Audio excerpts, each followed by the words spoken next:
dreaming in the dark. We are nothing more than dust.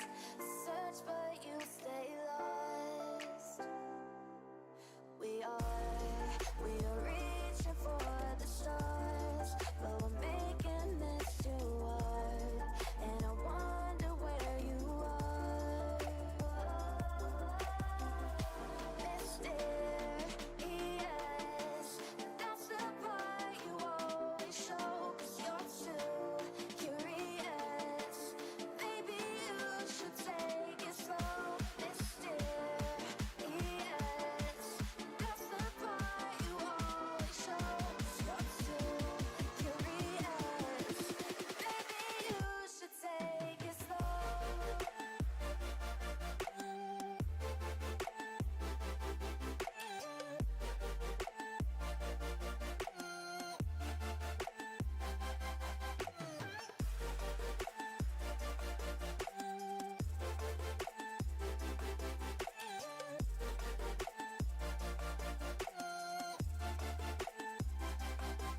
I gotta be weird right now. Just get it out of my system. I like the song though.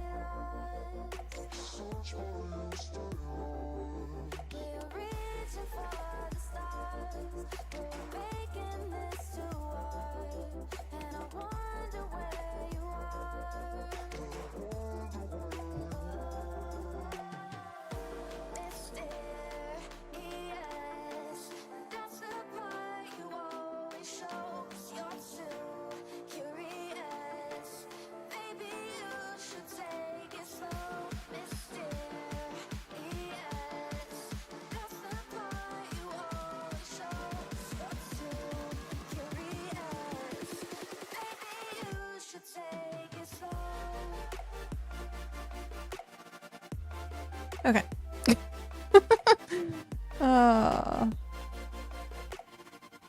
Enough of my horrible dancing.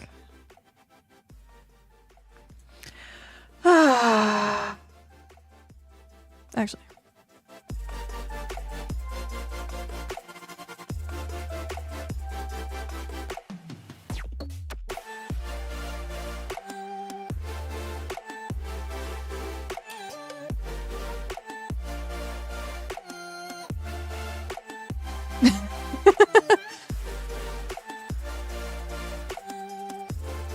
That's what it is, right? As my chair slowly like shifts. Okay. So I was gonna start way earlier than what I did now at the current moment. I happened to spill a can of Coke all over my desk. Yeah, that was not fun. I will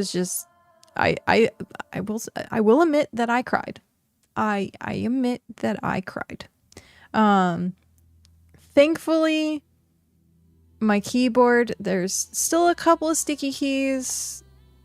But for the most part, I think I got everything.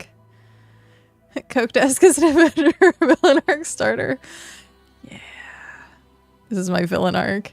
But I had to like remove everything. So I have these desk pads, which are like really nice, but they're the full like length desk pads. So I had to like pick them up, clean under them, do everything like that. Like there was Coke under my monitor. It was a full fucking can of Coke. I now have a half can of Coke. So cleaned my keyboard, cleaned my mouse. My mixer thankfully was on the other side of the splash zone, so it didn't really get too much, but everything that was in like this quadrant was just done. I had to take care of the floor because I have beige carpets and Coke, and I was just not. I got hit with it, so I had to put the pants on that I had yesterday, and it was just it was just all a nightmare of epic proportions. And I had just taken a shower. So of course, me being covered in Coke and then having taken a shower, I'm just like, fuck. I did not take a second shower. I just ended up doing like the paper towel and hoping it was okay. But yeah, thankfully microphone was already up. So I always put my microphone up when I'm not using it. Thankfully nothing got on that, but everything else got boofed. So the universe was just telling me, hey cat, no, you just no. So sigh. But today, that's why the title is Why So Sticky, I'm gonna probably make references to things being still very sticky. Which is hilarious after like the fact that I was sick and my entire trash can is nothing but like tissues and I like the toilet paper. And then being like, why so, yeah. Insert teenage joke here.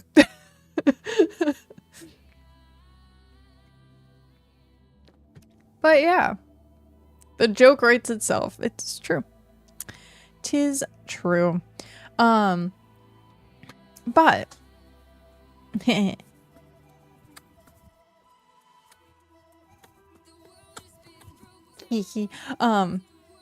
that's still for my hands being sticky.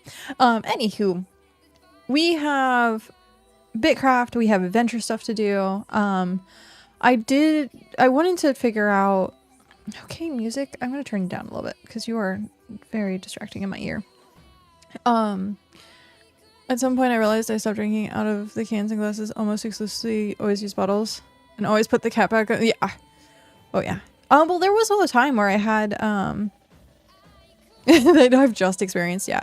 Well, the problem was it was sitting too close to my keyboard and I went to turn and at one point I turned and I put my hand on the desk, but it ended up being like the Coke can and then it just went over my keyboard and over it, so. And by the time I turned around to realize what happened and the can was mostly empty at that point and I was just like, fuck. So.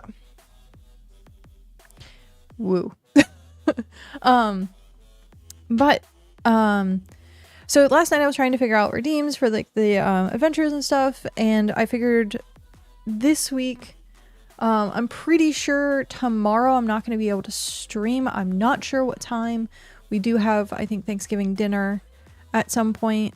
I don't know whether it's a day off for people or not. So tomorrow's going to be up in the air.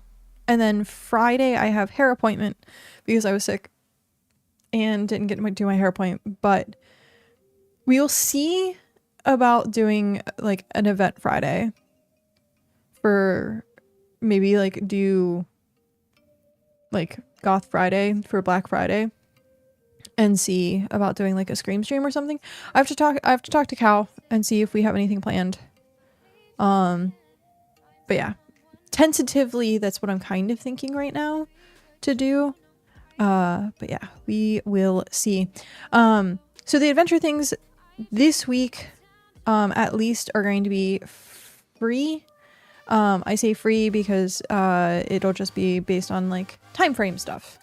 And depending on what we're doing in BitCraft, I wanted to do more things that are kind of like long form in BitCraft so that we have time to do adventures. But one of the things that I do want to test out today, if people are willing, is do a party adventure. So I'd like to see about getting like anywhere from like 2 to 4 people to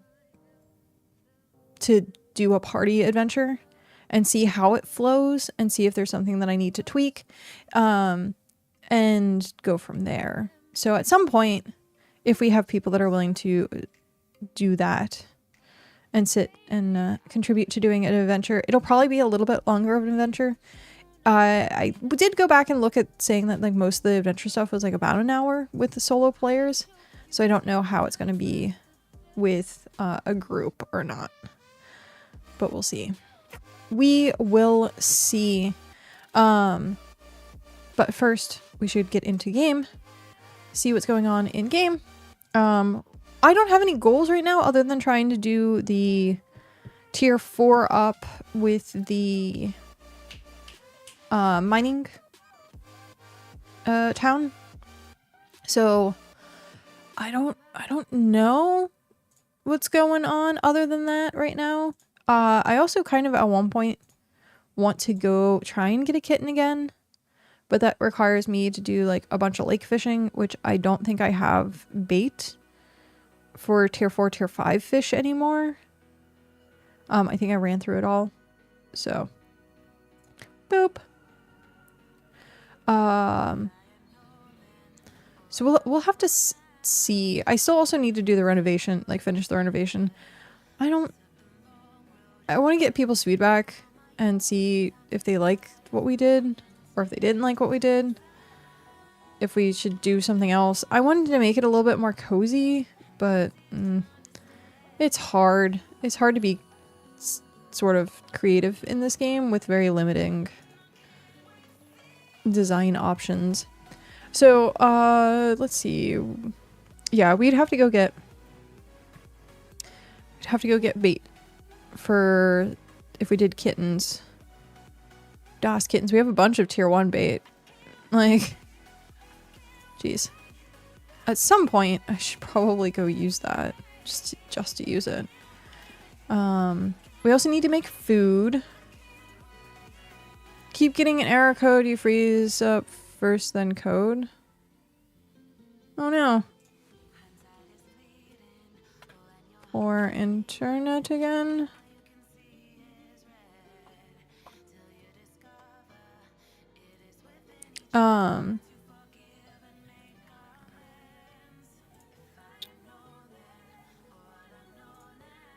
Oh, this is all the ocean fish that is in my box. So, I need to find 60 bulbs. I need to get more food going.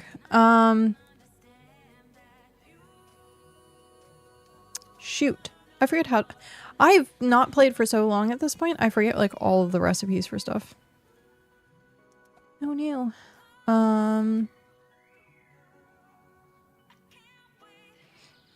Do we have... Is that what it is? The raw bulb?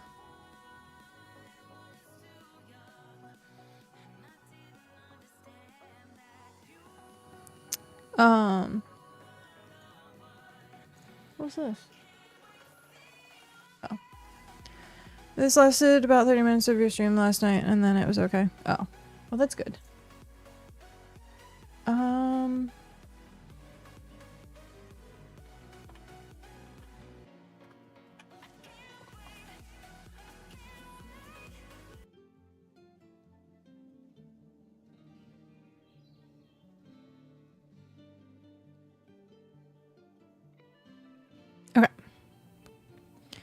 I do need to make food really quick. Unless we have a bunch of food in the box, but I don't think we have food in the box still.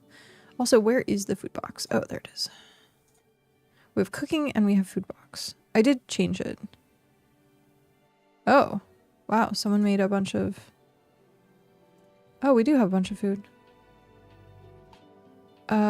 This just needs cooked, right?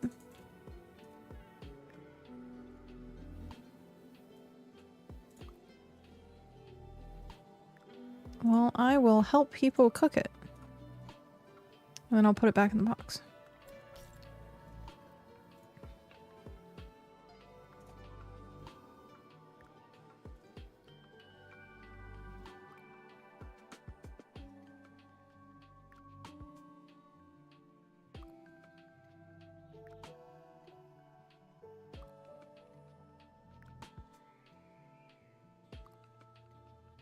Was that everything? 10 all the way around. Yes. Alright. Boo boo boo. We have put some of this back. That we have the bulbs. Okay. I need to pull up the sheet. DOS the sheet. So 15 tier 3. What do we still need? Tier 2 fish oil.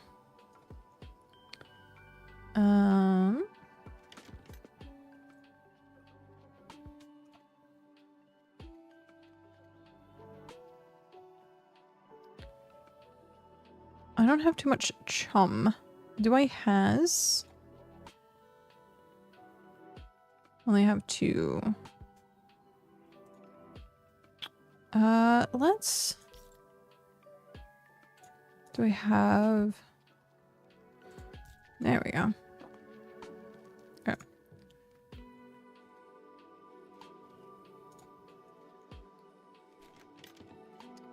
And then... Creatures, resources... Tier 2 fishies. No. Perfect. Okay.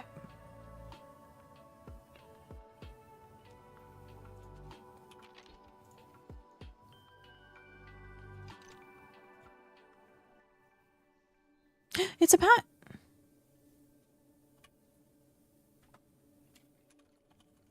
Hello.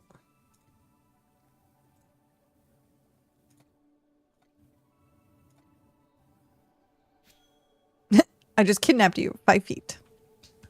Yay.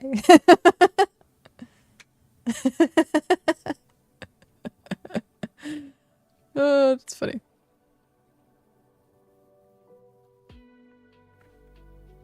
Oh, it's going into my deployable. Damn it. Is that awkward? Okay. So if mom's here and things are working, I'd like to get mom in on the adventure so that she can enjoy playing, if she's wanting to or not. But Pat, would you be wanting to play? And then I saw Akami earlier. Akame, would you want to join in for a party adventure? Welcome back, Pat. Doing tier 2. Okay. That works. We can start with your character. Yeah. I'm gonna try and get people, it's working at the moment. Nice! If we can get at least, I want to do at least one more person, so like a 3-player party. Hold over, I'm in and out getting stuff ready for tomorrow, so all good. No worries.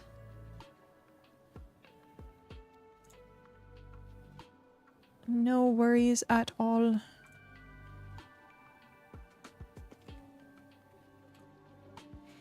Well, I guess we can do Mom and Pat to start with then.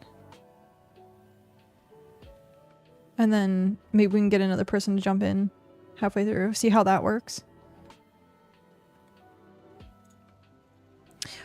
How that works. Okay. Which means I need to do settings, graphics, windowed, apply, confirm.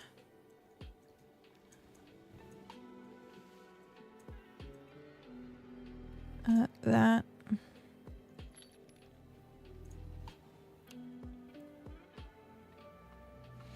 Okay.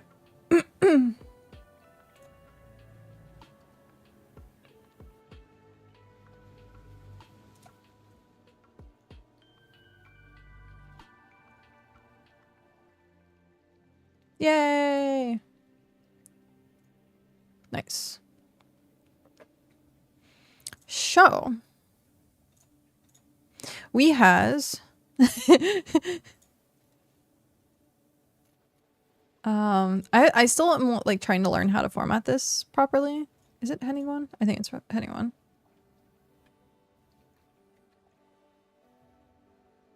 Aside from the tail end.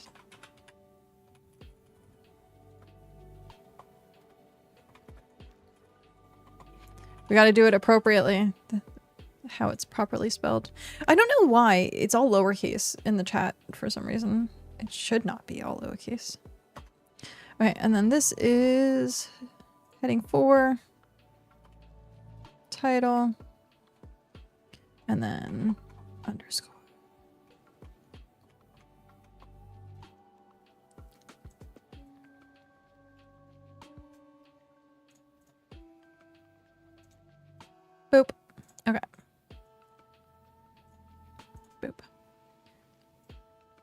next spot. So, with doing a group invite or a group party, this is what we need to figure out is how we're gonna roll for locations. So I think what we might do is take the average of dice. So if you both want to roll, and so mom can, it's roll space 1d 100. So that's what you'll have to type in chat. But we'll take the average of both. So it's going to be like add them up and then divide them by 2, I think is how the averages of stuff works. But we will do it that way. We'll take a lot of averages for stuff as like party averages.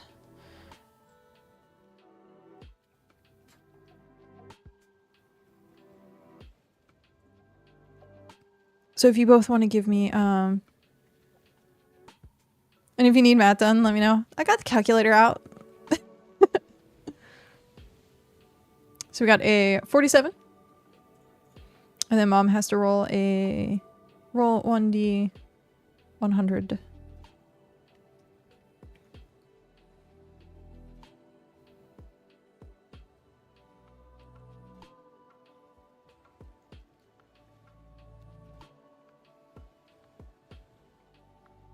Exclamation point.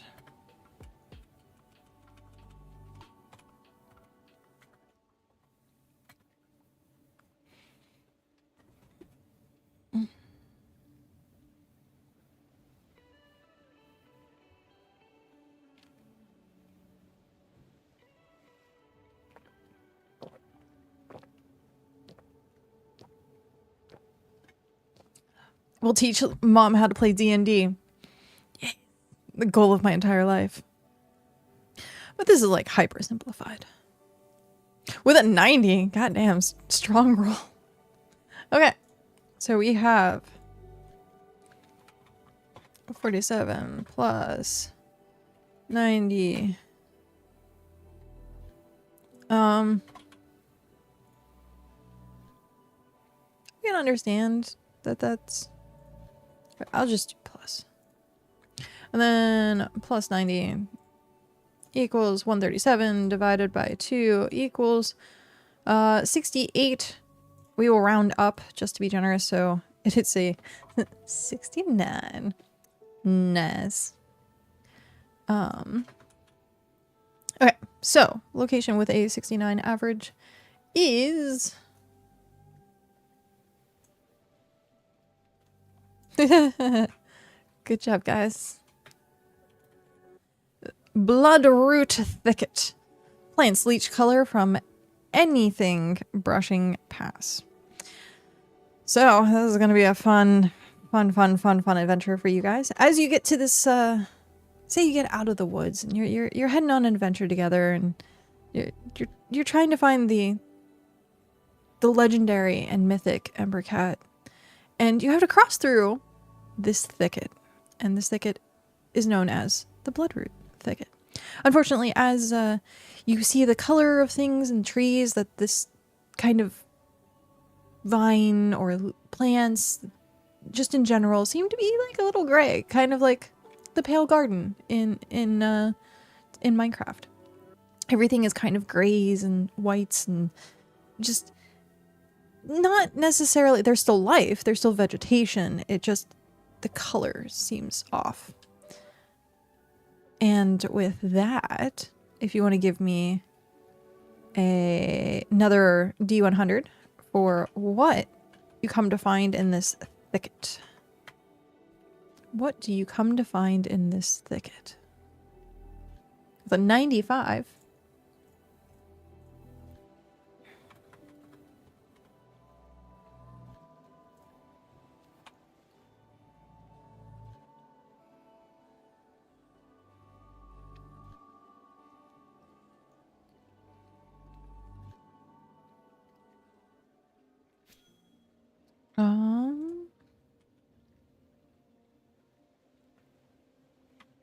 And a 97, jeez.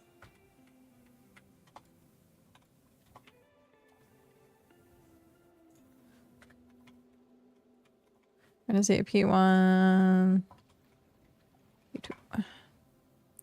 So 96, yeah. 97. So player 1, 95 plus player 2. 97 equals 96. Average. See what your encounter is. Encounter!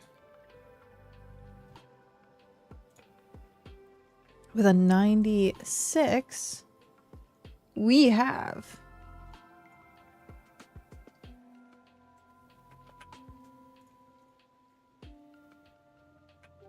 a portal mimic disguised as a doorway to safety.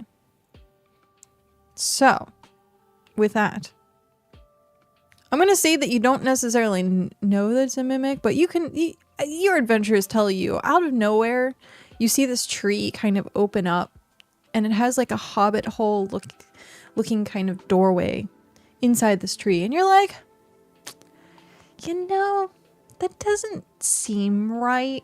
Like, why would there be a random door that just randomly appears in this, you know, gray, lifeless thicket? Like, it just randomly appears in front of you. And it kind of has that, like, beckon forward kind of, open me. And at that point, let's roll from what you might, you know, we have nothing here at the moment. So what do we want to run into? Do we want to run into a... Actually,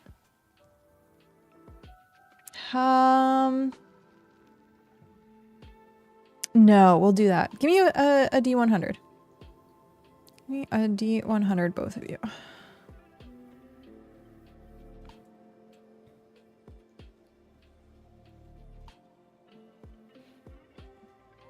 So close. So you have this pale door in front of you. Mom has to reroll. And this like, it's beckoning to you. And the door slowly creaks open. You'll get it one of these days. You just gotta take the one out of there. The next time you type it, just copy and paste it. Or copy and paste what Pat... That's how you do it. So if Pat rolls something, in chat, you can just highlight what Pat put, and then you can, like... you're putting the number 1 in front of roll. Just copy what Pat rolled. There you go.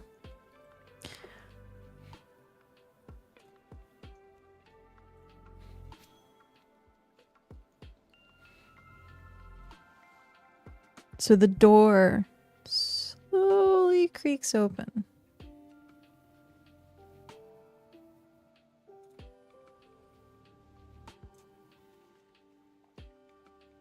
There it is. Okay. 86 plus 63 divided by 2, 75. Wait, did I do it right? Jazz! We're currently doing a D&D, or, well, I can't keep saying D&D unless I say Dice and Danger adventure with Pat and emberMom. So it's 86 plus 63 equals 149 divided by 2. Yeah, so 75.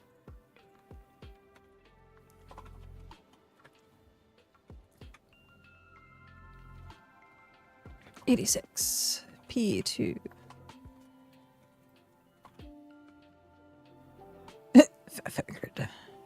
63 equals.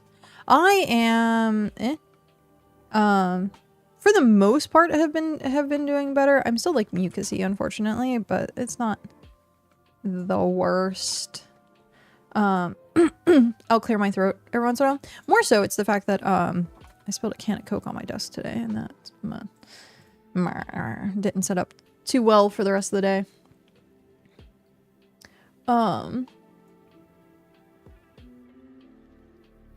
So, with a 75,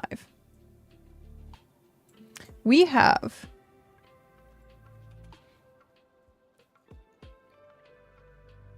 a paladin-looking figure. So he's in armor, and he has like a cross of like, or heraldry of like, what you can tell is like a religious symbol of some kind. And he has this shield, and he's opening the door, and he like has the shield out as he comes through, and he stops right when he sees the two of you standing in front of the door. What do you guys do?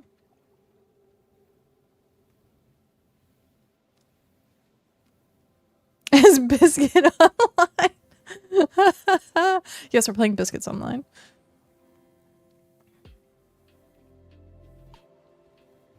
Run. Okay, so Mom runs. Pat, what do you do?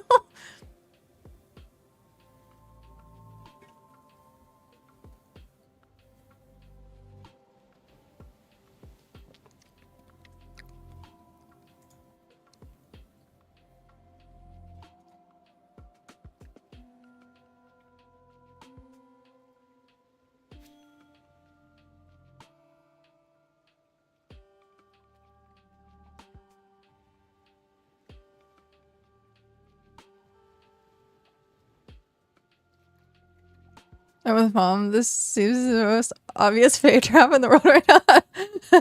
I want to not get trapped.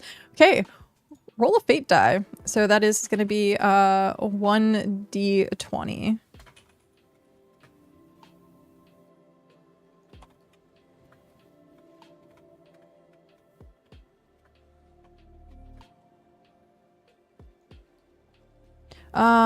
New patch, wipe on Tuesday, full release again.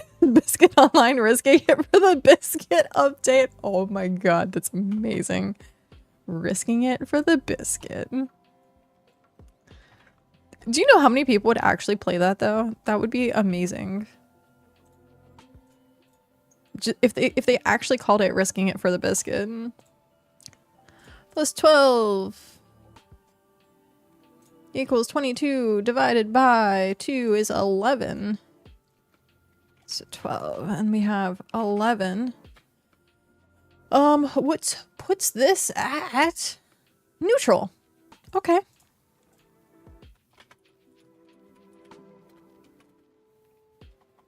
So you are at neutral.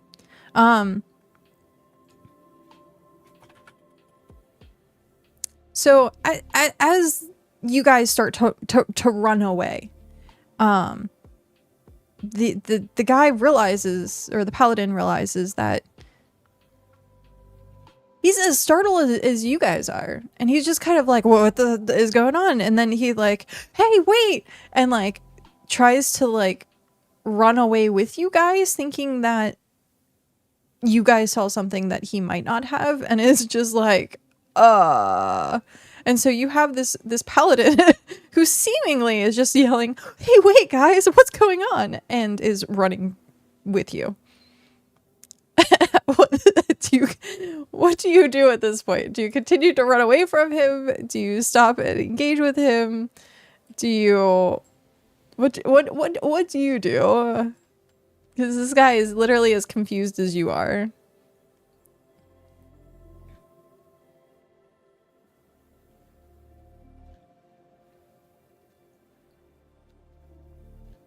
It's basically, but everything in the world is edible. Why did that launch me out of my boat?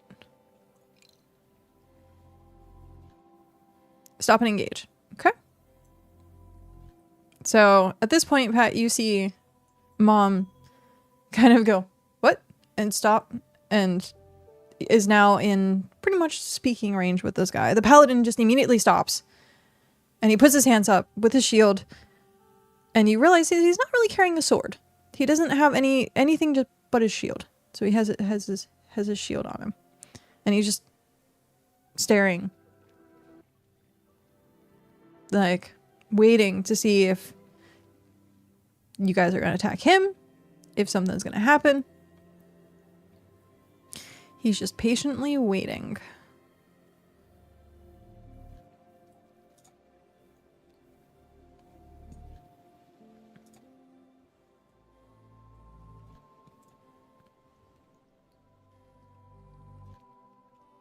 I'll slow down my pace and shout back. We're running from some dude in armor that showed up out of nowhere in the creepy ass woods. At that point, the guy's like, oh shit, where? And he like puts his shield and he like starts looking behind him, completely oblivious to the fact that you're talking about him. Watch back to see what happens. So at that point, give me another D100, please. Why is this not opening? That was awkward.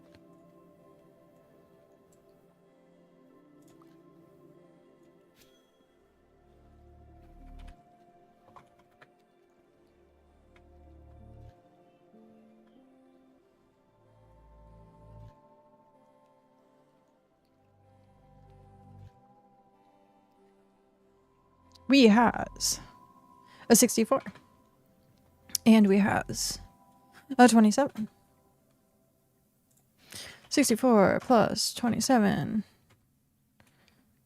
divided by 2 is 46. So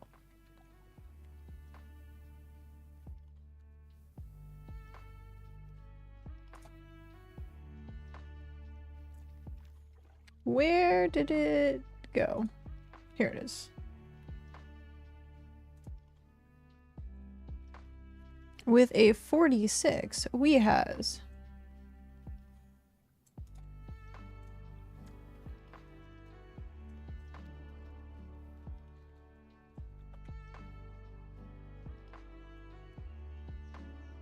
actually it is book quest. There we go. So as he stops and he's like, oh, where is this guy as well? He like looks back and is like, I don't see anything, but maybe you can help me. He goes, that door back there. I'm lost and I'm trying to find my way back through. But every single time I open that door, it's just blackness. However, there's these little footsteps and they're like shimmery and they lead through, but as I follow them, I just kind of find myself at the same door until I saw you guys. You guys standing there, I realized that maybe it was a different door. Same environment, different door. But then that different door turned into the same environment. So maybe you can help me find these like shimmering footsteps. And I need to track down this guy who, well, let's just say he's a bad guy. He's a very, very bad guy.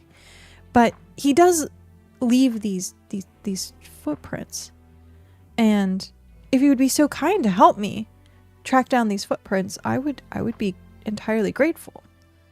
What do you say? Do you care to help me figure out how to find this person?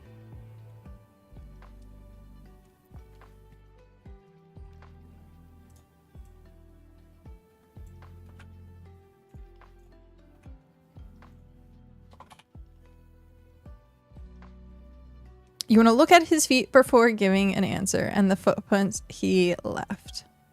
Okay. Give me a fate die.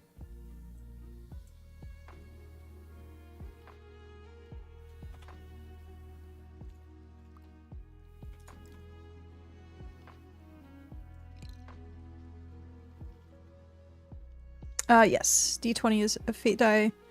Is D20.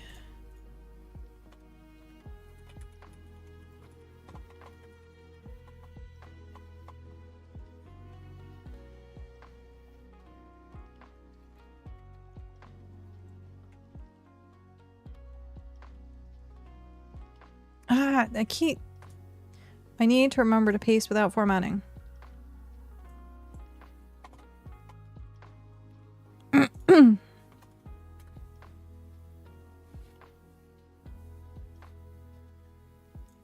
Okay. Look at his feet before giving an answer and the footprints that he left. So with that, we has 17 and a 3. Okay. We have a 17 and a 3, which puts us at 17 plus 3 equals divided by 2 is we're 10. Oh, okay. So you're just under.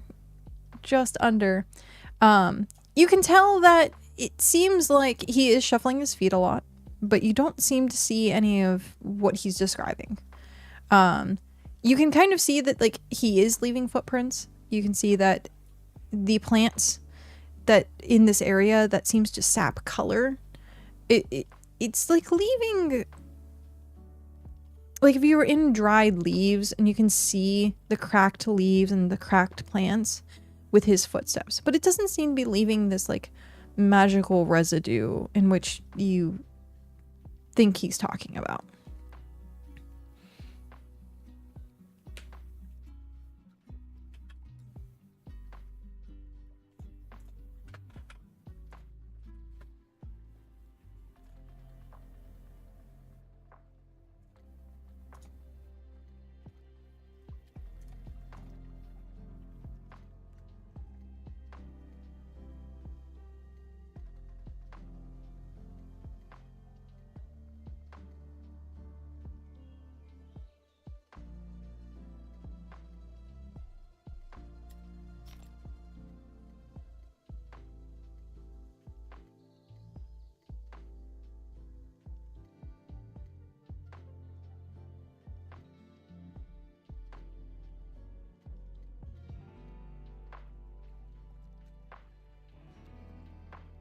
We are changing this to tier 2 ocean fish track. Whether you like it or not, you're coming ocean fishing with me now. But yeah, now that you have your answer, you see his footsteps are literally only coming from that doorway.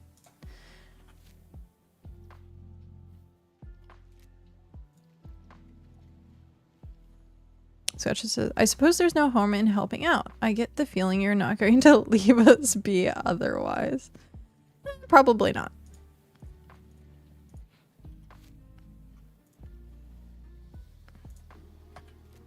Does mom want to join in with the investigation? You can just opt out and be like, peace, I'm leaving still.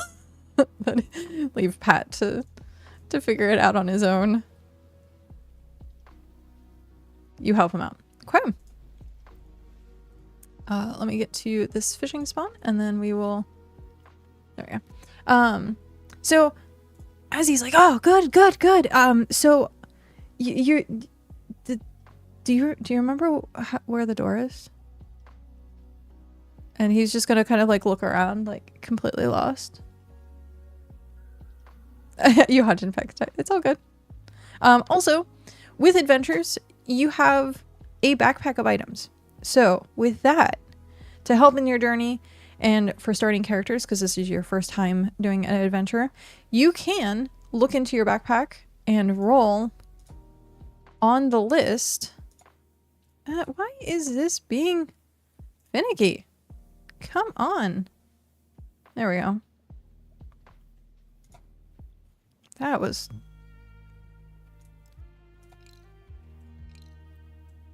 So, with that, if you'd like to, give me a D100.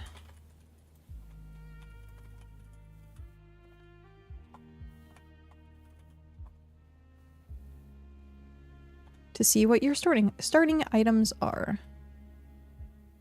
Oh, it's from back, not in backpack. From backpack.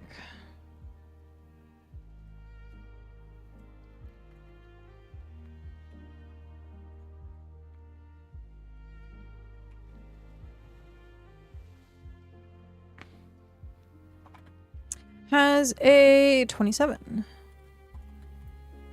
So your item with the 27. I didn't want to do that. Open and tap. With a 27 is Star Thread Needle. Repairs any cloth with glowing stitches. Fingers crossed for a shotgun. You haven't rolled a weapon yet. And then with Mom,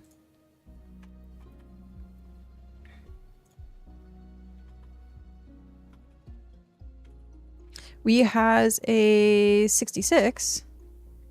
I mean, you guys can always swap items, but you don't know. Mom could be getting an amazing thing. Mom has a clockwork bird. Delivers small written messages. If you want to swap, you can swap, but that is what you guys have in your backpacks.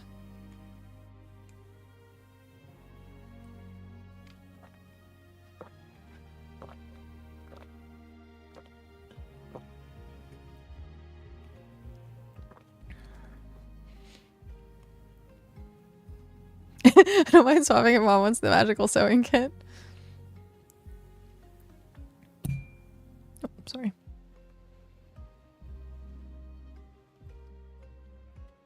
Swap? Okay.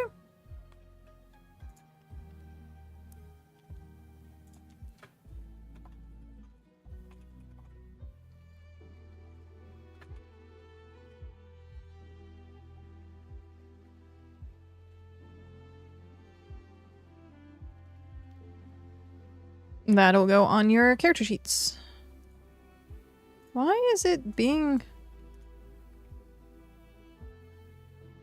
It wants to call you particles. There we go. So yes, Pat has the bird, and you now have the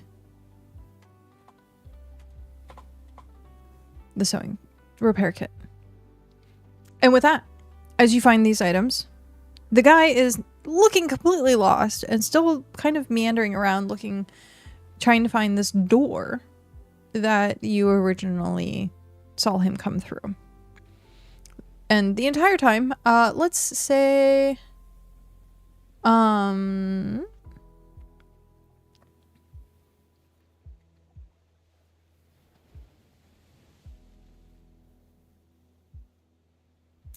give me... Yes, give me a fate roll. So both D20.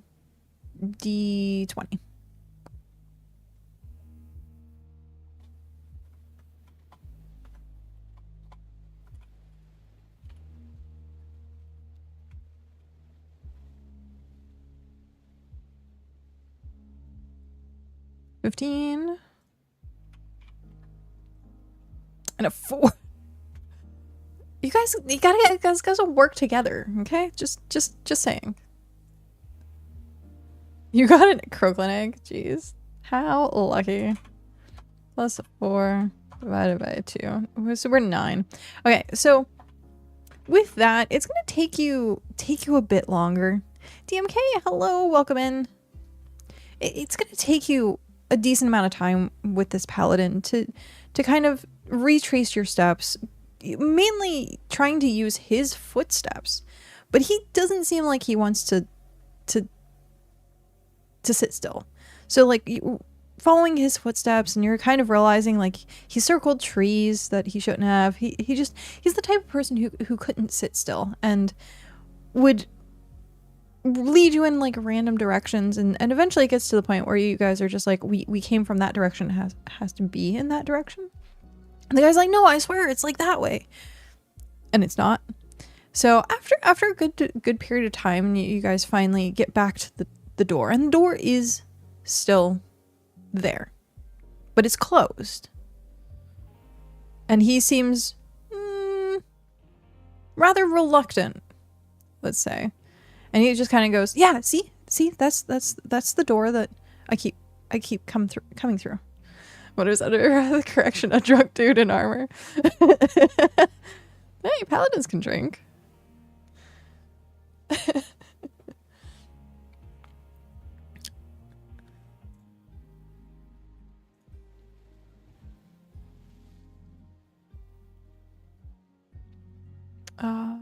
Do.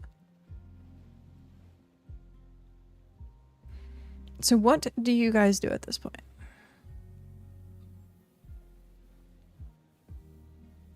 He is very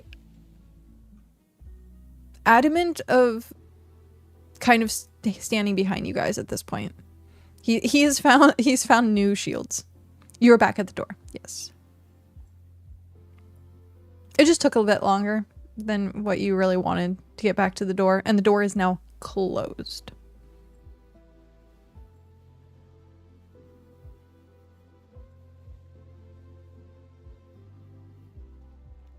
Do you have any sort of magic yourselves? Technically, yes. So, we have random spells. You have offensive spells. You have healing spells. And I'm actually going to make a new template right now that just says support spells. Because I meant to do it last night and I forgot. So, page... Let me get this set up super quickly.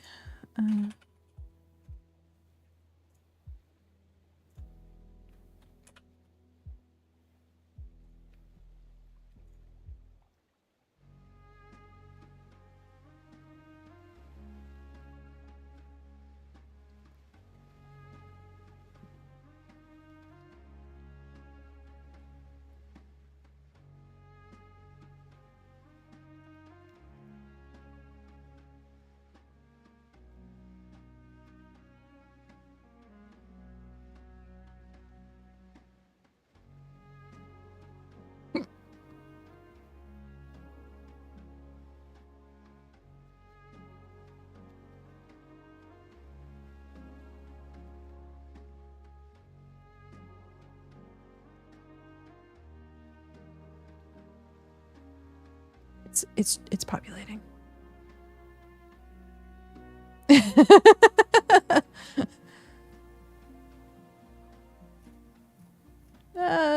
It's not populating what I wanted. I need to change my prompt.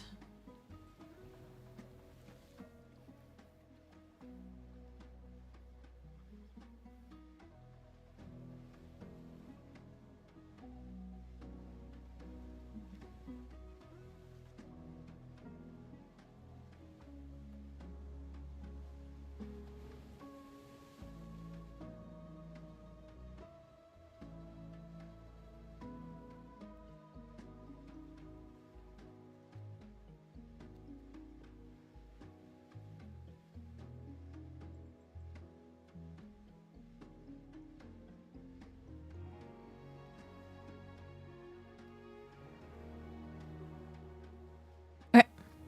It's still populating, so.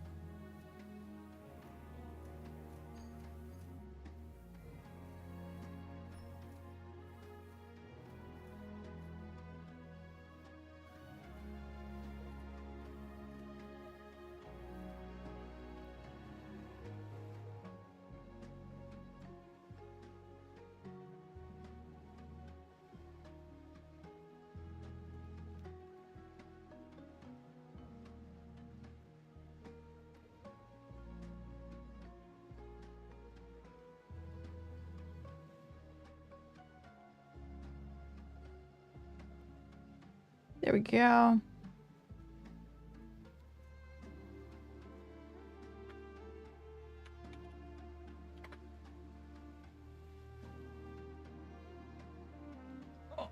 Yep.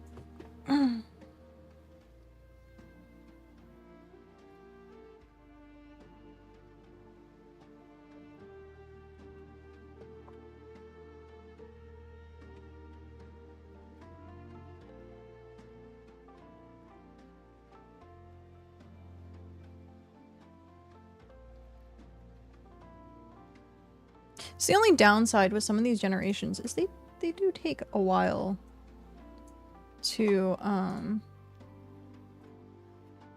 generate, which is very unfortunate.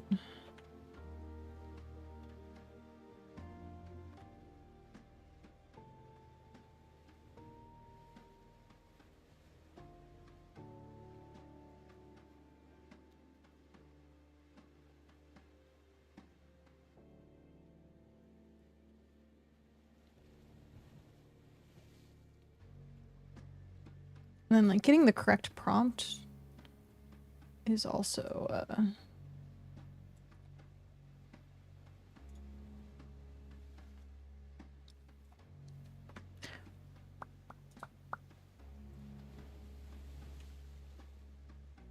Okay. Welcome back. So, with utility spells, we have 5 categories. We have daily convenience. We have exploration and adventuring. We have social and communication. We have crafting, tools, and knowledge. And we have travel, weather, and environment. And it's... Let me know which one you want, and then I'll tell you what to roll.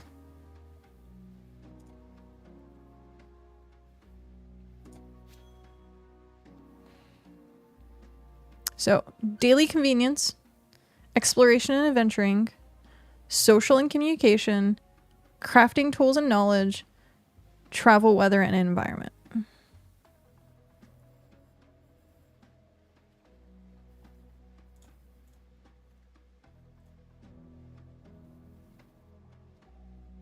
Travel will get us out of here. Pretty much.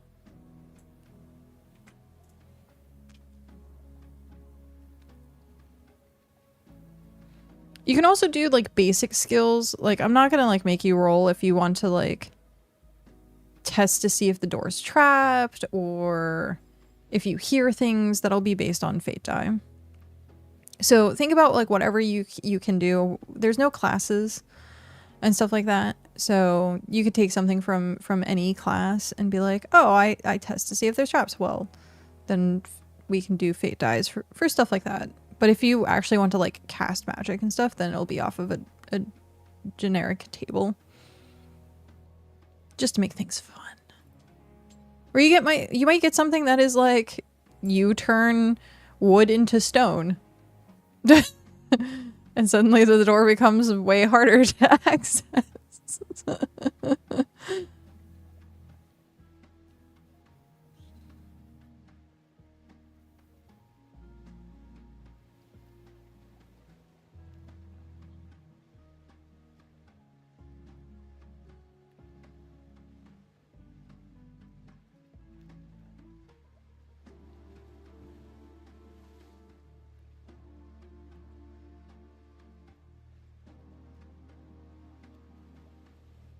You listen to see if someone is on the other side.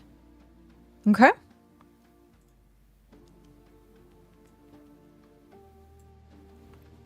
Only mom, give me a fate die. So 1d20.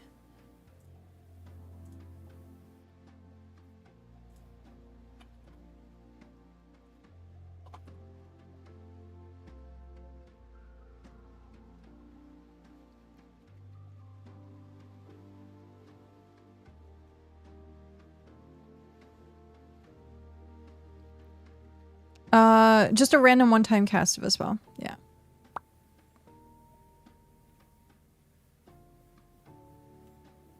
With a 16, which is really good. So with that, is a 16. You kind of you put your ear up to the door, and you just hear.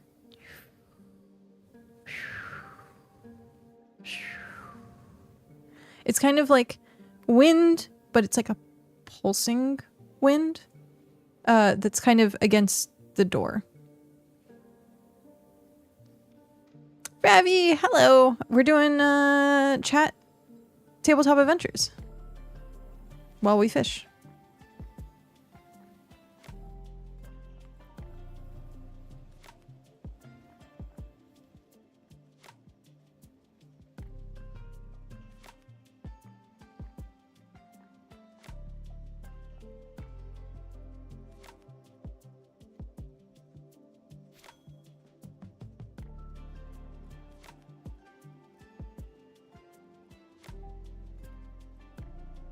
Yep. You'll cast something with exploration, then once mom is done near the door. I don't want to accidentally whole thing in her face. Fair. Okay. With that, you said exploration. Give me a D20. With exploration.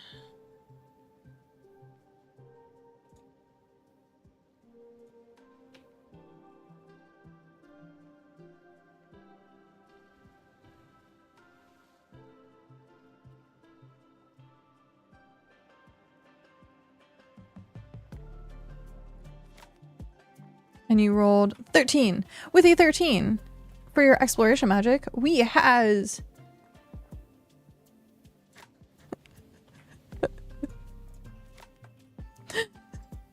Silt clear momentarily clears murky water. So with that, we're going to say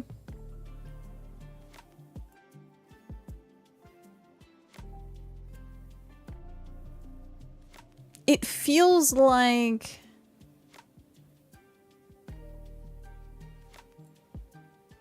I don't know. I was gonna say I don't know if there's anything you could do with it in this situation. What do you want to do with it in this situation?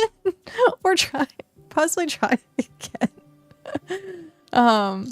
Because you're just in a thicket right now. And so like if you want a creative use for it, we can discuss what creative use you want to do with it is. If you want to try and use it to like clear something or like even just touch the door with it to see what happens, like it's up to you. Part of the fun of this is the improv of shitty spells. But if you're not using it, you can hold on to it. That's what we'll say for adventures. If you don't use a spell, you can hold on to the spell. So if something in the adventure comes up, then it can be in your like ready spell book.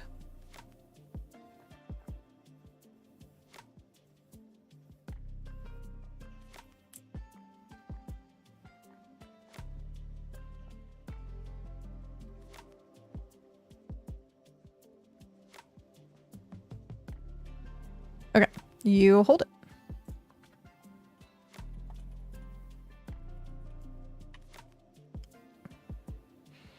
I guess we don't have to say that you're holding the spell. We'll just say holding. Okay. So mom hears wind, and it's a pulsing wind that is coming from the other side of the door. And you kind of draw upon your magic, and at that point you just kind of realize, you know what? At some point that water is not going to be so gross. And the entire time the paladin is just kind of like pacing back and forth, and he's trying to like he's muttering to himself like, well, maybe I should open it, but they should open it. But that was the way that came, right? That's the same door. It looks like the same door. Are we sure it's the same door? He goes, but I remember that tree. That tree was there the last time. How many years ago was that tree there? How long does it take for trees to grow? And then he's just kind of like talking to himself, just like walking and pacing back and forth. Sometimes it seems like he's might not just be talking to himself, though.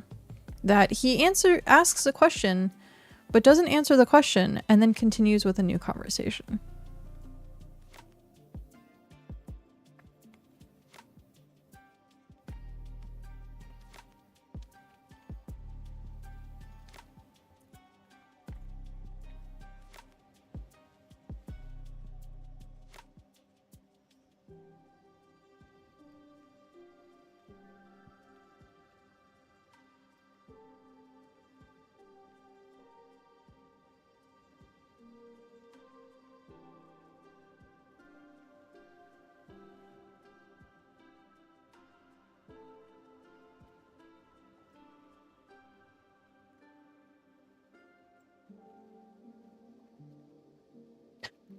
I'm just waiting to see as I drop everything.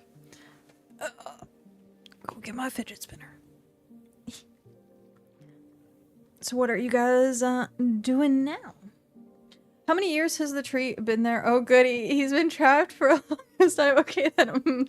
I mean, the doors. Okay.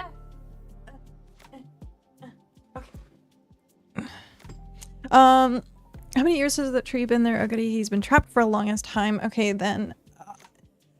I mean, it's a door, so I feel like the polite thing to do is knock. So I'll try knocking on the door. Give me a fate die, Pat.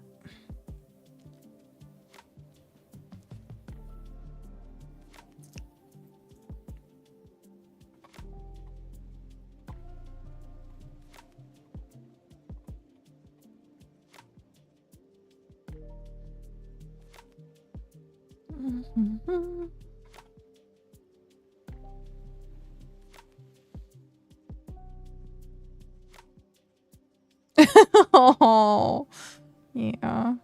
10? You need an 11 for it to be neutral, which is funny to me that I'm like, yeah, most of the time you just have 10, but no, we made it a little bit more difficult.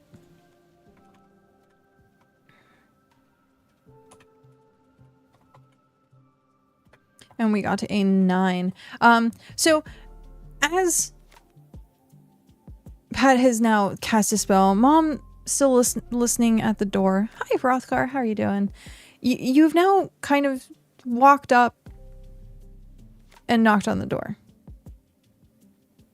How are you knocking? Is it like a gentle knock? Is it like a pounding knock? Is it like the lightest touch? Like how are you coming up and knocking on this door?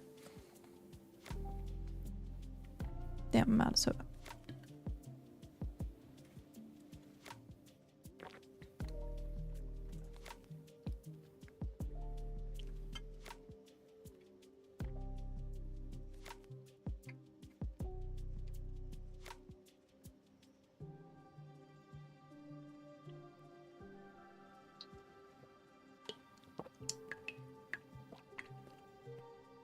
How are you doing today, Hrothgar?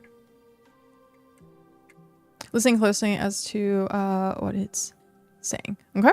So, as you knock, you still have Mom listening on the door. So, depending on how you knock, it might be a little deafening for Mom.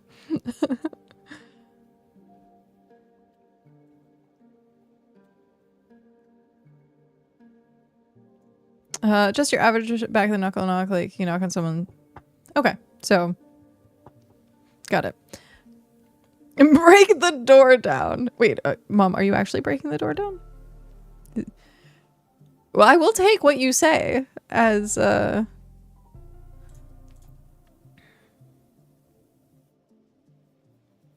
okay.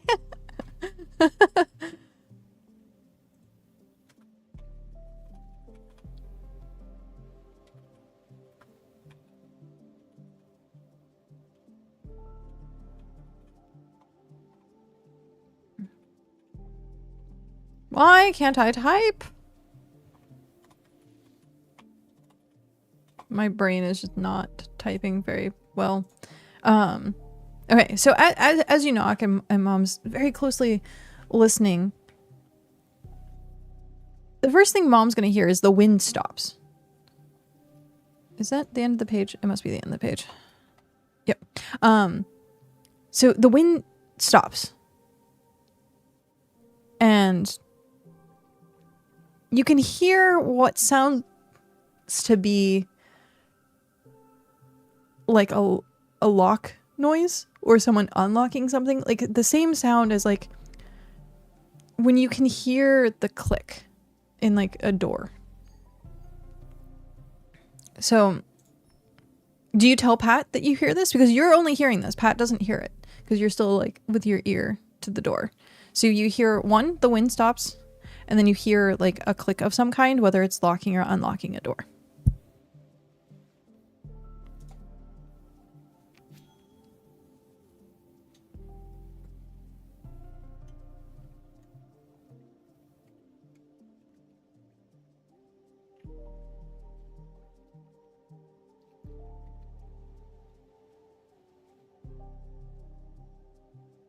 Is that what you're telling Pat? Yes, door may open.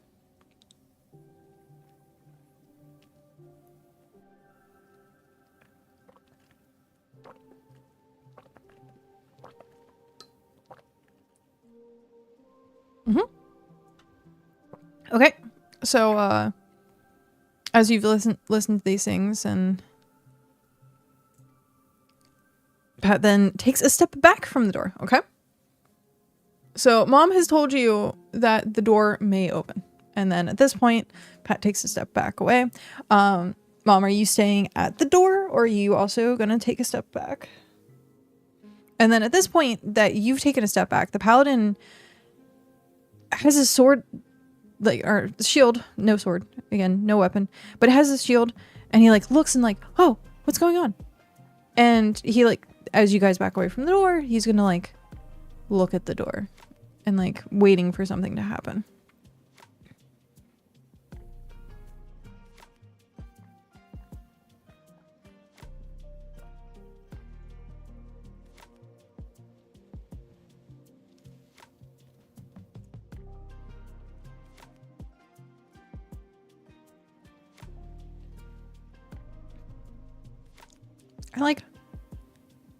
I feel like a roughness. You step back and take a shit. Okay. Essentially what happened was the paladin is seeing that you backed away from the door, and then I asked if Mom is staying at the door or backing away from the door, but the paladin himself has noticed that you guys are doing this and has kind of positioned himself. And now Mom has stolen his shield. So being very unaware of what's going on and kind of confused in himself, like he's not paying attention. He's just kind of like, oh, okay. And like his shield is, Mom is now holding his shield. So as Mom is standing there holding the shield and essentially in front of you, Pat, at this point is just kind of like blocking the way and like at the door. Hi, Dell. How are you? I mean, he doesn't need it. He's using us as a shield already. It's pretty true. It's pretty true. So Mom has the shield. And as Mom said, you can hear the click of the door is a little bit more apparent as it slowly comes ajar. And it leaves that like sound as it slightly opens, maybe a couple of inches. I'm good minus the fact that I spilled Coke all over my desk this morning. I was just about ready to stream. I got done out of the shower, and as I sat down at my desk, I knocked over the Coke and it went all over my desk, and I had to spend like 40 minutes freaking cleaning it up. But so yes, the door is now ajar. Yeah, it was not fun. But it had me on. Spent all that time cleaning it up.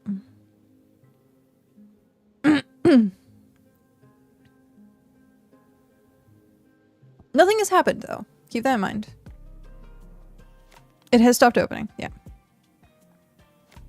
It is just kind of, I would say probably like open about like that much, like enough that you notice that it's open, but not enough that like from standing in front of it you can kind of see in. You'd have to actually like kind of like look around.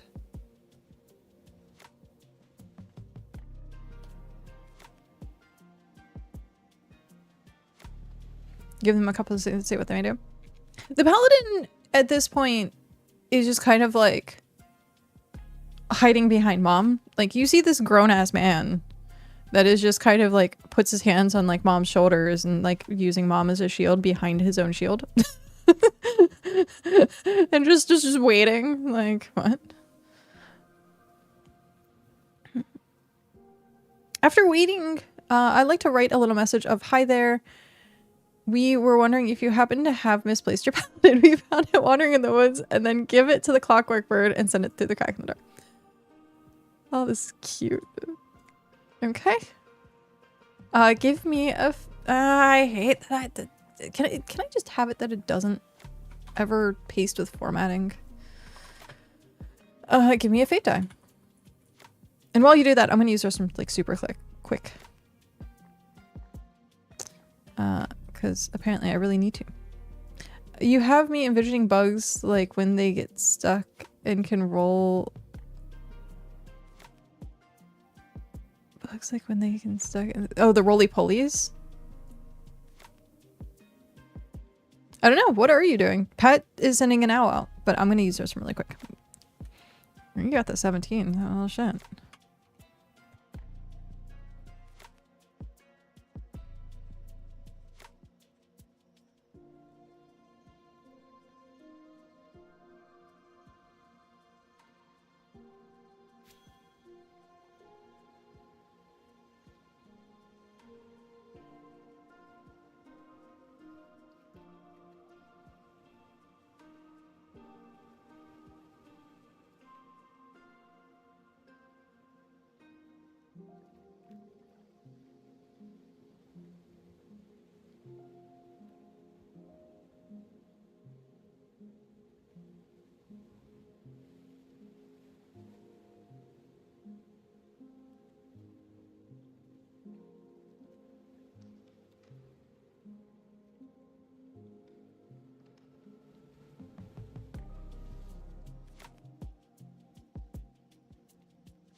Okay. Oh god, this keyboard was... There we go. So let's catch up. Mom asked what she is doing. You rolled a 17 on the fate die. Also, I just saw... Congrats on the nat 20. What are you doing with that nat 20? So as you send the bird through, and you have the message, and we're gonna say using Mom's nat 20 has contributed to the fate of this. So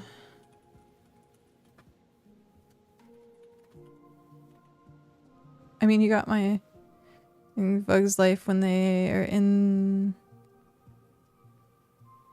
as it starts rolling with them inside. Oh, gotcha. So it takes a moment. Your owl goes in, and you kind of like, you hear it. You can hear the mechanisms of the owl, and you can hear it kind of flying. It's not necessarily like as quiet as like a normal bird would be. I think of the clockwork owl from I can't think of what it's called, but you know exactly what I'm talking about. And so you can hear the mechanisms, and then you hear it stop. And it seems like the sound beyond this door is echoey. The bird has stopped moving, but you can still kind of hear like the faintest echo. There's no wind, there's no nothing, and it just seems to be pitch black. And then the paladin kind of, what's going on? And he's starting to get antsy, and he's looking around, and then the bird comes back out, and the bird lands on however you want to catch the bird, whether you put it on your arm or if it comes back to your shoulder. It comes back to you with a new message.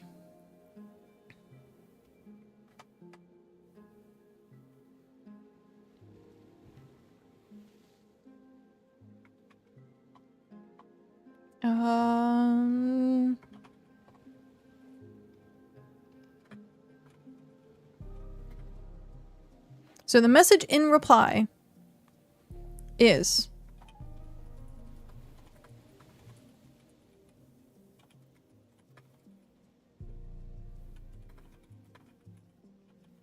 he is not my paladin, but I do want him back. And with that, roll a d100. You're going to read it privately as first. Okay.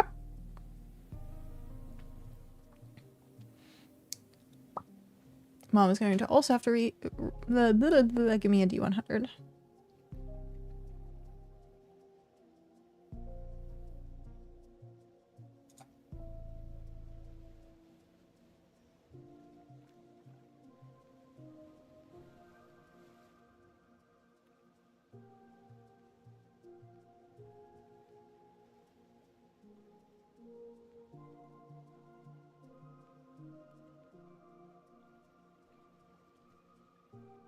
We have 80. Oh, mom's not hitting shift, I think is what it is. You hit. This is gonna teach mom how to type. Yes. Gosh darn it. I meant to get a soda.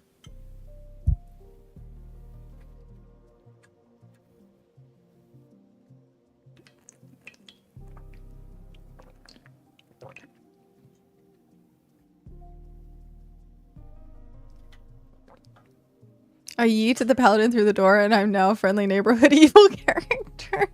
That's funny. So mom rolled a 20. It's interesting that with it being 20, it shows up as the crit die, even though it's just the number 20 for like a D100. It still shows. Okay, so we have 80 plus 20 divided by 2, which is 50. Which is exact. You guys and your exact evens.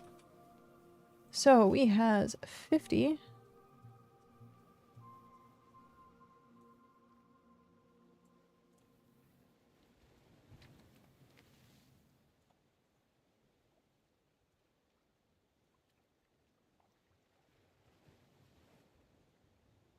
Okay. So as you're reading this note, you can hear what sounds like padded footfalls. And they don't seem to be like, it seems to be really, really far away because everything echoed. Enjoy your 6 hours because everything echoed. You can assume based on the fact that you're hearing it so softly that you have maybe 5 minutes before whatever these footfalls are comes to the door.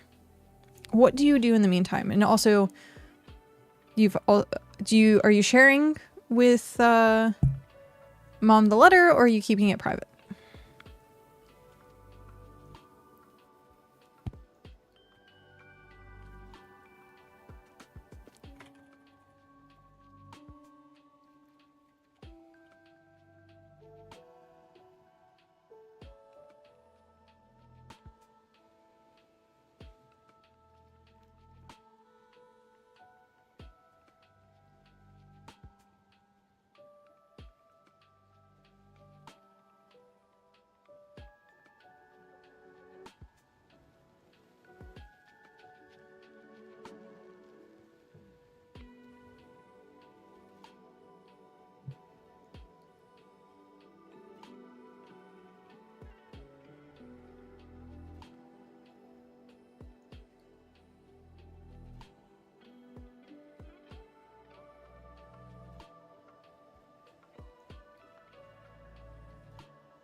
I am still fishing, right? Yeah. It's just, I'm wearing my cloth gear, I realized, while I've been doing this. Welp. Oh well, it's tier 2 fish. It's not like it really matters. I will add a Hazora line at the bottom of the letter and add to it, that's what the being behind the door said. Any idea what we should do? And then hand it to her discreetly. Okay, so at this point,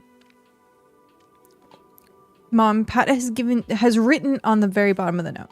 He's not saying anything out loud, but he's written on the bottom of the note, that's what the being behind the door said. Any idea what we should do? And that's what you have now read in front of you. What do you do at this point?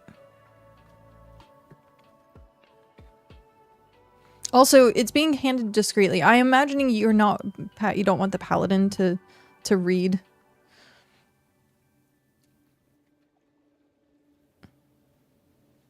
I back that I was the door open. It would not get hit by the door still with my shield to cover us. Perfect. So as the door is kind of creaked open a bit more with the bird coming through it. It's completely open still, but it's enough that like, instead of it being like a couple inches wide, it's probably like enough for the bird to go through. I don't know exactly how big you're imagining your bird to be. I'm imagining it to be like regular bird size, not like condor bird size. So like the doorway is probably like a foot or two at this point. Not completely open. Again, you're gonna have to like peer around to look into it.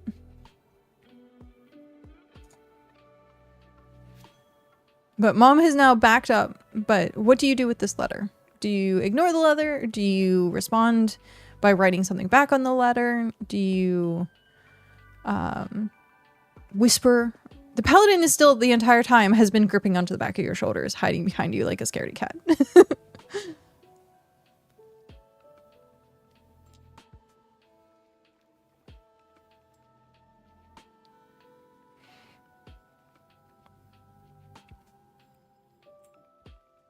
Actually, while I'm waiting for the response, I'm gonna grab another drink. Because as much as I want to drink water right now, I haven't decided what to do with him yet, so I don't want him catching on that I might trade him over for safety. Perfect. Okay.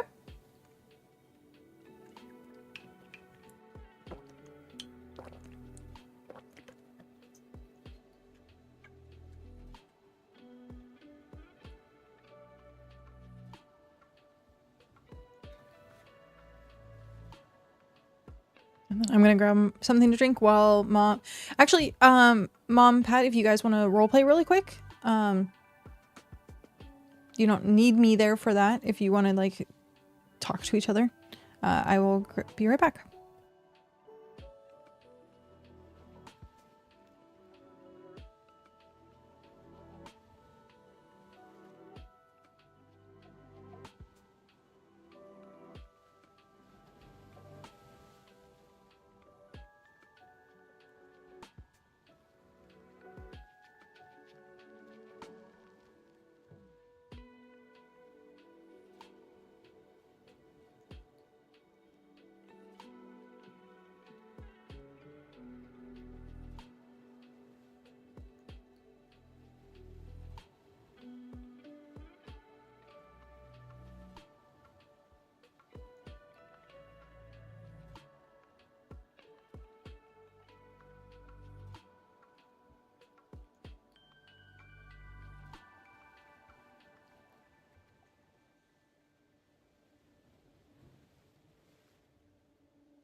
Chair hype. Nice.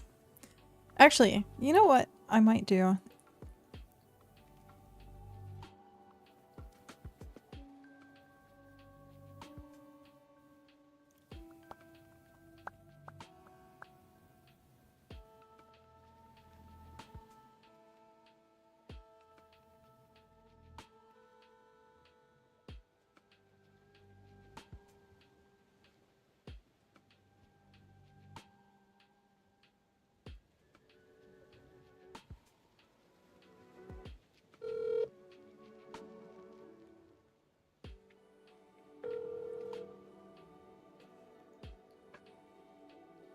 Hello.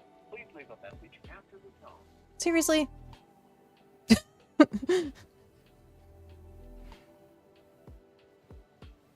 Mom, give me a call. We'll save you from typing.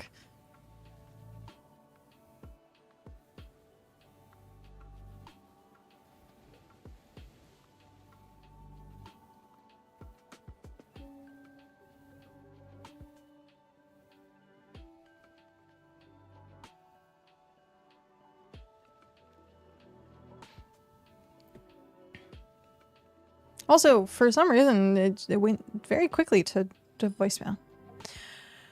But yeah, Mom, give me a call. And then we can do your responses quickly. That way I'll save you typing. I'll read the note and nod slightly and tuck it away with be in a breast pocket or somewhere the paladin couldn't easily sleight of hand it out without noticing. Then I'll try and listen to the sound of the footfalls and see if I can get a sense of how heavy the steps are. Okay. Well, if Mom wants to call, she can call. So, as you're exchanging this note, and the paladin... Yes, I said call me. I tried calling the house, but I didn't get...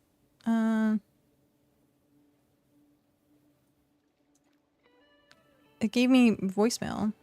Like, very quickly voicemail.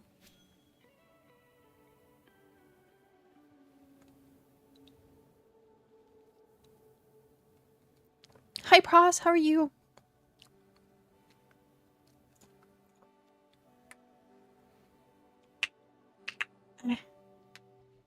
Okay.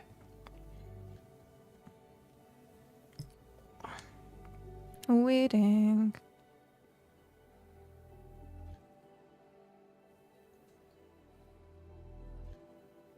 Hello. Can you hear me? Okay. This is going to make things much easier if you want to mute the stream and you can hear me because you're going to come through the stream. See? Yeah, I can hear myself. Yeah, but yeah, on the TV, on the screen. Yeah. Okay. Mute the stream. Okay,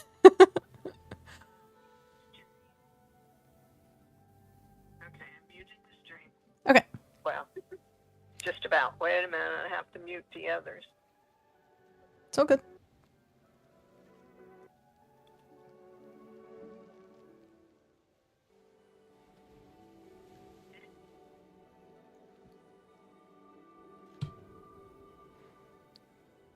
My screen won't quit. It won't let me.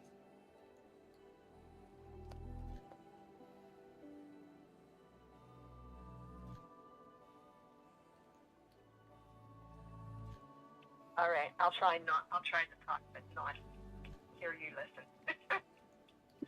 But all you have to do is click a button, the little I icon. know, but it won't show up. I can't. I've got the speaker on 30, Oh. Okay. and it's not. It won't come up to me to change it. Oh, that's fine.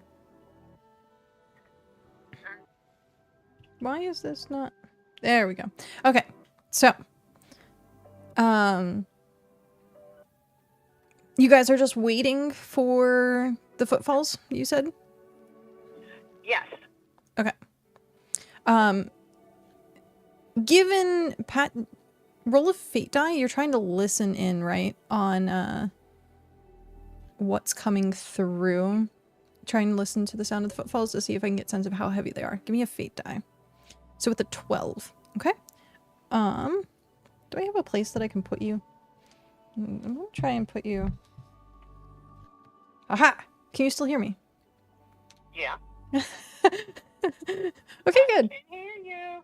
I attached you to my microphone somehow. So I'm hands-free. Okay. Okay, so, I'm doing D20. no, you don't have to. It's Pat's listening. Oh, Pat was doing okay. He's doing the 20. All right. Why can't... I'm just gonna put Pat listening. emberMom stream. Yep, I don't know if you can hear her where she is right now or not.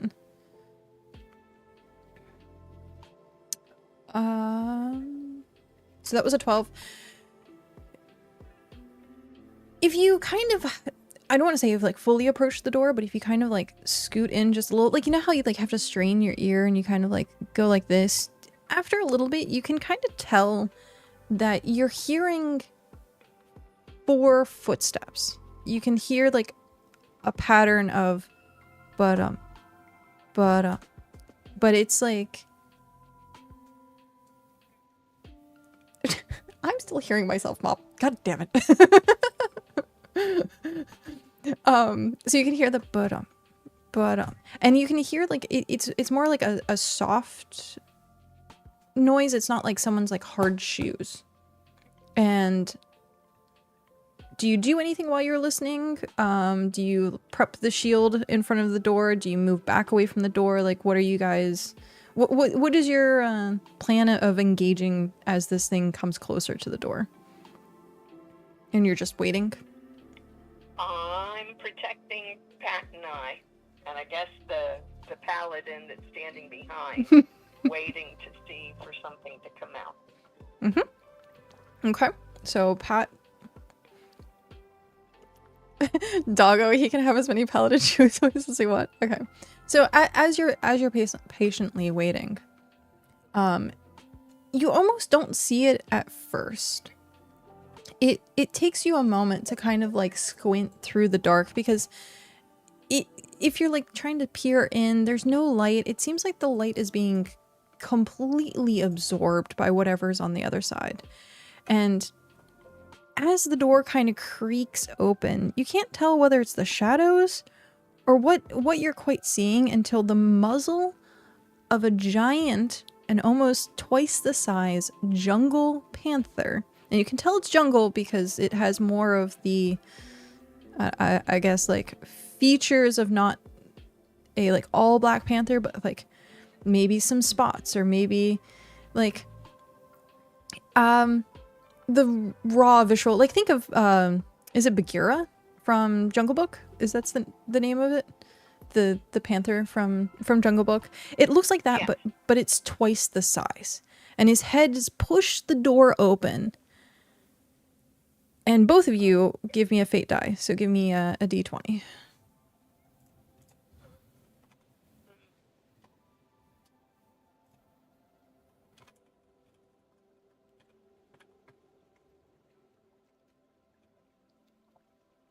Pat rolled a 1. Come on, Mom, you gotta roll 20 now. Oh, wait a minute. Good luck. Nailed it. Come on, Mom. Oh, damn, I spelled it wrong. Wait a minute.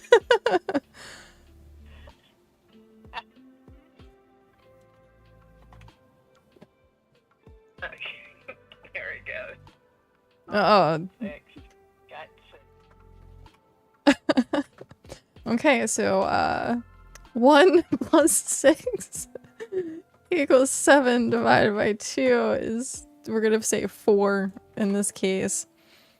At that point, it is definitely a very bad. So you're looking at very bad. So as this thing, which you've now communicated with via your owl, or from what you can tell, you're not sure, but that is the only thing that has come through since your owl has come through, or bird. I keep saying owl, but I think of the clockwork owl from, what is the thing called? Is it Narnia? No, it's something else. But the clockwork with the bird, and you're not sure whether it's the thing that gave you the message or not, but as it comes through and it snarls, and it has this like look of just ill intent, and you don't know whether it's like because of, you know, you guys or the paladin, but it's dead set on the paladin, and it's just like as it comes through the door. It's a cat and it didn't eat the bird, so it can't be all bad, right? And the paladin at this point, Mom, you can definitely feel that you have like the metal gauntlets of the paladin gripping into your shoulder, like, and he's shaking. He's rather terrified by this thing. So what do you guys do? You have a very unhappy panther that's now peeked his head out this door. He's not fully out the door. It's just kind of like the front part of his head. But his head is probably like chest height for the average person.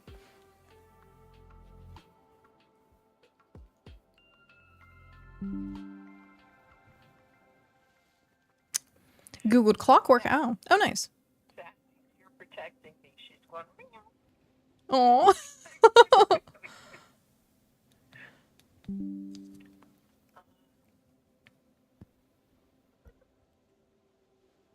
So what are you guys doing? can we get all behind and shut the door on him? You can attempt to. Is that what you want to do? You'd have to communicate with Pat and the Paladin. Yeah, let's see.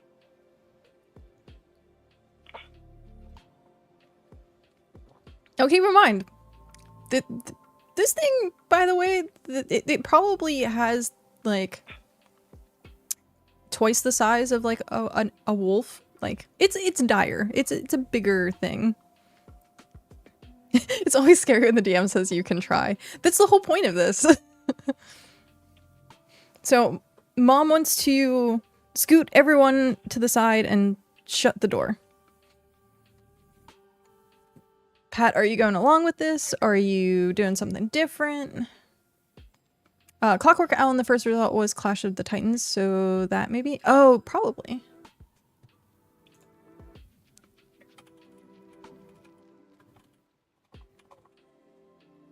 Yeah, that is exactly what I was thinking of.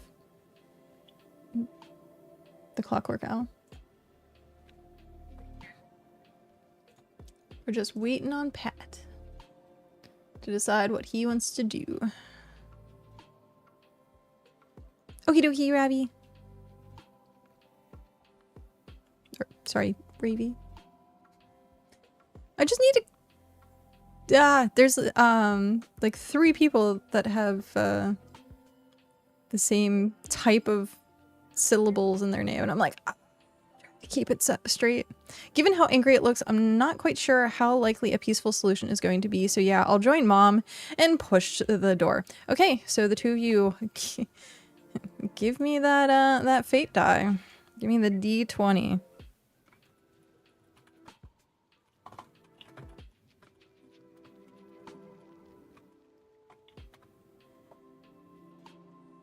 Surely this can only end well. Oh. Depends on how you guys roll. With the 20. Jeez. Okay, so Pat and Mom, you guys are definitely looking at a good outcome. So 15 plus 20 equals 35 divided by 2. We're looking at a 18. So with that, you guys kind of have the shield up and you kind of scoot your way to be behind the door. And as you manage to kind of like push the shield, and the Paladin at this point is just kind of following, like he's glued to you. You can't quite tell if he's ever moved his position. He's just kind of like stuck behind Mom, frozen. And so as you go to shut the door, you hear, "Give me the Paladin." But you manage to start shutting the door a little bit more.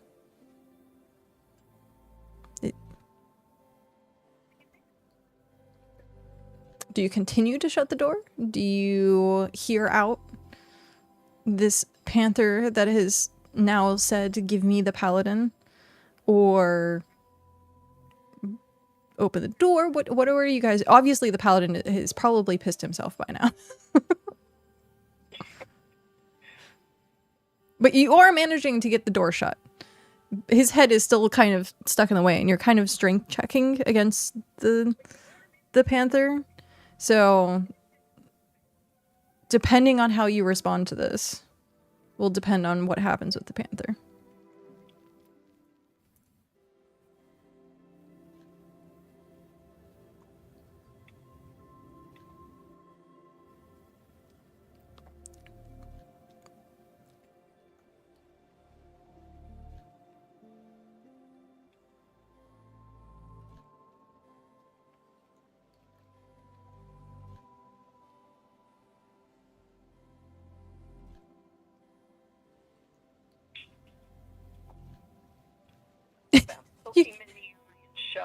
Shove the door forward.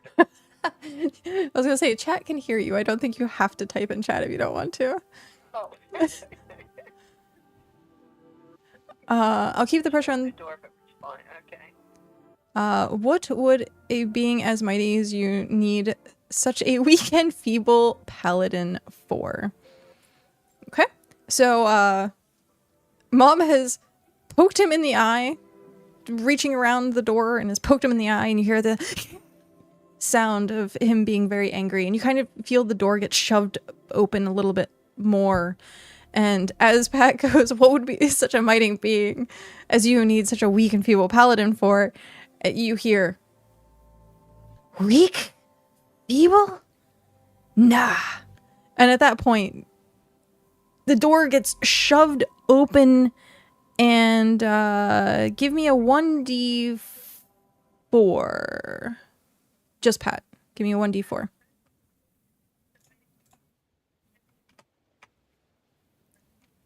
You guys are actually pushed back and topple over 3 feet away as the door now rapidly opens because Mom has poked it in the eye and tried to shove it harder against a beast that is 3 fucking sizes too big. So at this point, the panther has now actually, you've gotten 4 feet backwards, and the paladin's landed on his butt. You guys are in prone position, and this panther is in fully out this door, just like kind of pounced out, and is now full on growling. Oh, shit. And it's full on growling at the two of you. And the paladin is trying to scramble away, but he's not doing a very good job at it. And it's taking a moment for the panther to decide whether or not to engage with you guys, but Mom did poke it in the eye, which is an act of aggression.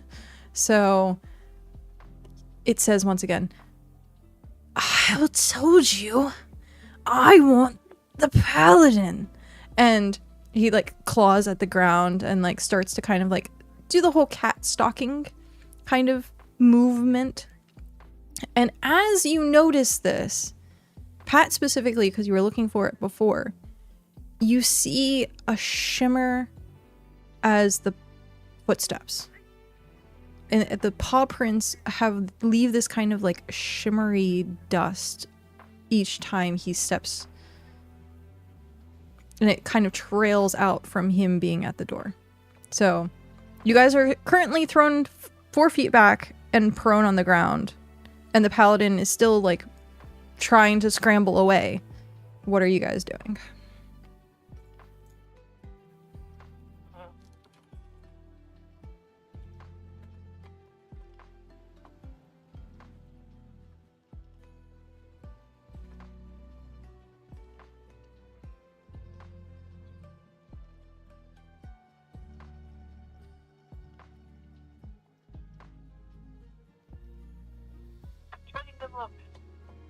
What's my sprinkly stuff?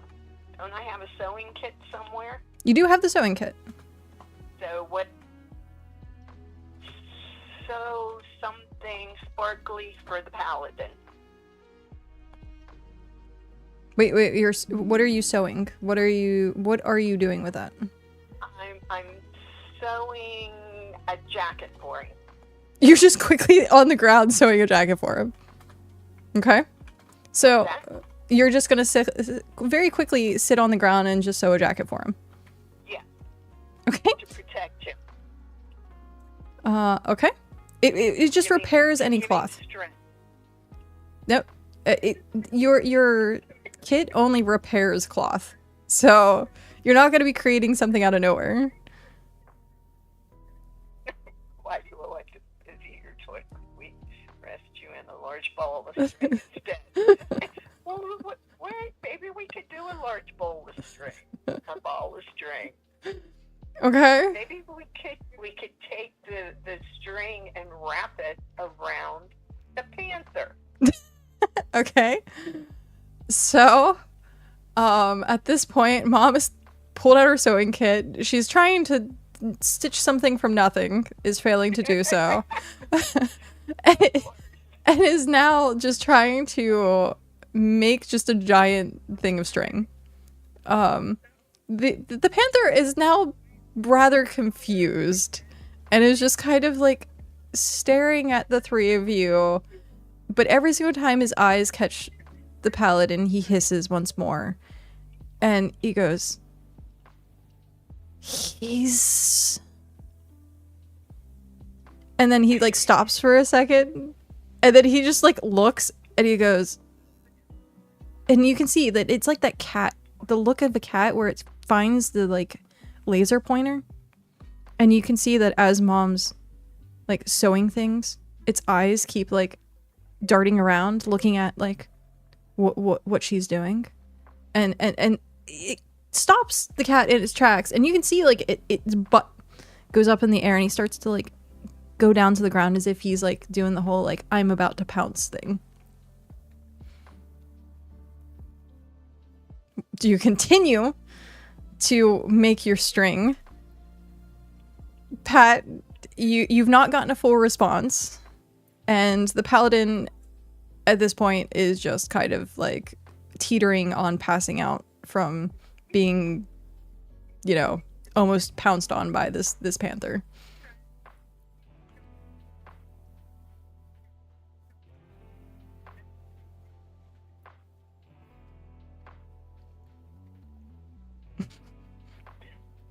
We're gonna tame the panther at this rate. We're going to tame the panther at this point, so it's Prometheus. It's Protheus. Protheus. Protheus. Yes, I just call him Pros. Because saying Protheus every single time, I said Prometheus at one point. It is a tough one to pronounce, yeah. See, even my mom messed it up. That's where I get it from, guys.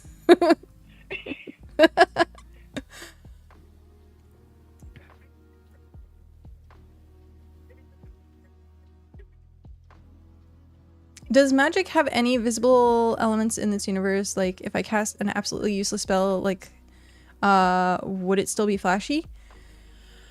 I'm gonna leave that up to you. I know with a lot of the encounters that Faye had, they were flashy, but that was kind of because the spells were flashy spells. They were also random spells. So if you say, I want to subtly cast something, if you just say, I cast something, we're gonna go with the description of what the spell was. But if you say, I want to subtly cast something, then we will put that as like the start of it. Cats don't like water. It's true. Cats don't like water. Well, I think jungle cats tend to not care about water. But yes, cats don't like water. We're gonna go saying the cats don't like water. I cast magic missile into the darkness, dude. Where is the Mountain Dew?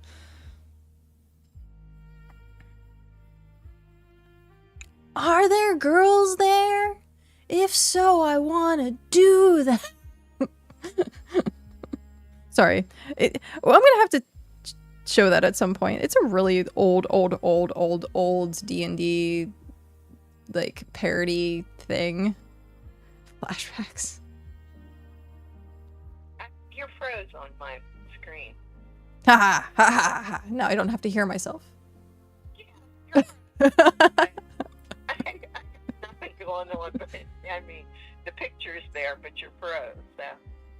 Well, this is also why I wanted to give you a call, in case, like...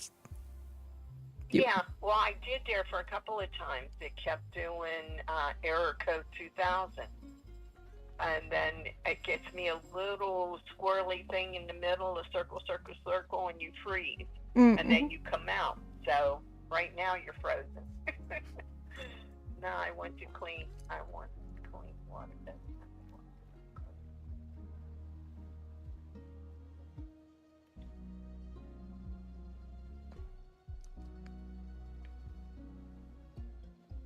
Okay, so you want to use the spell that you're currently holding in a very flashy fashion, then, correct? We can assume you have, okay, the typical like bedroll, canteen kind of stuff on you for this. So as you pull out this canteen and you start you can see the cat butt wiggle, and that they're about to pounce, and they keep looking between the paladin and this shiny string that like mom's putting together, and you just how do you do it? Do you describe to me the way in which you want to try and flourish this rather unceremonious spell? Like, do you large gestures? Do you hope that it like you put more willpower to make it like brighter? Like, what are you doing to try to catch this cat's attention? And I'm assuming me with my string. No, Pat with him trying to distract, Okay, but like, canteen. are you still just sitting there sewing away, trying to make a giant ball of string? I'm trying to make his ball of string. I'm gonna wrap it around his feet and tripping. You are currently probably like 10 feet away from this cat, though. Are you gonna? You probably have. How big of ball of string do you want to make? Foot, yeah, 12 inches. Just 12 inches of string. That's it, or 12-inch big ball. 12 feet. 12 feet. Make a ball. Okay. So, give me a 1d4. 1d4. Yes.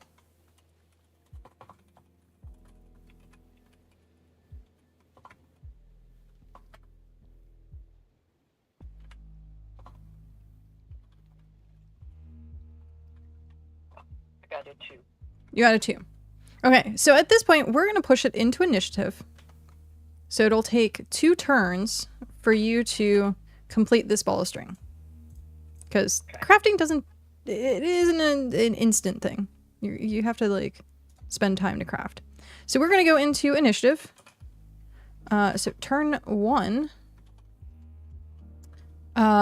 We'll say... We'll start with emberMom. You are currently doing the ball of string for your turn 1. How did I format this before? Oh, okay. That's how it... So then... you are... Oh, holding... spell, or... held spell... casting?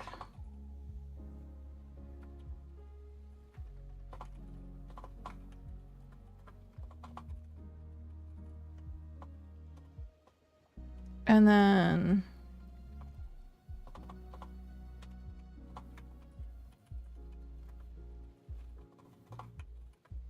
Okay. What's up? I was wondering why nothing was coming up on the screen, but you're frozen.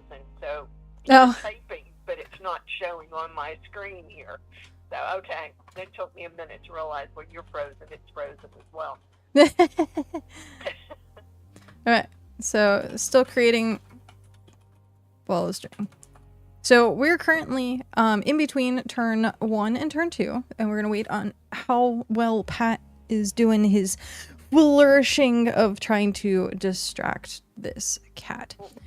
I'll hold out my canteen in the left arm while using my right hand to do a basically jazz hands at the canteen.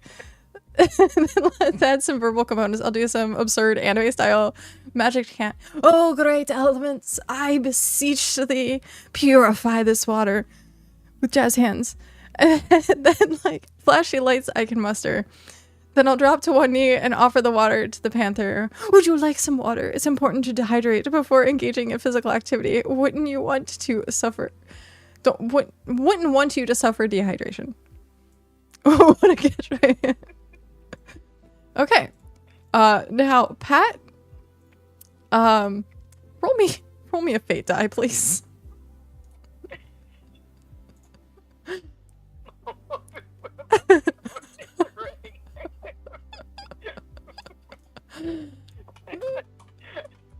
Oh,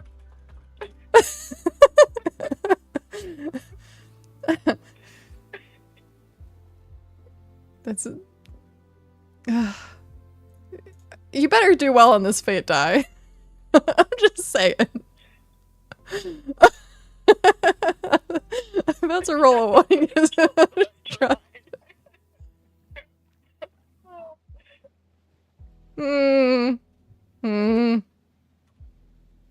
It's still not very good. Okay. So at that point,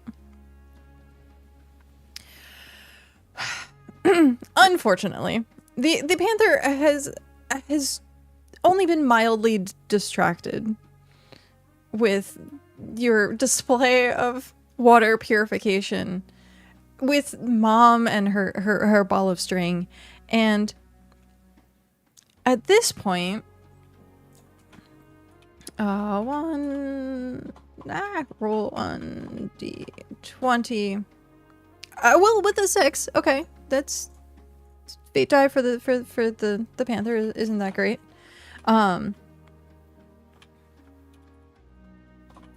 He's gonna go to pounce onto the paladin, who at this point is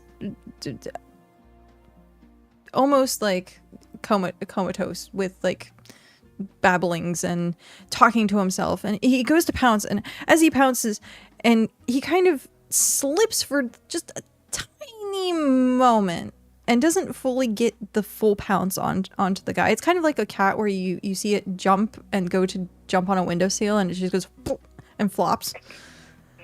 So that's what's happened to the panther with the paladin, and so he is now righting himself. He has the paladin pinned, but not in the way that he want, and he just kind of looks up and stares like no one saw that. No one saw that. No, I'm still the regal king of this land. No one saw me do that. So he failed to pounce onto the paladin.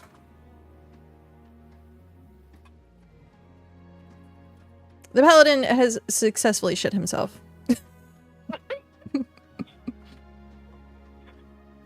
Very much successful. You can smell it. It's not pleasant. At this point, the paladin is just out of commission for this whole thing. Mom, you have created your ball of string. You are probably 5 feet away. Like, the panther has successfully gone closer to where you are because the paladin was right behind you, but he's kind of like tried to push himself backwards a few feet. So you're like 5 feet away. You've completed your ball of string. And what do you do at this point? Oh god, it's that smell. See, weak and feeble. Yep, that's true. Oh, what do I do?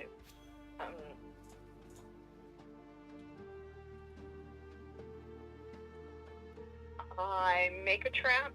I tie his legs together and knock him down. Okay, so with your and I hit him with my shield. you get one action. You don't get the whole kit and caboodle. What does it do for? I wrap it around his legs so that he can't go anywhere. Okay, so at this point, give me a fate die. Give me a 1d20. Let's see how well you do this.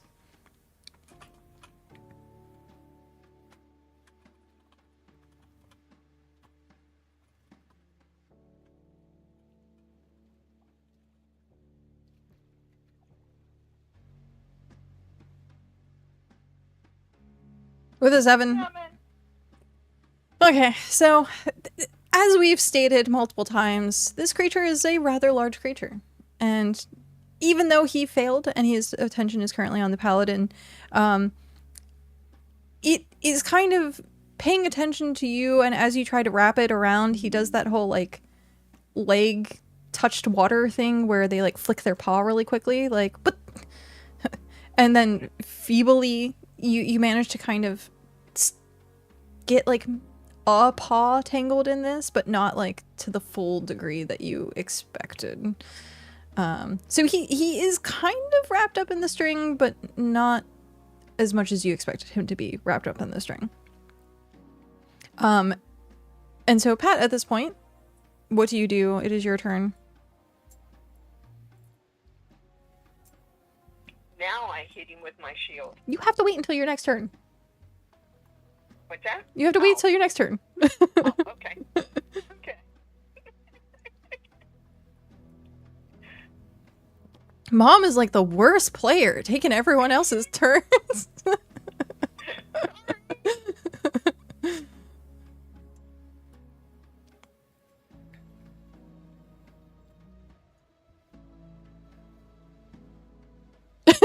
Jeez, what do I even do in this situation?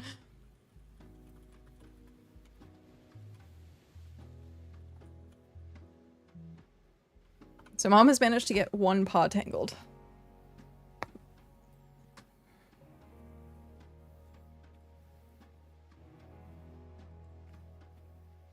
And this paladin the entire time is like, please don't eat me. I'm skin. I am bones. I know I look like a can of tuna, but please, please don't. Because he's in a nice shiny armor. Sorry, I'm such a... No, you are not such a poor partner. I'm just making fun of the situation. You are doing actually really well. For this time, first time I've gotten Mom to actually take part in like a D&D adventure. You're doing pretty well.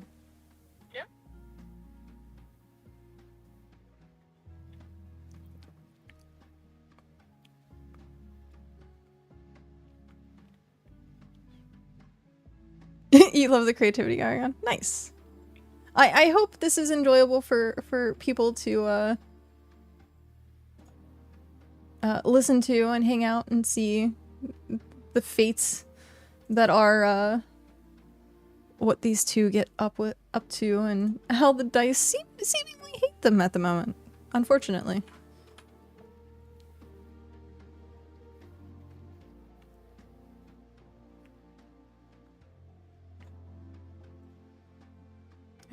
There we go. Welcome back. I want my D&D character to get a sewing kit now so I can try this strategy if a cat shows up. Look what you started, Mom. Yeah. I just wanted to make something.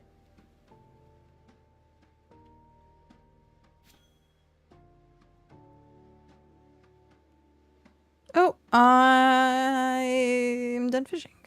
I accidentally dropped... No. Okay, I'm gonna head back and process all my fish.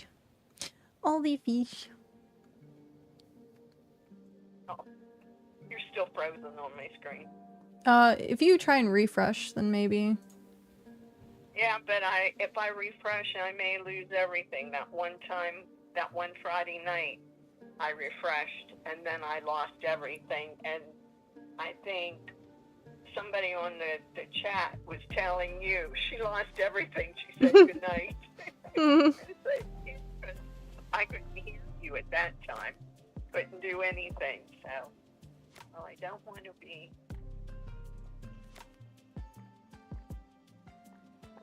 It's already too late for that, Pat. Mom poked it in the eye. And next time I'll poke both eyes. Next time do both. I'll try to placate it and see, doesn't that string look more fun to play with? Give me a fate roll. You could also try and use, we did have the utility magic sheet now. So if you wanted to, you could see about, God, why did that not, it's opening the wrong things. Utility spells, open new tab. We do have social and communication. So if you want to try and use some magic to persuade this thing, or whether you just want to leave it up to fate. Well, you're going to have to use a fate die anyhow, but you could also add a spell to it if you wanted to.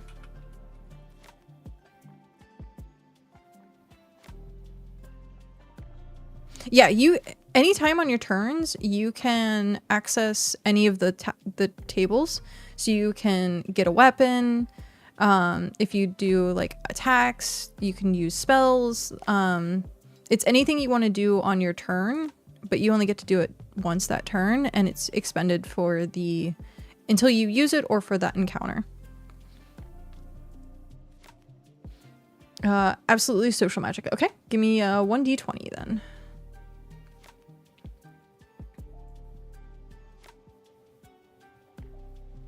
Yes, 1d20 for social. And with a 9. So we have...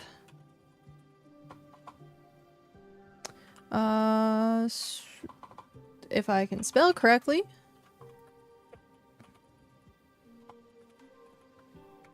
Social and communications magic, and we has it at a 9, which is...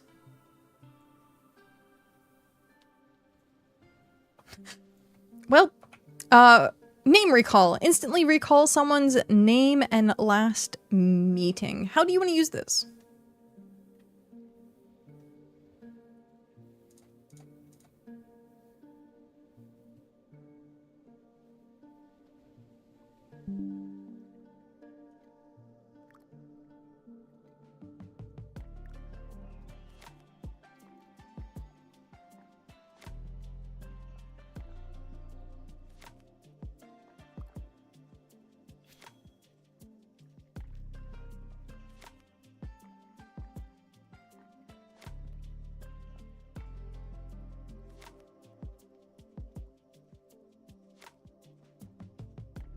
Oh, and also we're gonna need depending on how you, well, I was gonna say we're gonna need a fate die, either which way.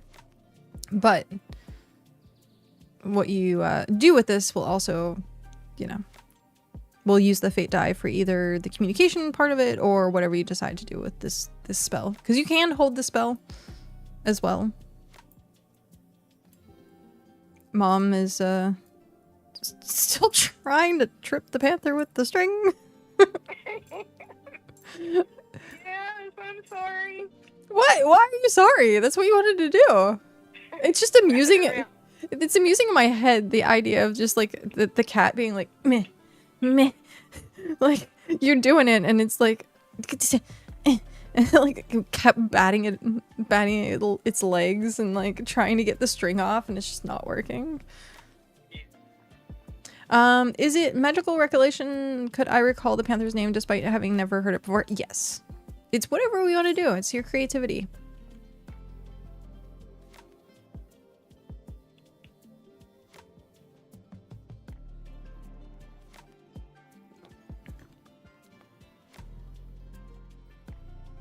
Creativity is hard. It's fine. If you want to remember the panther's name, you can remember the panther's name. If you want to do it based on your own memory, you can do it based on your own memory.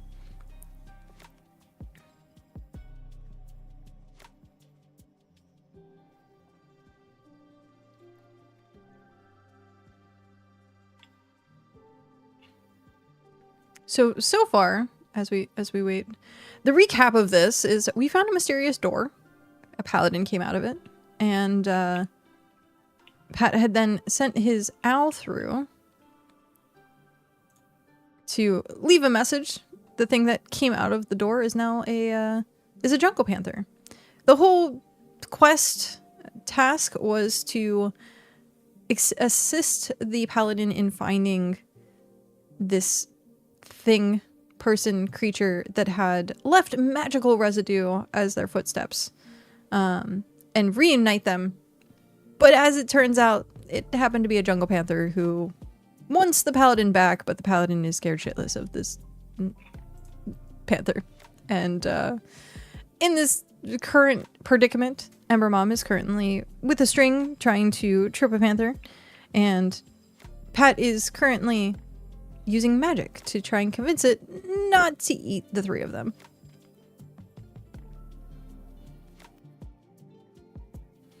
I'll just recall the panther's name and given its reaction to when it nearly tripped previously, it seemed to have a high opinion of itself. So I'll amend my statement to, see, Lord, blah, blah, blah, doesn't that string look more fun to play with? Plus, it doesn't smell terrible or screech so pathetically. Okay. Give me the fate die. With a 19. Okay then. Yeah. Paste. With okay. Fate die. 19. As you say this, and I imagine you're probably pointing out the string that Mom is using to wrap around its feet. It kind of stiffens hearing its name and like regally sits down instead of being like crouched over the paladin. You hear the from the paladin as this giant panther has sat on his legs and is now kind of pristinely staring at Mom with the string and with looking at Pat. Well, if I do say so, that string does look mighty fine. And I'm trying to disguise her attempt to trap her as just clumsily offering a new toy. See? Oh, shit.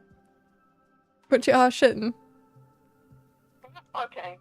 Well, I guess I wasn't doing anything on the screen and it went black. So now I'm okay. And I just clicked it or moved it. Are you? And then moving the mouse. I was gonna say refresh it. Okay. See what happens. Hi, Faye. So at this point, this jungle panther has kind of like looked down at Mom and picked up its paw with the string that's been tangled around it. Why, yes, this does look like fine thread. And he again is just sitting on the paladin. And he starts to, with a clawed finger, starts peeling it off of his hand and starts almost rolling it up. And he's like, yes, indeed, this is quite enjoyable. And with that, he's going to be now fully distracted with the string. What do you guys do after this? So you now have his attention on the string.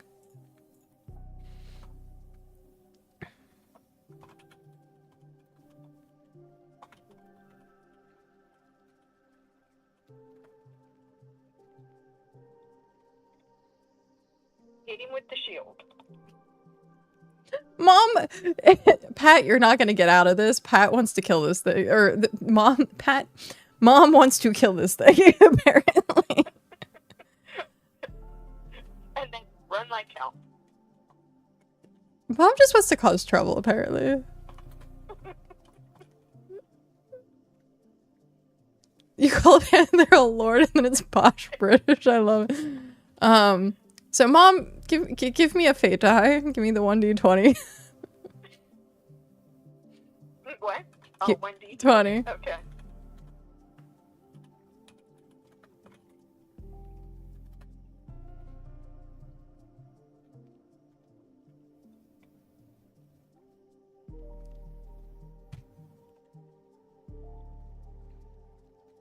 With a 12. Okay, so at this point, you manage to hit it with your shield. And the panther suddenly gets very startled and goes, my goodness. And at this point starts to snarl at Mom. And you can tell that is now no longer paying attention to the string. And for all intents and purposes, looks like it's ready to just take a bite out of Mom as soon as it can. Pat, what are you gonna do? Actually, Mom, give me a a 1d6. Let me check the chart. For a 12, 1d8. Give me a 1d8. 1d8? Yes.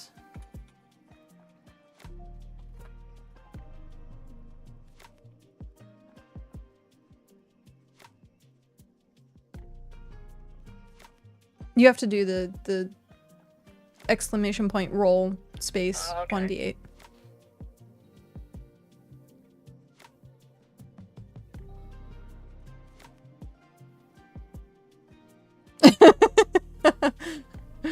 That's funny. Oh, got a 4.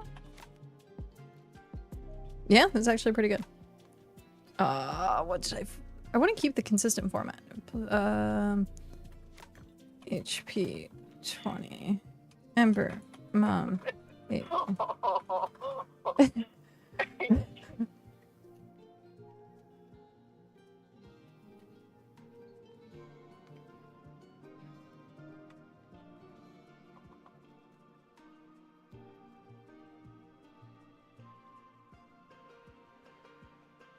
Okay. So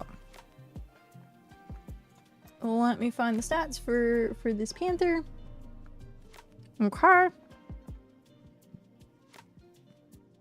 So Mama has done 4 points of damage to this panther.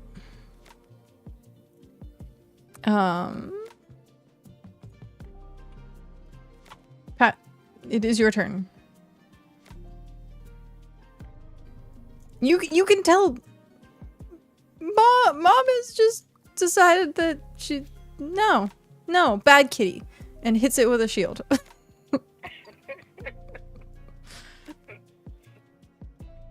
It's kind of like a newspaper, right?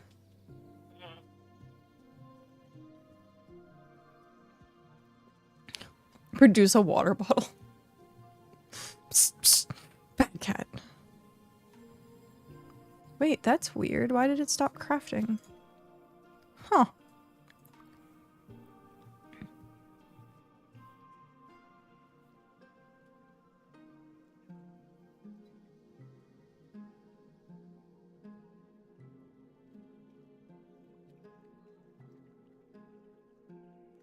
Oh, I don't know. 1 sec. Okay.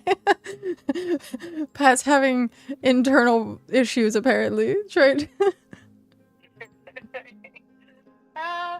He can run, that's fine. I can die off. I already said you can run. Okay. I will live with my consequences or I will die alone. No, you'll have the paladin there. Oh, yeah, shit thing.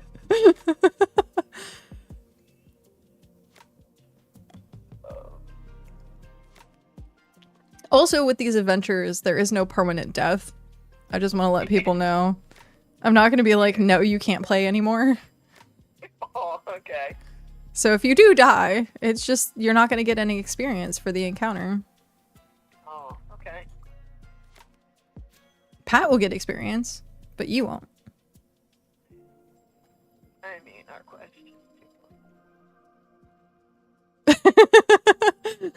I mean, our quest is to find the great emberKat. How am I gonna show up and be like, I abandoned your mom to be a Fade Dire Panther's chewed dog.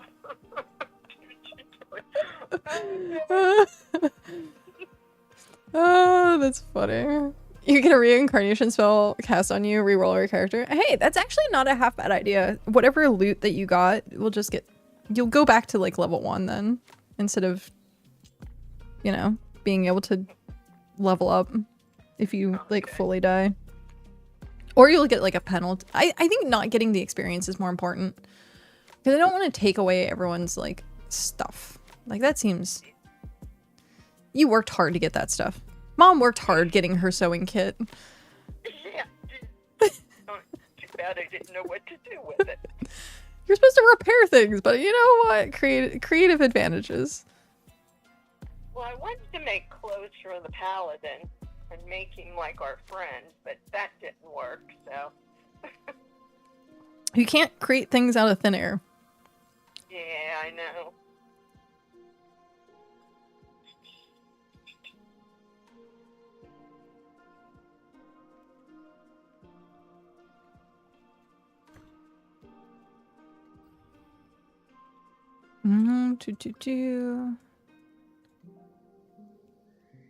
How much did we need? We needed 440 and we managed to get 3. Okay, so we have to go back out again.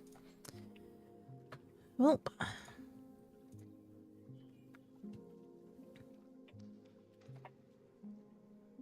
Have you been having fun, Mom? That's good. I have. Just now closing up the windows. It's getting dark. Hard to make an in-game character decision when I still haven't figured out my character. You don't have to figure out your character. If you want to, you can. You absolutely could. This is it is all your creativity. It is all your purview. Is that what I'm looking for? That's the correct word I'm looking for. So if you want to create your character on your end, I'm not going to keep your character information down. I'll keep your encounters and like what you get from the encounters, but if you want to make your own character, and we could actually add a roleplay channel, like if people want to like talk with their characters and stuff. Faye's character is like fairy who steals buttons. It's true. 'Tis true. Which was absolutely adorable, by the way.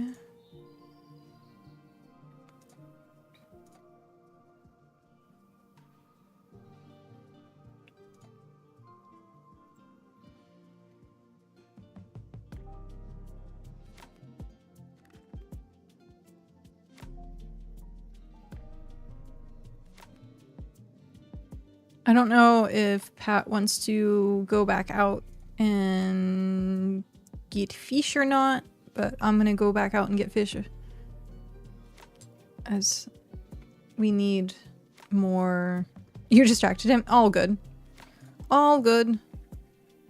I'm gonna go get some more fish for... We need like 100 of fish oil. Actually, do I have... I mean, I probably want to reference because it's roleplay, it's fantasy. 90% of what happens is usually chaotic and silly and dumb. So if I play myself, then it wouldn't be much fun to play with. World's most equal stream, and fuck it. I'll roll on the damage spell table and see what I get. We are officially going to combat. Okay, so you have random spells and offensive spells. Which one do you want?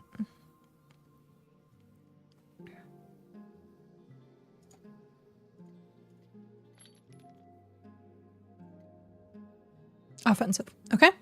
Give me a D40.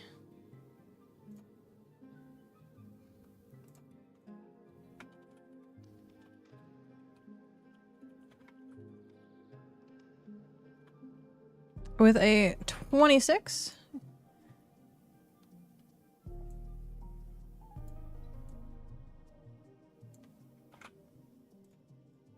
And you did! Chaos Coil. Speaking of chaos. A spiraling bolt deals random elemental damage. Give me your fate die, please. Any chance we could get a sheet up for the tier 4 upgrade for material reference? That's currently up right now. It's on the normal sheet.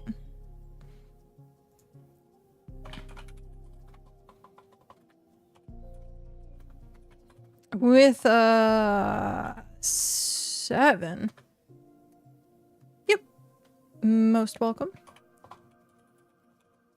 So damage with a 7 is 1d6.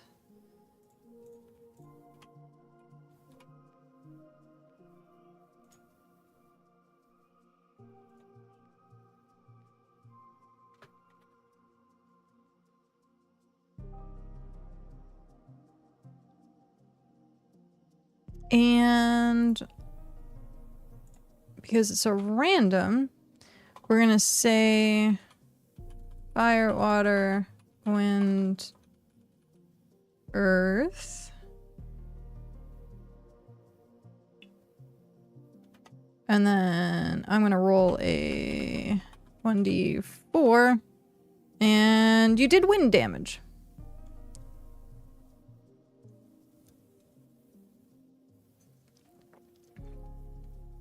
So, dude, a spiraling bolt of wind.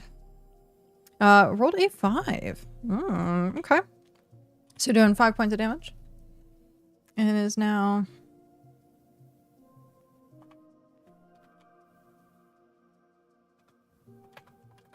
We're at 9. 9 points of damage onto the panther. The panther at this point, as you out of nowhere decide to do this bolt of damage, is just kind of like, okay, now it's on. And you like full like fangs bared and like starts to kind of like grind its claws into the ground, just where it's at, not paying attention to the paladin, even though it's still sitting on top of the paladin. But now it's going to turn, look at Mom, look at you, and we're gonna say that actually, Mom, call even or odd. Even.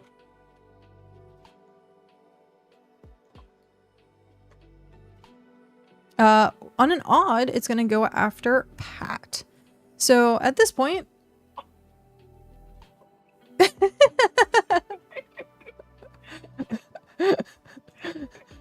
See, mom starts trouble and then just tells you to, hey, take care of it. Okay, so with that, the panther is going to go ahead and turn, look at Pat, and pounce straight off of the paladin, which probably is going to hurt considerable amount now that I think about it. But I just, this is just literally every D&D group I've ever been in. 1d8. So roll 1d8. Rolled a 2. Okay. So Pat takes 2 points of damage as this panther has now jumped and I don't want to say pins you to the ground. Actually, give me a fate die. No, I'll do the fate die because it's for roll 1d20, which is 11 pounds. Fate die with 11.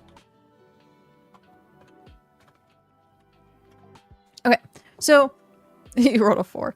At this point, he manages to pounce, but not completely knock you over. He kind of just like pounces in front of you and does like a slash with his claws and doesn't manage to get that full. He's not very dexterous, apparently. He's not good at pouncing on things. As earlier, he whiffed it when he tried to pounce on the paladin. So you're only taking 2 points of damage as he leaps over to you and does a claw to your face as the aggro is now on to Pat. And then it goes to Mom. The panther, if you want to do any attacks, you're going to have to walk over to the panther. The panther is currently like 10 feet away based on where Pat was. So what would you like to do? See, Pat knew all that stuff. I don't know any of that stuff. What do you mean? You have options. You can cast a spell. Here's your options. If you want to use your shield, you currently have it in your hands. You can Captain America this panther with the shield. If you want to, you can continue to bash it. You can throw it at it. You could cast random magic. You could use random spells, offensive spells, healing spells.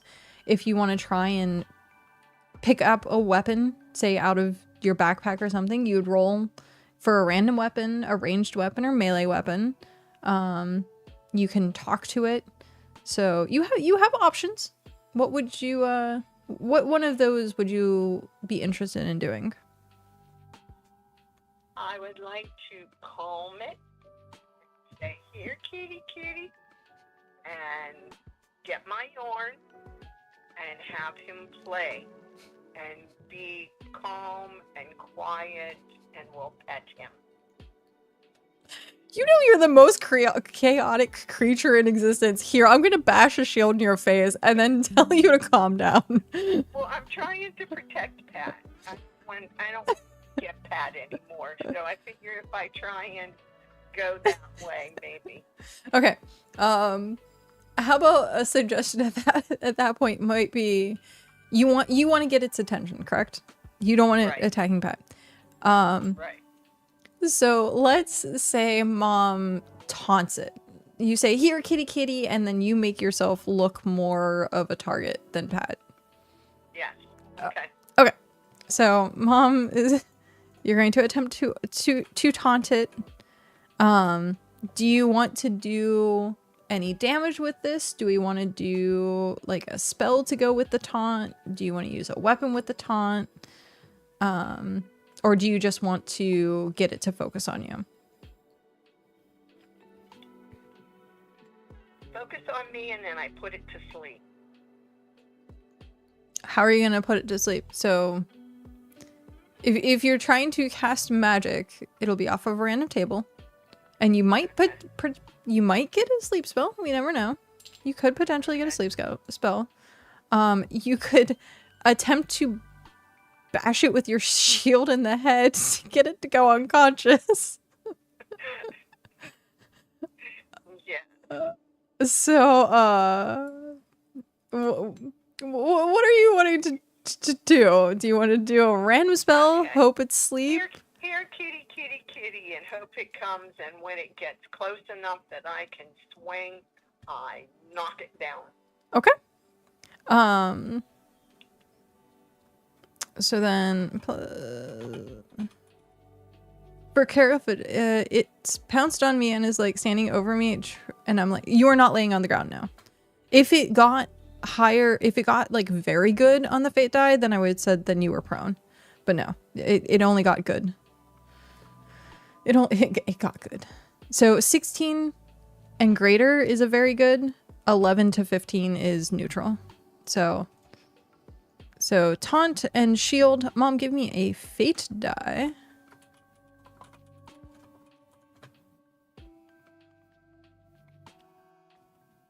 What am I doing? D20. D20.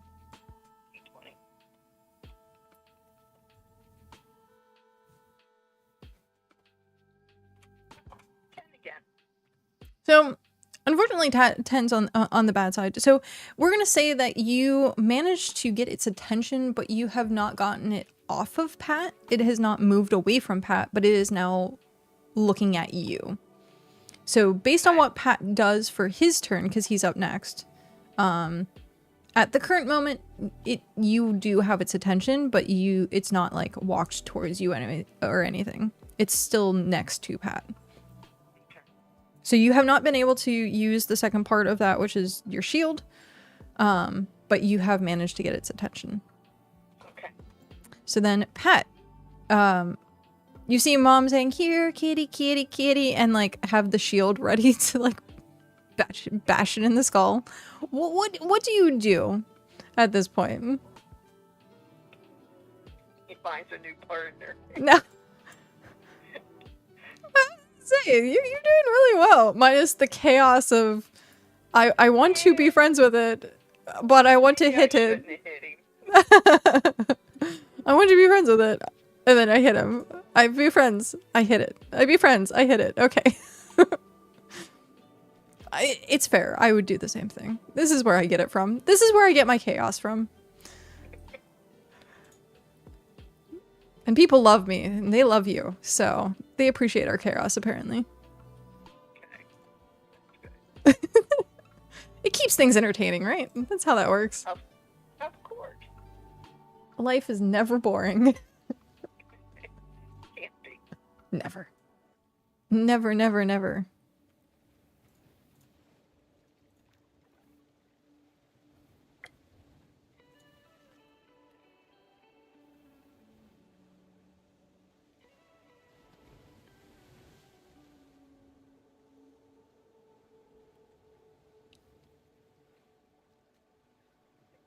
Yep. All good. Take your time. It is all good. He thinks longer than I do. It's okay. I go first thing and go, okay, let's hit him.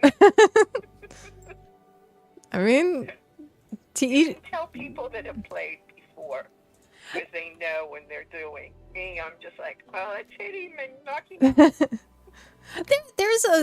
There's a sort of charm though to seeing the impulsive, like, I'm gonna do this first, because there are, wow, I'm like hyper glitchy. That was weird. There is times where just doing it is usually the better idea, and then versus someone taking like a half hour and then you're like, oh, okay. Like, it didn't really do much even though they spent a half hour. Oh hey, I finally got a egg. I got a frog egg. Yes. That's because Pat overthinks every action and possible consequences. It's not necessarily a positive when I can't make up my mind because bad thing could happen in a game where every action can result in bad thing can happen. But I mean, there. It's a good thing he thinks it out. I'm not, I'm not used to knowing how to play. I've never done this before, so it's like, oh, okay. One item, bam, I'm doing this. So, yeah. I'll roll on the weapon table and see what kind of weapon I have. Okay, you have options. You has either the random weapon table, the ranged weapon table, or melee weapon table.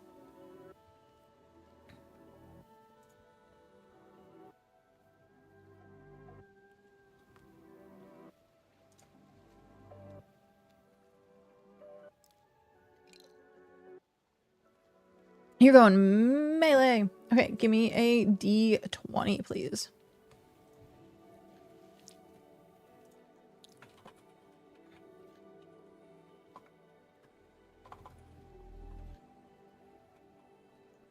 With a 5.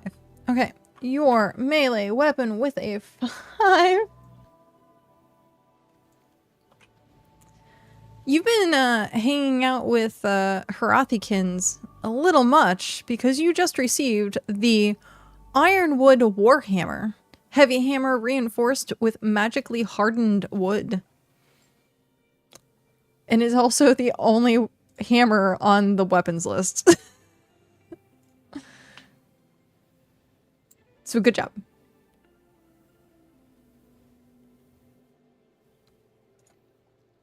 So, out of nowhere, you produce this Ironwood Warhammer.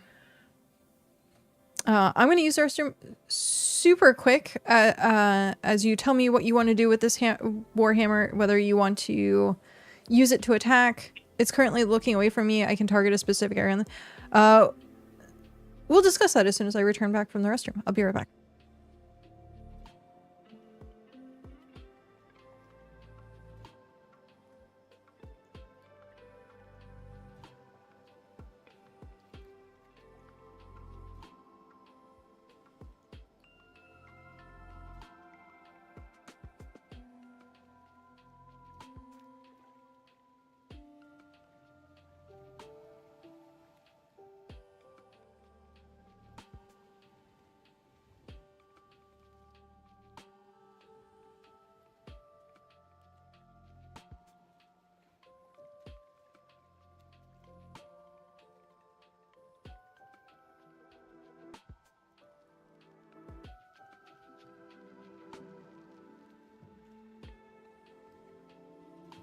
Okay, I am back.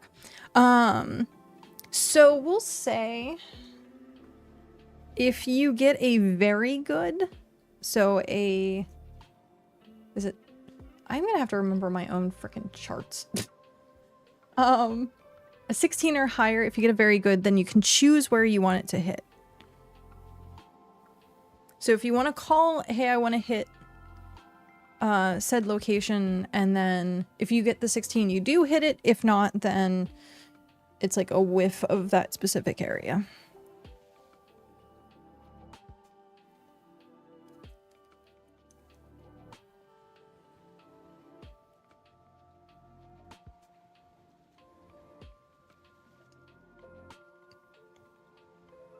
And yes, people can trade items if they want. I'm gonna make a document or a Discord channel with the character sheets. So the stuff that you do have on your character sheets, if you want to talk with people and trade the items, you can. Whiff of that specific area, meaning I would still hit it randomly. Yes. Are you still here, Mom? Oh no. Did Mom disconnect?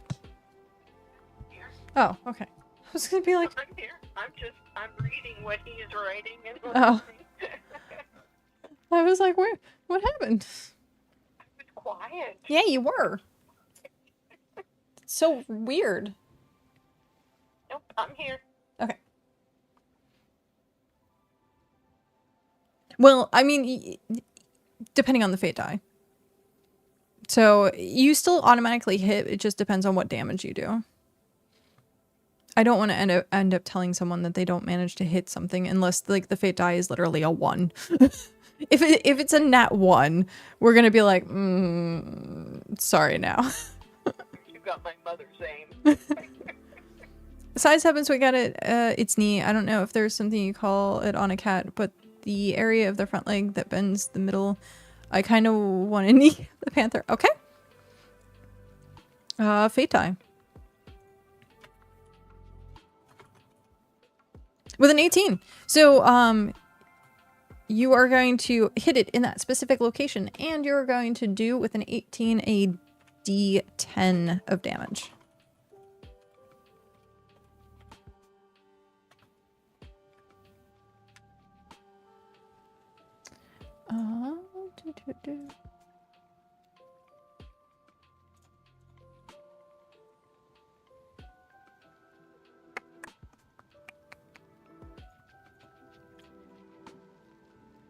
And you rolled a 4. Okay, so you managed to wheel back with this hammer and just hit it like, you know, the more aggravated reflex check at the doctor's office, but with, you know, a warhammer and into this cat's knee. And with that, you hear that sickening and you see the cat just kind of immediately kind of topple onto like where you hit it. So it's now prone. Because of, you know, well, sort of, head's half prone. It's not like full prone. It is kind of like, what just happened with my leg? It wheels around with his head and just hisses at you. And you've done a considerable bit. We're gonna say anything that requires is a claw attack is going to be at disadvantage. And so with that, it's going to be the panther's turn. It is going to attempt to claw you at disadvantage. So it's going to be fate die, 1d20.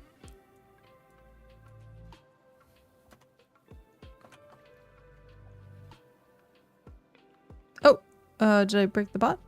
I broke the bot. There we go. So with a 9, that's going to be very poor. And that's going to mean that it's going to be a 1d6 damage instead of anything higher. So fate die is 9 and 17. With a disadvantage...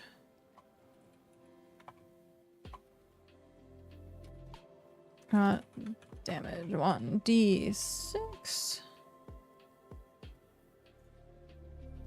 And roll 1d6 with a 5. So it is angry still. It is definitely very angry that you have now incapacitated one of its legs. It has that, like, after it's recovered itself, has that cat or like the animal limp where they have their arm tucked up. So any movement and everything that's going to be a claw attack is going to be at disadvantage. Movement is going to be, you've now rendered it useless to pounce, but it can still like move around. So good job. And with that, it's going to be Mom's turn. So Pat took 5 points of damage. Where did I put the... There we go. So minus 5. You are now at 13 hit points. Mom is still at 20 hit points. And you don't know what the panther is at.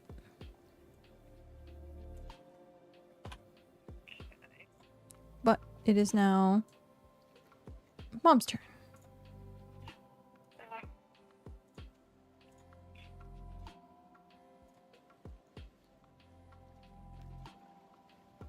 Okay, where's the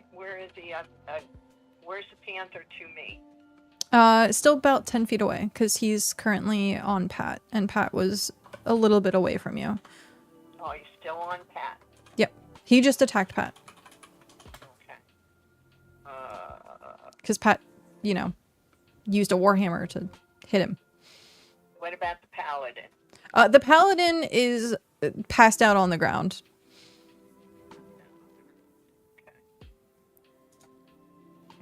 With a very smelly wet spot surrounding his body.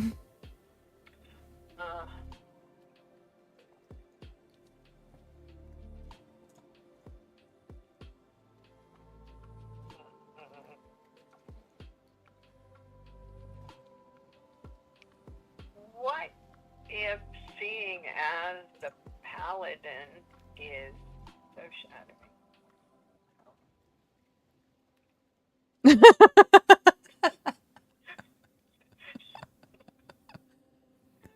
Yeah, I would assume so.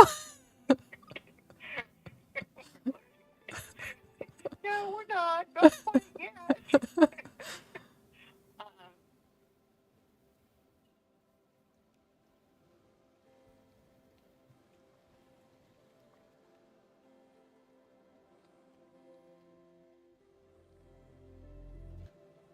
How about if I do a weapon or whatever Pat just did? You would be dropping the shield and pulling out another weapon. I'm wondering, is that shield doing me any good? Didn't do anything to hurt him. Yeah, I'm going to drop the shield and go for another weapon. Go for a weapon. I'm just gonna let you know behind the curtains that it's the fate die that determines how much damage you do. It's just flavor text with what weapon you have. So some weapons, like if it's a range, then obviously you're gonna be able to hit it at range. But like having the shield, you're gonna have to walk up and hit it with the shield. Yeah. And so most of the time it's flavor text based on the weapon, but there might be some advantages to like the weapons that are rolled. And so like right now you just have a generic shield. If you want to roll for a different weapon, you have random weapons. You have range specific weapons, so like bows or throwing things, and melee specific weapons, which you are pretty much holding a melee specific weapon at the current moment, but the shield's only going to do so much. It's not like you can pierce something with a shield. You can only bash with the shield. And the first time I bashed him, it didn't do too good anyway. Well, I mean, that's what the fate die is. Only made him mad. Okay. So, yeah. Random, ranged, or melee?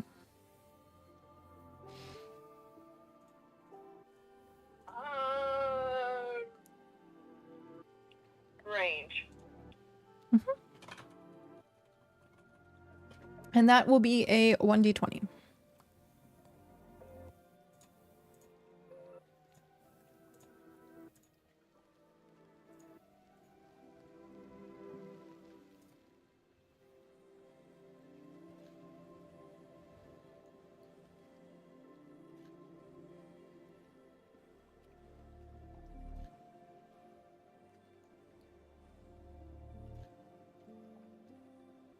You forgot to hit shift.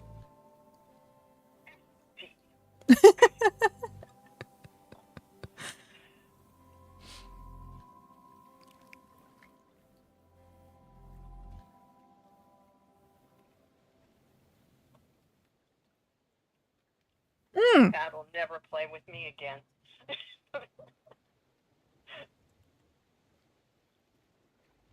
So you just hit a nat 20 on this, which means I your weapon is called Planet Breaker Ballista Wand, a handheld focus that launches compressed gravity bolts.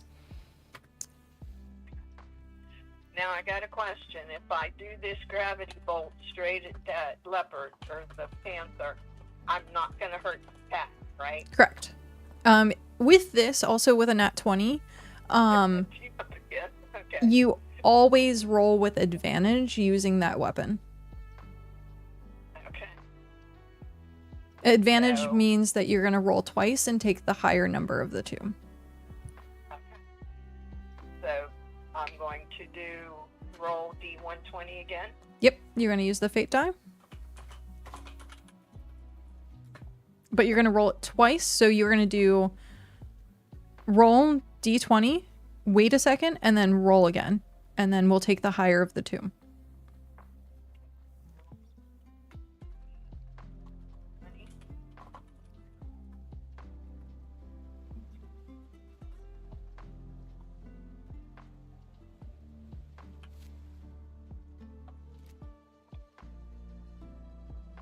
Damn. I keep hitting the 0 for the. Yep.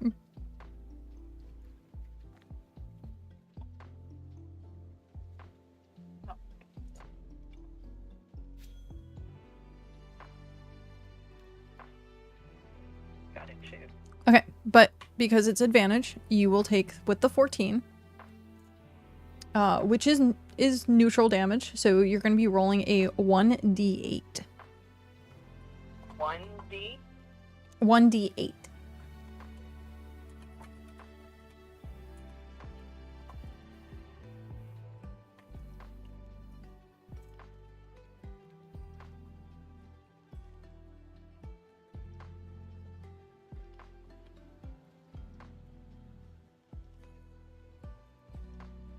Oh shit, Mom, I just realized you did a 1d2. So we're gonna roll the 1d20 again, the last one. Because I just saw that in chat, you did a d2 instead of d20. Oh. So I'm doing a D20. Do a d20.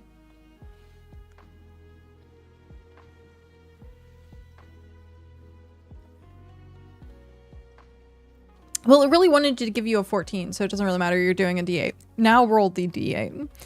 Just, I want to be consistent with.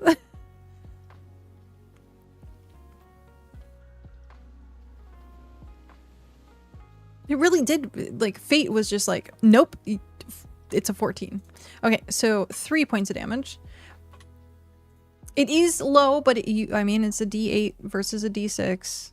You had a d8 last time and it was 4 points of damage, d3. With this, because it's advantage, where do you want to hit the panther with your gravity bolts? Is it looking at me? No, it was looking at Pat. Looking at Pat? Mhm. I want to hit it at like the shoulder, above the thing. I don't want to try for the head. I want to hit the shoulder, the shoulder areas as it comes in that way. Okay. So as you kind of focus with your wand, you pull this wand out of wherever, and it's like extra glowy. Like your wand has like you can tell it's like a mythic legendary weapon that you have because you rolled a 20 and it's the best weapon on the freaking table. So you can hear the shing as you pull out this wand, and you cast with your gravity bolts, and you hit it square in the shoulder. Do you want to hit the side that was already damaged by Pat, or the side that is undamaged by Pat? Let's hit the side that's already damaged, and then that way, you know, it's double force. Okay. So with that, you hit it in the shoulder that has already been or hit it in that region that has already been damaged, and it once again kind of topples, puts its shoulder down, and now is in one of those, like, if you've ever seen an animal with only one leg, instead of it holding it, or sorry, 3 legs, but instead of holding it up as an injured, it has that now shoulder to the ground. So its movement is 0. Like, it is not going to be able to move from its position. And you've now given Pat advantage as well to his next attack. Yay. So then it goes to Pat. Okay.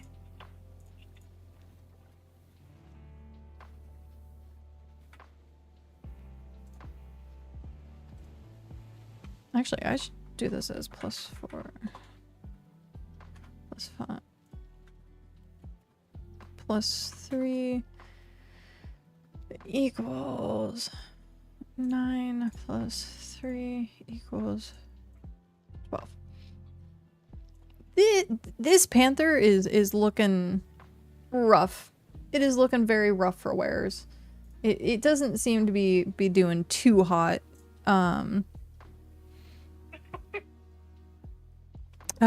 Keep it simple, attack again, no specific target, just swing for the fences. Okay, so with that,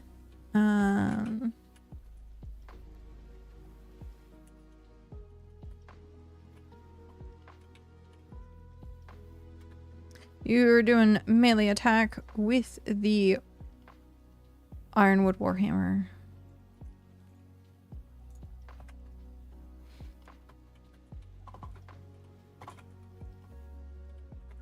Fate die with advantage is a 12 and 11. So with not a 1. Jeez. So with the 12, well, actually with the 11 even, you're going into neutral territory, so it's a 1d8 of damage.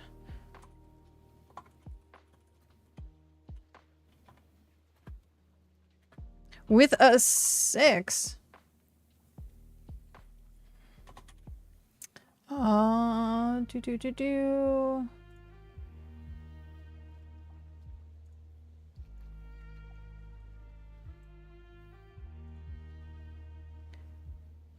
And +6 equals 18. Okay. Does speaking constitute as an action? No, speaking does not constitute as an action. You can speaking being a bonus action or an action during combat. I'm like, why? That seems ridiculous to me. You can do 2 things at once. You can swing a warhammer and talk about your breakfast. Like, what? To me, it seems really ridiculous. Now, if you're trying to like focusly command someone and be like telling people where to do or go strategically, yeah, okay, that could be an action. But if you're just like saying something while you're doing something, yeah, no, that's fine. But go ahead and speak first, and then I will tell you the outcome of the fight if you want to say something first.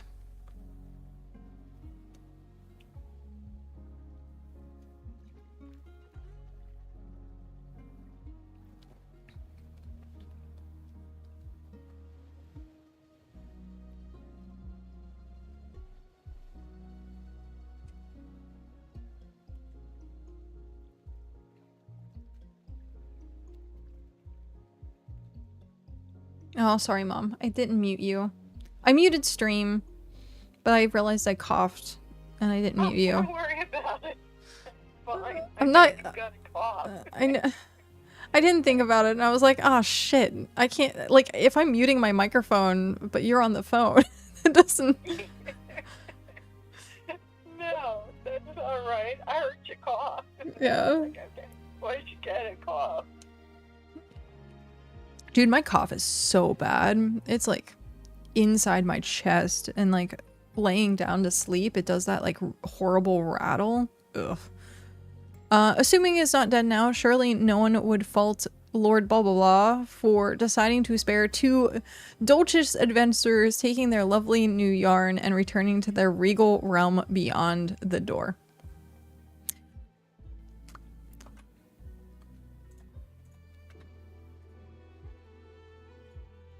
So, unfortunately though, your attack, as you're saying this, and you have attacked it, it is now unconscious though. By exact.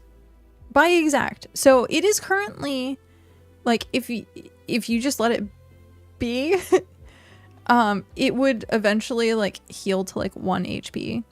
It's not like fully dead because you just hit it literally to 0. It had 18 hit points and you exactly hit it to 18. So we're gonna say if you exactly match for damage, or you don't like double, the creature's unconscious. To fully kill something, you're gonna have to like probably do double damage. You're not okay. You're not gonna say it. Okay, cool. So it is currently unconscious. You can tell that it's still like breathing, but it is unconscious. So now Panther unconscious. I don't know how to spell unconscious. There we go. Wrote it. I know. So it is unconscious, and then we are going to say we'll give it a fate die. So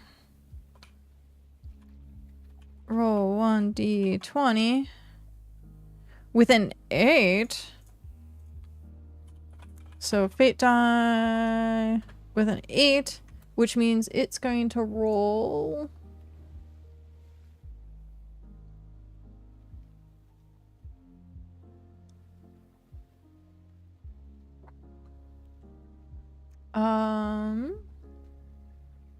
with an 8 is 1d6. Actually, it would be opposite. So it would actually roll a 1d8. Fate die. Out for 7 turns. So it is currently out, but essentially, actually we'll say 7 minutes until it stirs. We'll do it that way. 1d8. Okay, so it's out for 7 minutes. What do you do? What are the two of you going to do now? You have the unconscious panther and an also unconscious paladin. You've noticed that the ground in which the panther has been standing on has been shimmery this entire time, and based on your original task to find the thing that had the shimmery footsteps, you can only assume has now been the panther. But the paladin is unconscious simply because he passed out from shock.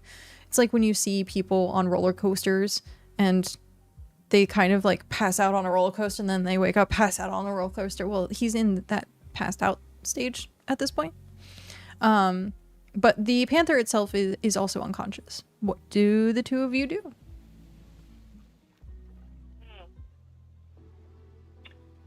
I think we pull up my yarn and go home. Splash the patty with some water. Okay, splash the patty with some water. Okay, so Mom, you start rolling up your string, and during the time which you're rolling up your string, Pat is going to take the canteen of now purified water. Yeah, there you go. I won't say purified, clean water. Of clean water. You're taking the clean water. You've now splashed it on the paladin. Paladin is like, oh, what?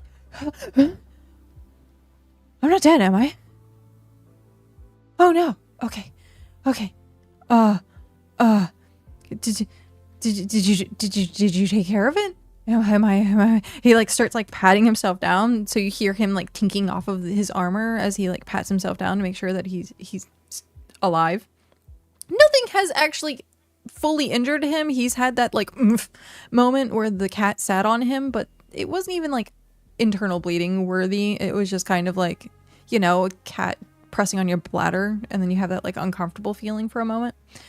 And so he's just kind of like, he sits up and he's just like, oh my god, okay, and then he looks over and sees the panther, which is now also unconscious, and goes, is it dead?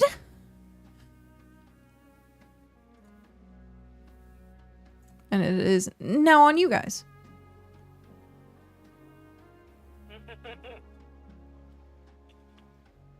I don't know. I'm ready to go home. Okay, so Pat just says, nope, just taking an involuntary nap. That's the pain is doing. Yeah, okay. So at that point, Pat says that to the paladin, says, nope, just taking an involuntary nap. You, very obviously, gathering your things, is just kind of like, whatever.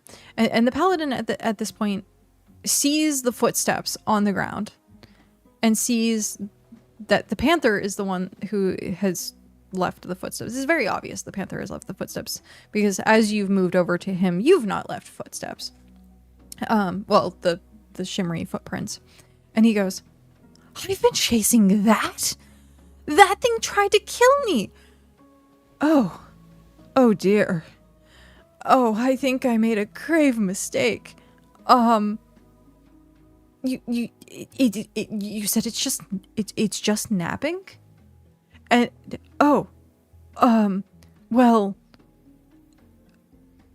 and then he goes, maybe I should rethink what I want to do in life.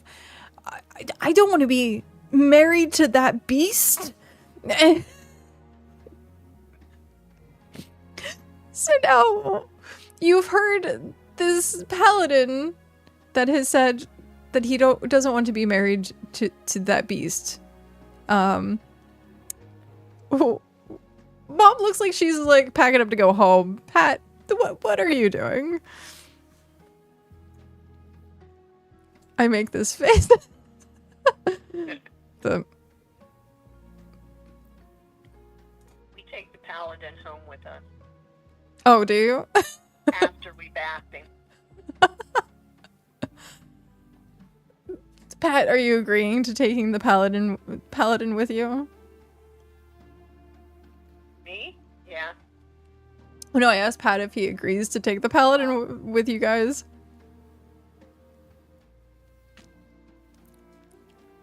So the task was the fact that this mystical track a killer who leaves magical clues at each scene, but I felt it was too grim.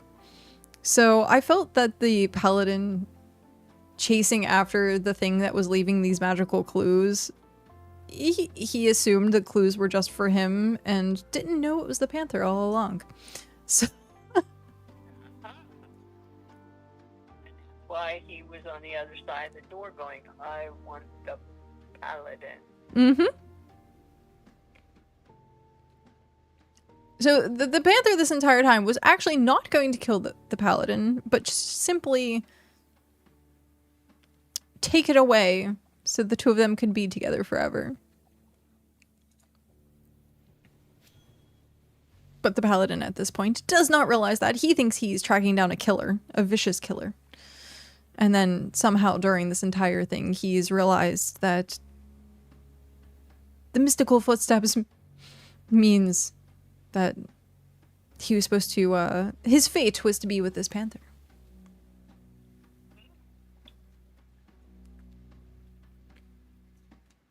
So, other than making that face, Pat, what are you... Okay, there we go. So you were chasing down silver footprints in hopes that you can marry whoever was leaving them. Why, yes. I mean, why else would there be silvery, magical things left near someone's bedroom? Like, why else? You've heard the stories. the damsel with the slipper and leaving the clues, and like I was looking for my slipper.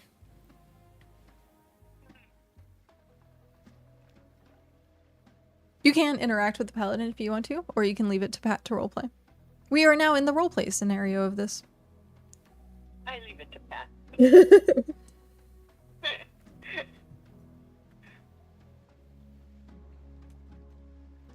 Mom has essentially said, Pat, we're willing to take the paladin with us.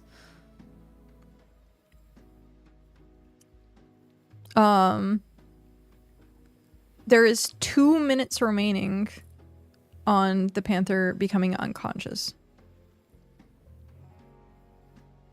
Or becoming conscious. Because 7 minutes. So you have 2 minutes left. At 29, the panther will wake.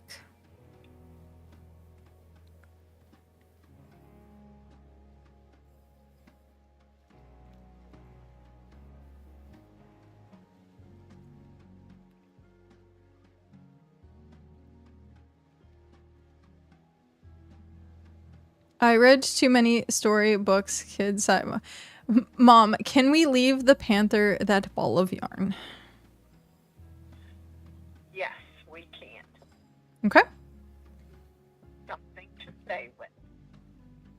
So what do? Do you just kind of leave it near it? Do you put it under its paw? Like...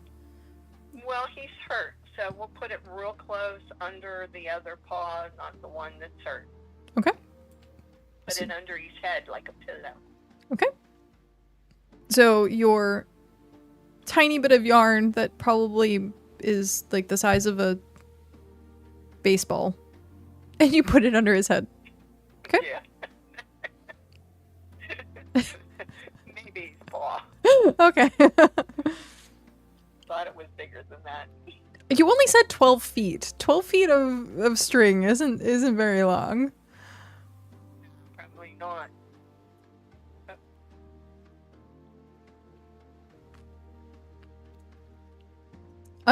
Like I'm giving the benefit of the doubt here. So Yeah, he can have the ball of yarn. That'll be okay. So lifting up the good paw and putting the yarn under the good paw. Right. The panther is starting to stir. I am going to... You can tell that the panther's starting to stir. I'm going to pause, like, the panther actually fully waking until I get responses from both of you of what you want to do noticing the panther stirring. If you want to take the paladin with you, or if you want to wait for the panther to wake up. Well, pinning a note to leave on the ball of yarn, I will say to the paladin, okay, where's home for you? Might as well take you there. I expect to at least get paid for this charade. If you can afford to waste time chasing fairy tales instead of working a job, surely you've got money.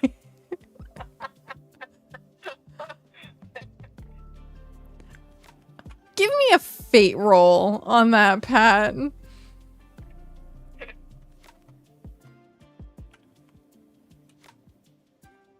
Well, I agree with Pat all the way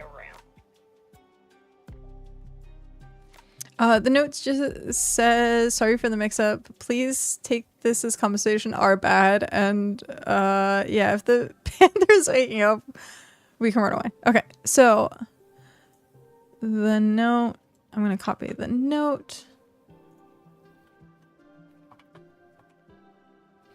God, I hate that it's...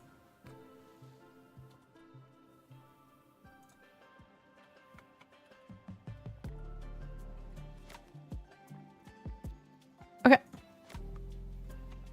And with that, the paladin is going to say, definitely not here, and he's going to start kind of like trotting his way. What you guys can imagine, because you're traveling, you've traveled through this thicket, and now this thicket again is in grayscale, but you guys can pretty much you know the way out of here. And he's going to point yonder to location XYZ. We're not going to... He's a one-time. Maybe actually, we might see the paladin again. We'll see. If someone rolls the paladin again, that's kind of a thing. So he just kind of goes, I'm from yonder. And he's like, yes, please, get me out of here. I can give you guys whatever you want. And he you can tell as soon as he says that, he like takes it back. He's like, well, maybe not whatever you want, but I'm just not going to I got things. I definitely have things for you. And so with that, you guys, is there anything before we wrap up this adventure that you want to do? Say to the paladin, finish up, or are you guys Get a bath and smell better. get a bath and smell better? Okay.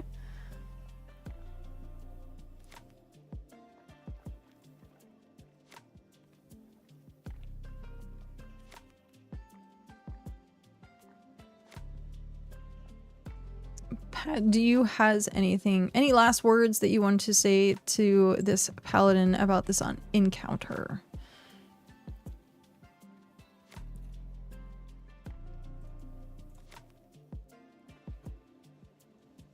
We heard.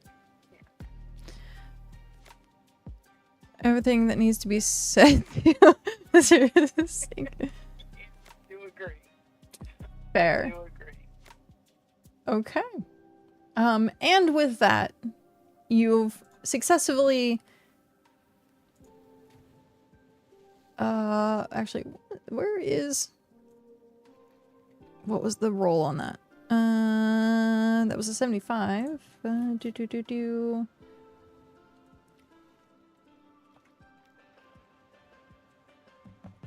You have successfully met Gareth Blackbrook, which is a paladin hunting a demon locked within his own body. Which is hence him talking to himself and cowering in a corner a lot of the times.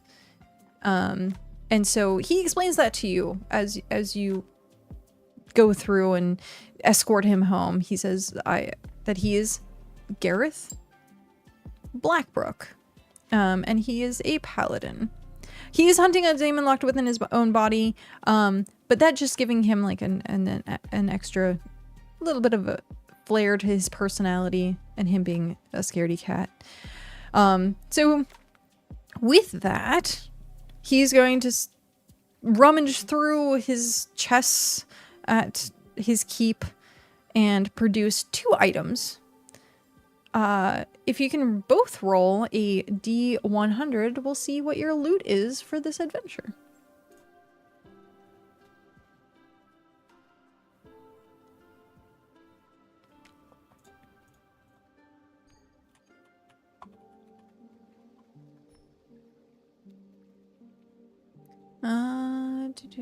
I think I just put it as items, but I should put it as loot. So, loot.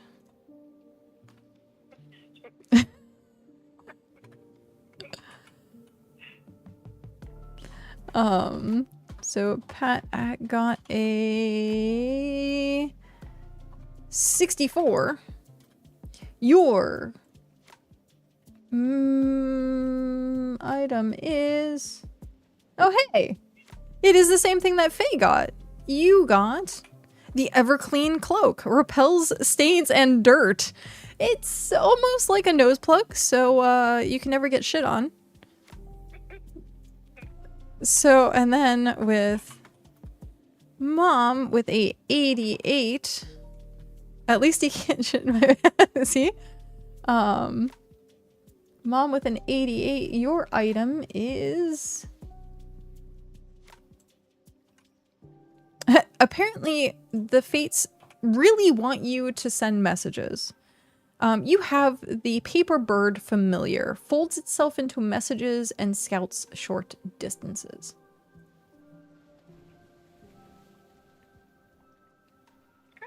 You originally got the clockwork messenger, and Yeah, then I did.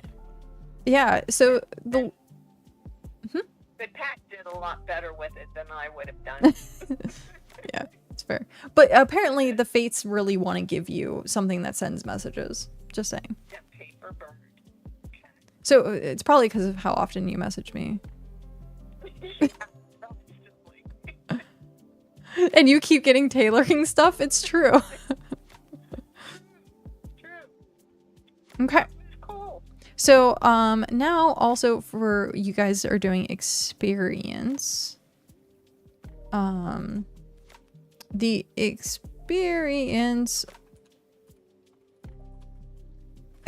I remember us discussing it yesterday, but I don't remember what I put it as. So what was the extents? Oh, just fate die and whatever your fate dies are. So because it's a party of 2, your experience is going to be your fate dies plus. So you could essentially get a level right now. Oh, no. You'd just be under.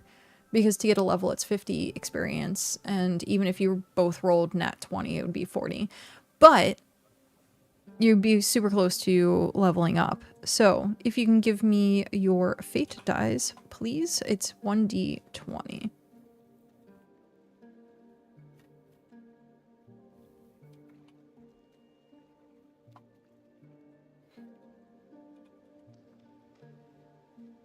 Oh, wow.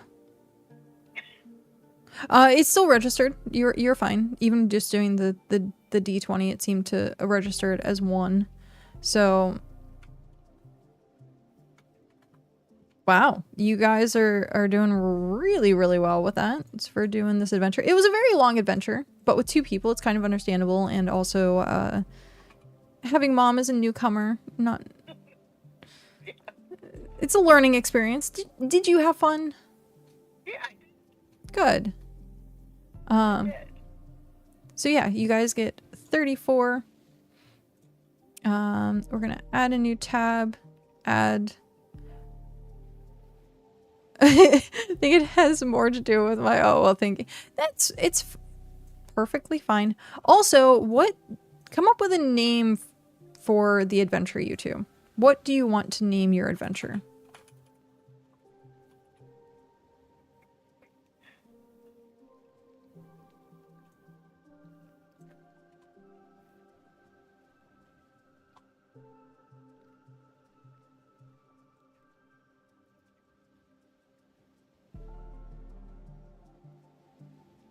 A day in the life of a paladin. A day in the life of a paladin. Okay. No, that's just what. No, that's a good one though.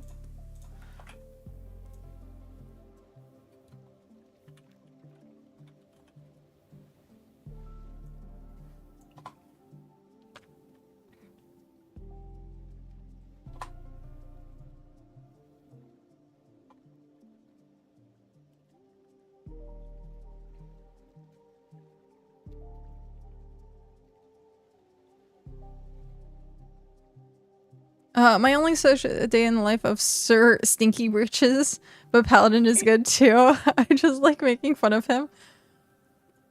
Yeah, that's good, Sir Stinky Britches. That's good. I was gonna say shitty pants, but so, Stinky Britches is good. Okay, a day in the life of Sir Stinky Britches. There we go. That was your first adventure. Do you think you would be doing this again? Have you had that much fun that you would do it again? I probably would, yeah. Nice. Okay. That is good to know. Pat, did you have fun? As soon as I get all my things, get my roll and hit the exclamation point and get all that stuff. Yeah, that's true. It was fun. Nice. And Pat did very well. He kept me going with more than just my hitting with the shield. You know? You do like, yeah, that is one thing, especially as like a new person coming into playing D&D for the first time and understanding what you can do. Yeah. And so that's a little different compared to what I want to try and do with this is give you options and say, hey, these are things that you can do. And it helps with newer or indecisive people where it's like, oh, I can do that. I didn't know that was an option. And that was something like from years and years and years of playing D&D, I was in the same boat where I was like, well, I don't know what I can do. What can I do? And Yeah. and so it just takes practice essentially at that point to be like, oh, okay, I can do more than just the same thing over and over again. Even though doing the same thing over and over again is actually perfectly fine. If you decided that you wanted to keep your shield and then just keep using your shield, that's still a perfectly fine thing. Being like, oh, I'm gonna roll a nat 20 on an epic weapon, like, you're also taking chances of something improving your fate. So Yeah. I did been laughing my ass off the whole time. That's good. That is good. Yep. I had a lot of fun. Good. I did. I'm adding the items to your sheets now. Well, I have, well, the both of you and you on the line. Is there anything you want to do with your items, your character sheets, stuff like that? Are you happy with your items? Do you want to trade more items? Mom ended up getting the thread, and the missive, the bird. And then I got your experience put down, so 34. You're a number of the counters. So I got your character sheets up to date. A day in the life of Sir Stinky Britches. I think I spelled that wrong. No, I didn't. It's the same thing as Pat said. Okay. That would also be good for her to experience time with a more creative player too. Not that I'm saying I don't enjoy playing with her, but I'm just saying that I'm very grounded in rules. Give me a world where I can do anything and I'll stand there not knowing what to do. Much overthinking, so good for her to experience someone who is also into the anything is possible. Honestly, you guys being paired up, I think was really good. Where you are overthinking things and the impulsivity kind of, the dice that you guys were rolling was just so average the entire time. Which was great. So it balanced everything out. It did truly balance everything out. But Mom, I love you. Thank you very much for putting up with my shenanigans and dragging you into a call to do adventure stuff. Yeah, and I'm gonna try and I'm going to refresh my page and see if I can get you back on here instead of being frozen up. Yep. Yeah. Sounds good. Okay. I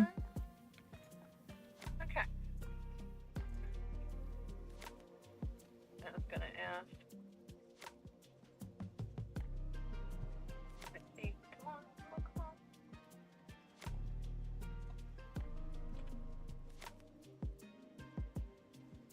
I just got a little bump. Okay, you can do. I see you moving, but I also got a white circle in the middle.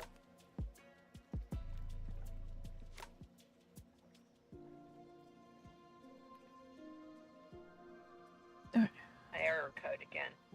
Oh no. 2000. I don't know what error 2000. Every single time I looked it up in the past, the error 2000 has been like connection errors. Are like for a while there, you said it was fine. Well, I just click on it and it goes away. But now I'm doing this. It did this last night for me for about 20, 30 minutes, and the error code would come up, and then you would freeze, and then the error code would come up, and you'd freeze. Nice. Sounds great. Like, jeez. Yeah. So click it and you come, and then after about, like I said, 20, 30 minutes, then it stopped. Mm-hmm. So, all right. Okay. All right. You are on. Nice. Thank you.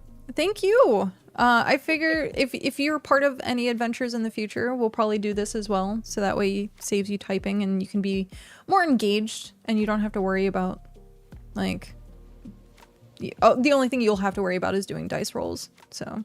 Yeah. Okay. But thank you. I love kiddo. you. I love you. See you later. I will see you. Watching you. Okay. Sounds good. Still on. Bye. Bye. Okay. And Chat got to meet my mom. That is... I had to take it out of my case, and now I'm like, oh no. I think I scratched the back of my case, but it's... or the back of my phone, but it's fine. I need a new phone anyhow. But yeah, no. I enjoy running these. These are fun. It allows me to be really creative, which is nice. I think I might do these kind of like more as a full-time thing as well. But if there's anyone who is here and is interested, I will run a solo adventure for them. Doing a duo adventure does take a lot longer. Like, we're at like almost 4 hours, but it is understandable and perfectly fine.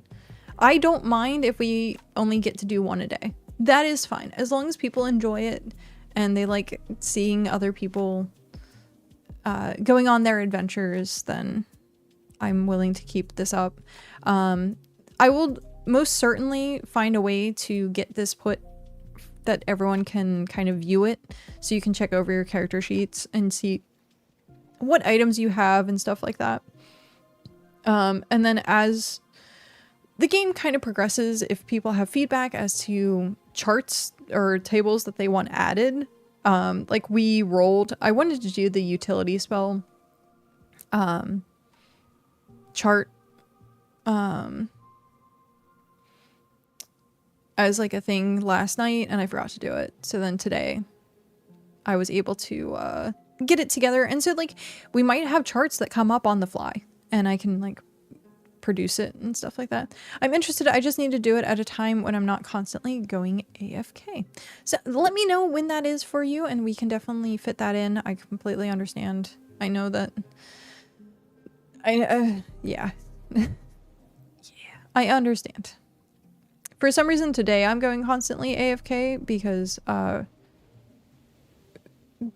getting over being sick, like I'm constantly still running to the restroom, which is why I bring it up, is because I'm gonna have to do that again. But if people are interested, around this time now I start going back and forth on. Gotcha. So if we did it like earlier in stream or later in stream, I am going to be streaming a little bit longer today. So it is currently 10 till 4. I have like 2.5 hours left instead of my normal like ending like hyper soon. So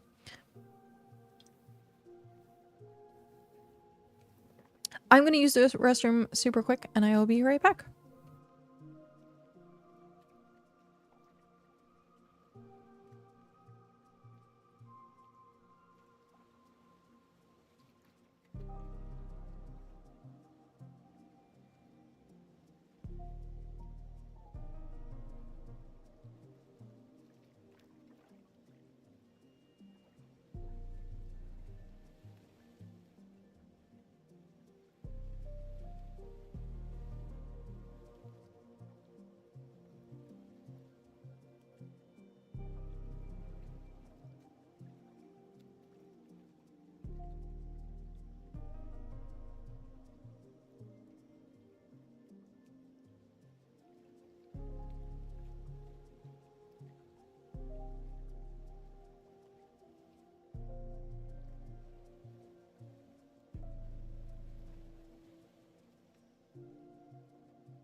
we are back.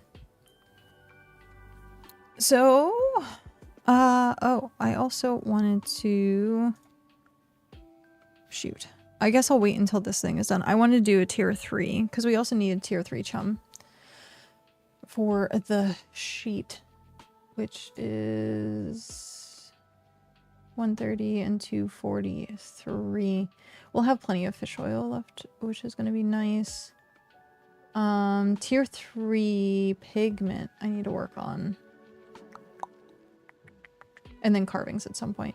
Carvings doesn't necessarily let me do adventure stuff though.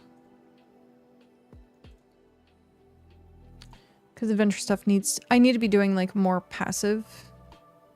Like the fishing where I can just click a button and it doesn't interrupt things. So yeah, for right now we have 4 people that have gone through our adventures. We have DMK, we have Mushroom Faye, we have emberMom, and Pat. Why is that? No, wrong one.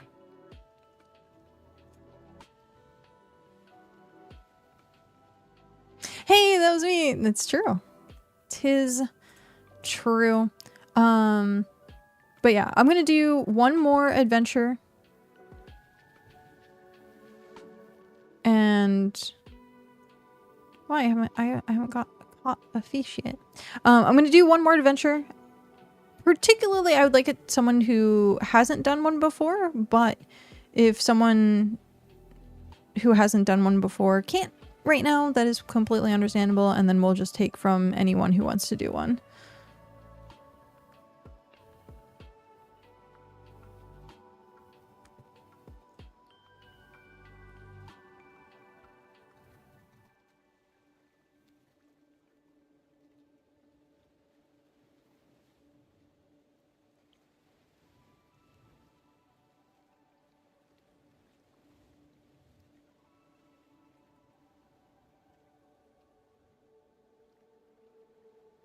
There we go.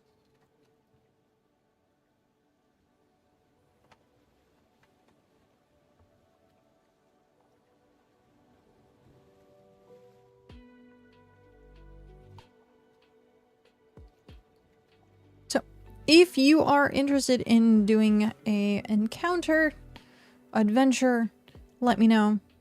Even if you have already done one. So like if Pat, you want to do one again, DMK if you want to do one again. Let me know.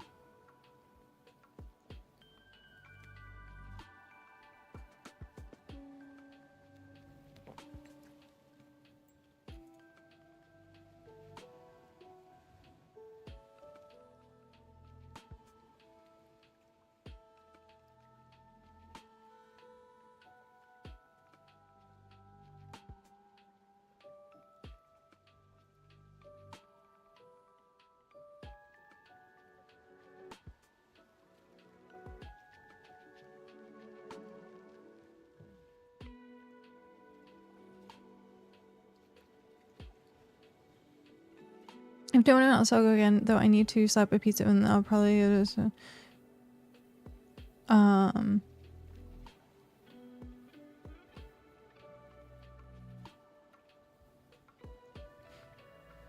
You're the first person who spoke up, so I mean, right now you technically have priority. Go slap the pizza and slap the pizza into the oven.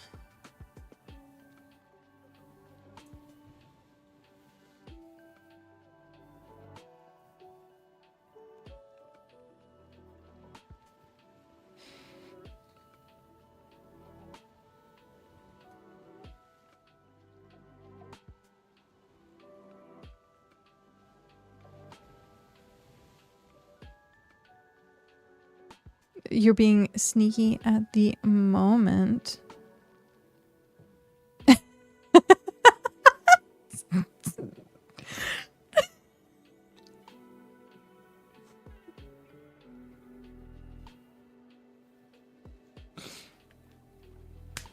Who's a good dinner? Who's a good dinner?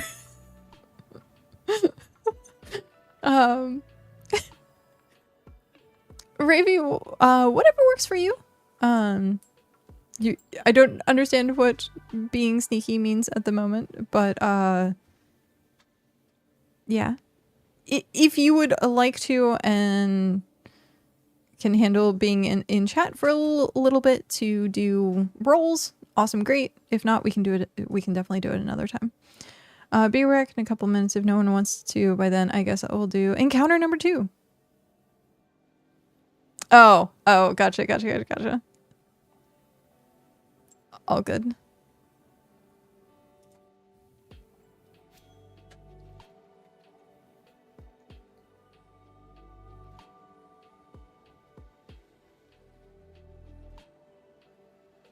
Also might explode. Also might explode. Okay.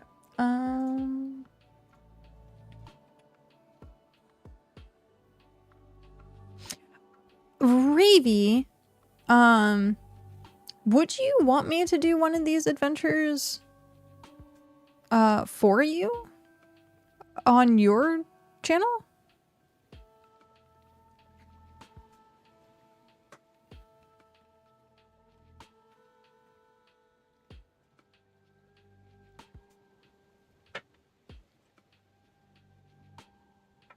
Because we can definitely work something out if we want to do that.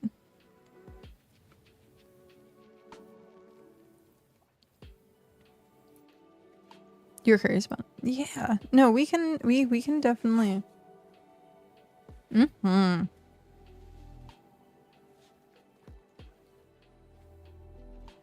I mean, stream together is definitely a thing. If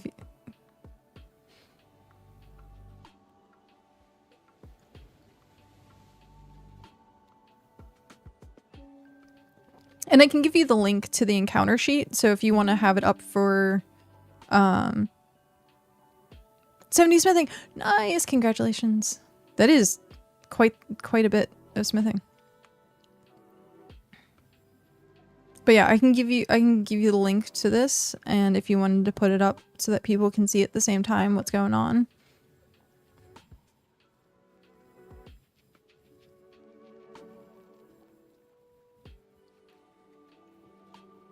But that's only if you want to. If you have other things, then all good. But yeah, if you are interested, we could actually do something. We could do a stream together, and I could run you through an encounter if you wanted.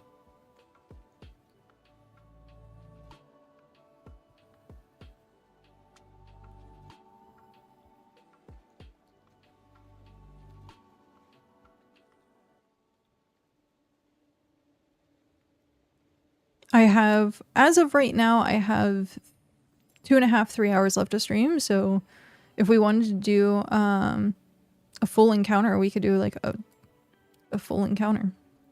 Sounds cool. I'm yes or no. I can start getting stuff set up for you if you want. Just looking for the go ahead.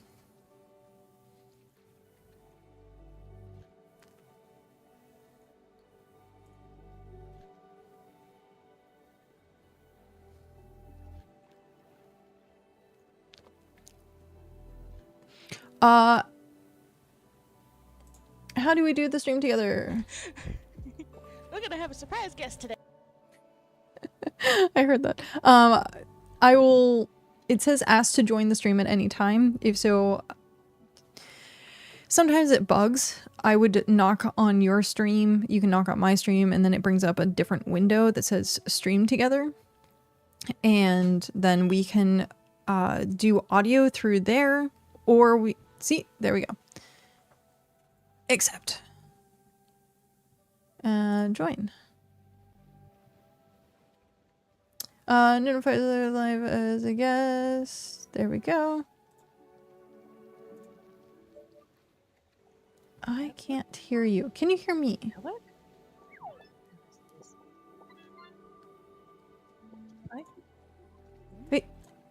Wait, speak again. I think I might hear you. Hold on. Did it pick up the wrong microphone? It did not pick up. Speaky. I can hear you. You're very low though. I can hear also the desktop audio. So I don't know if it's just picking up your microphone itself. Oh, hold on. This is new. No idea. That's the right one.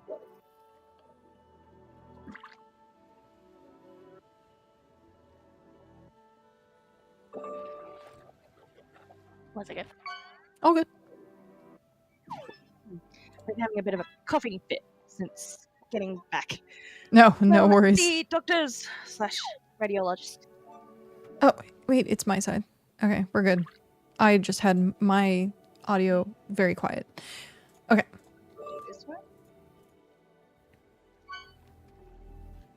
Share chat. Yay! I think I figured it out. Did we do? Share chat is on. Yes, there we go.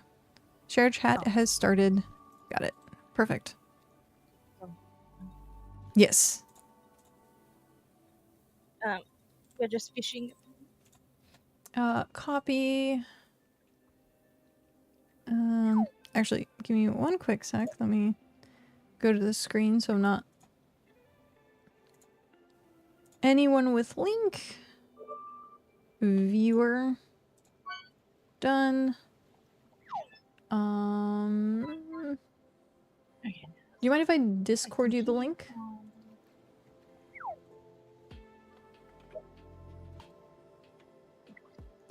That should be the Discord.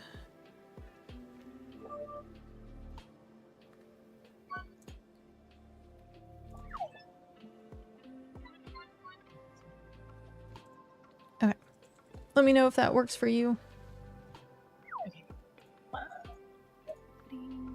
Yeah, just close that. That.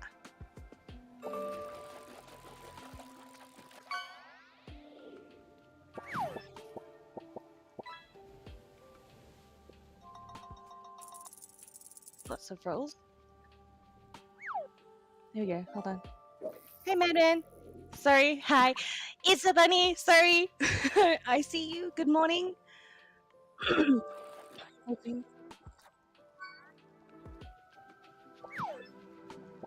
We're setting up a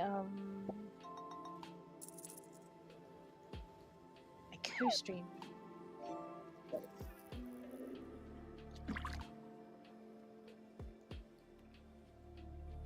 Are we stream together? I'm hoping I fixed Ember's volume on my end. Test, test. Test, test, test, test, test, test. Yes, that's me. Why can't I hear myself?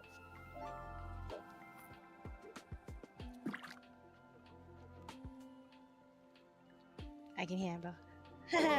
I can hear myself too. Wait, you can hear yourself? Yeah, because I still had my earbud on for the stream. Oh. A little, yeah. I was gonna say, I didn't think I had you coming through, but if you hear yourself on your end, that's a you thing. Oh. Happy. Your stream's still up. There's that. Yep, sorry, hold on. I have me. I don't have... Ah! Hold on. Please stand by. Well, I figured Please stand by. this out. Did that work? Settings. Ember, speak please. Bark, bark. Bark, bark, bark, bark, Okay. bark, bark. I figured it out. Why is stream squished?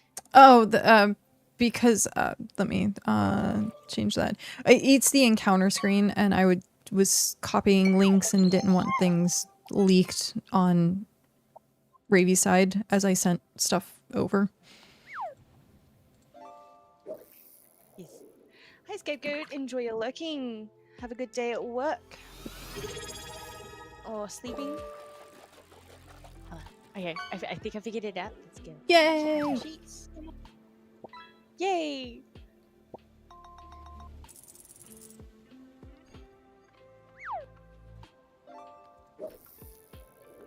I see it.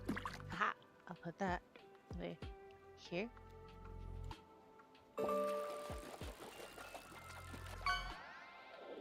Yeah, put this back over here.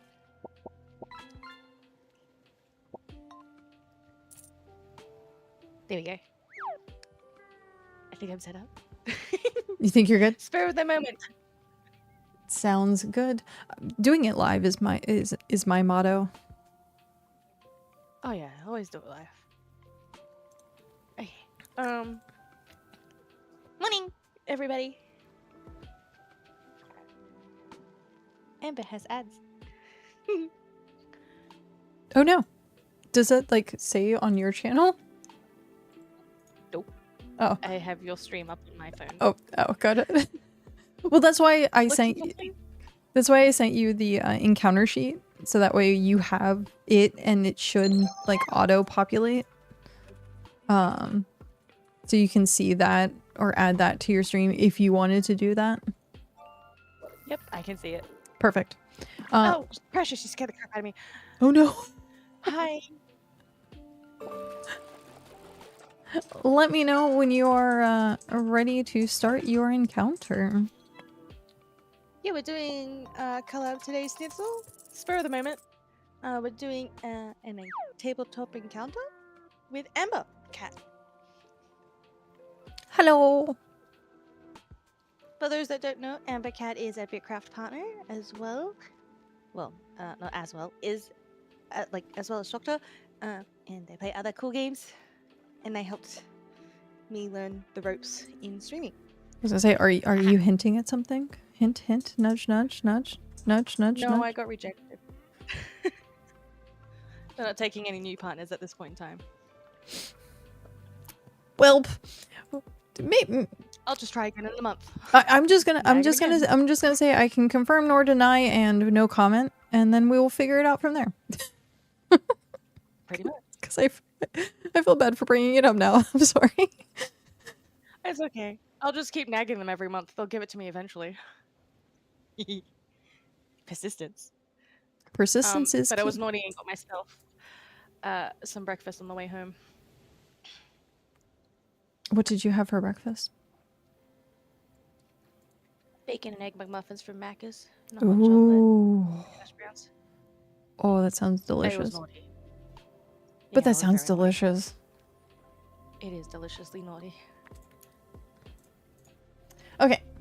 So, We are doing. Oh, hold on. I'll need to. yeah, no, I'll no. have to.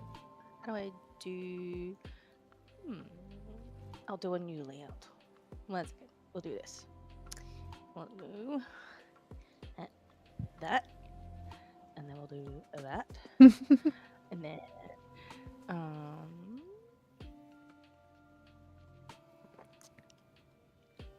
not that. We will do this one. The sudden purple screen. Gasp. The audacity. Well, that's better than the black. In my opinion. Ooh.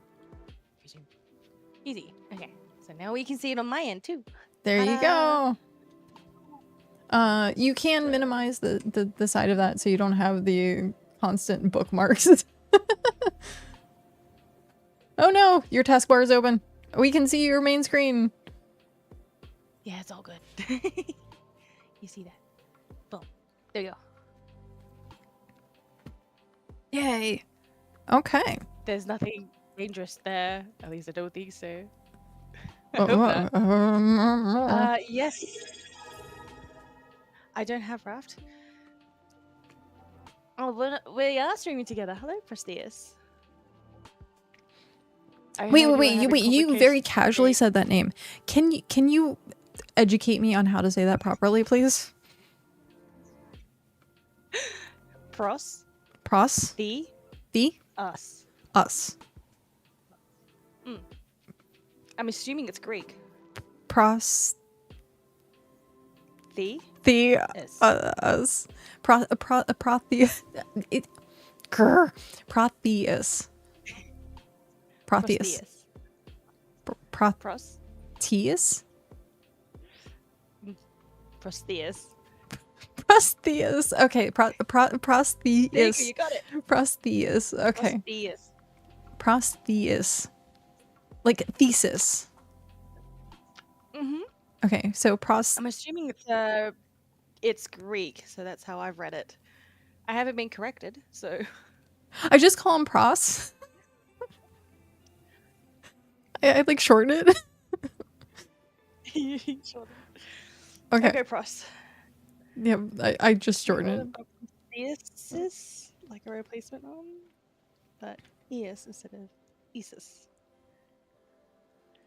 I can't even pronounce that. Oh god. Oh my god, I can't even pronounce it. My mouth does not make those syllables. Okay. Pros. The. Yes. Prosthesis is I think what he's trying to say. The cow, help. What? How do you say Yes. the replacement arm or body part? Prosthesis. Prosthesis. Prosthesis. Yeah. Okay. Pros. I'm hearing it from two people and I still can't pronounce it. Pros. Prosthesis. Pros. Pros.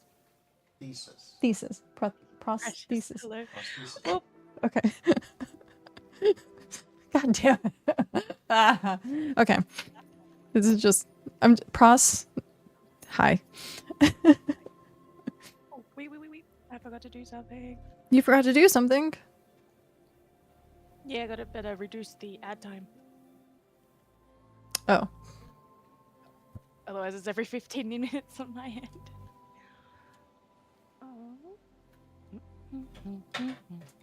Sorry, my name is catching such strife. It's not strife. Ravi is able to pronounce it perfectly fine. I just can't.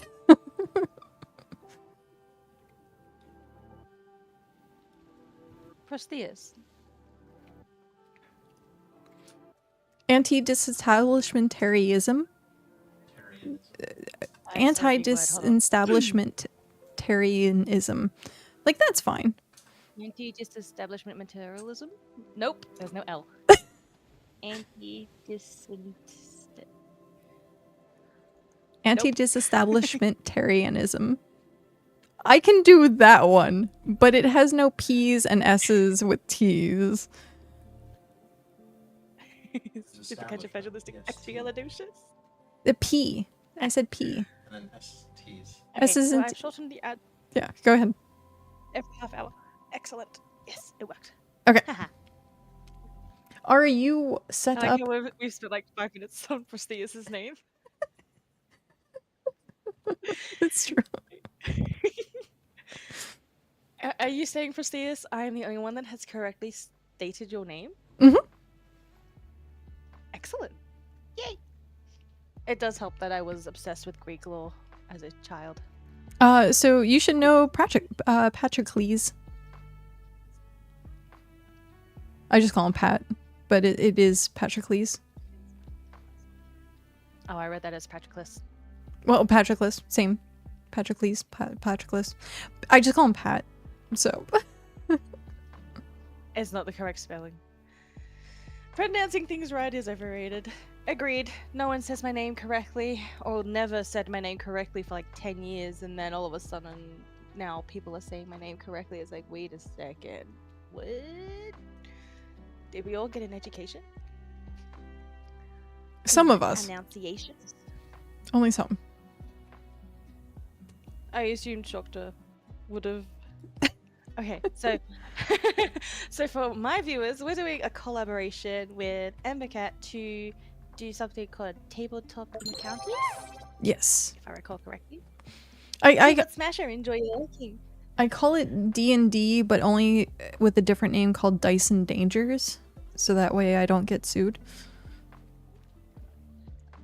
True. Abyssal? He can't say Izakai. There's a lot of if it's like Japanese, Shockter can't say it. Oh, I've been practicing that. They're already printing this. This is right. Hey, I came up with this entire system while I was sick, and it has been working so far. Yeah. I was looking on Ember's stream this morning before my appointment today, and I got captivated. I was listening to you while driving. Oh, that. Well, good thing then you it weren't made watching like- me while you drive, but just listening. Well, it's story time. It's true. At least I call it story time. The worst part of this name.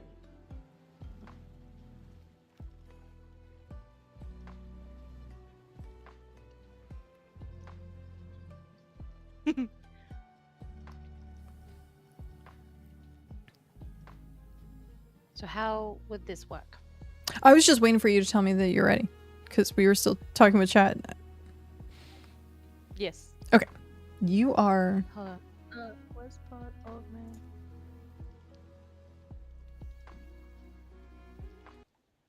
I am going to shut my music off. Okay.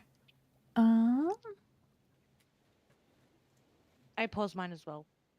Oh, the music. Yeah, it was just distracting on my end because I was like, I didn't want to have music plus extra talking, plus me talking, plus like game noise. So I was like, I'm just going to turn one of these off. Okay.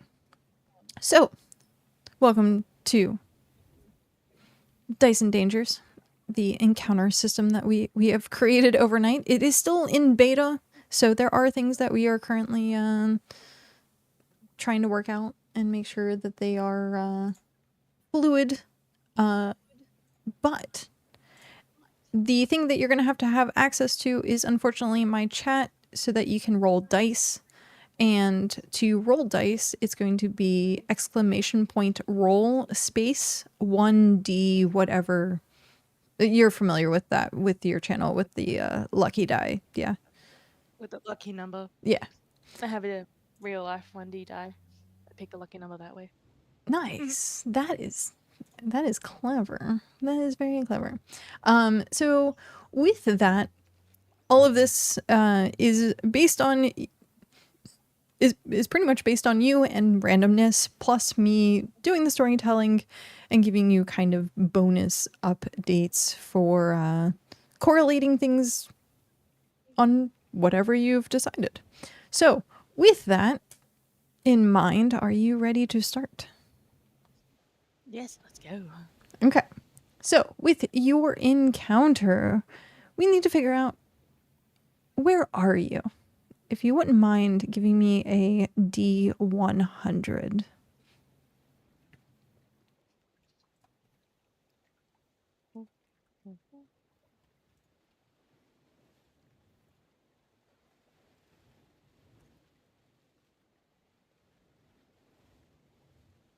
Oh, that's interesting. It correlated on your side? Interesting. Oh, because we have shared chat. Oh. Oh. Ooh. Oh, that's fine. Double die. It's I don't know, things just got spicier. Okay. We're going to put it at the 70, and with a 70, your location is. I hope you like water. Yeah, I suppose. Aussie. The Everfall Cavern. Waterfalls flow upwards towards the ceiling. Can you explain how did you get to this location? What was your character doing to adventure into the Everfall Caverns? I don't know. Let's say I was at a tavern, I guess. Got blind drunk. Now I'm waking up. Okay. Cabins. So, somehow, some way, you've gotten drunk, and someone decided that, as a practical joke, you know how like sometimes they say like dip your hand in hot water while you're asleep, like makes you pee. Well, they've decided to take this prank a little bit further.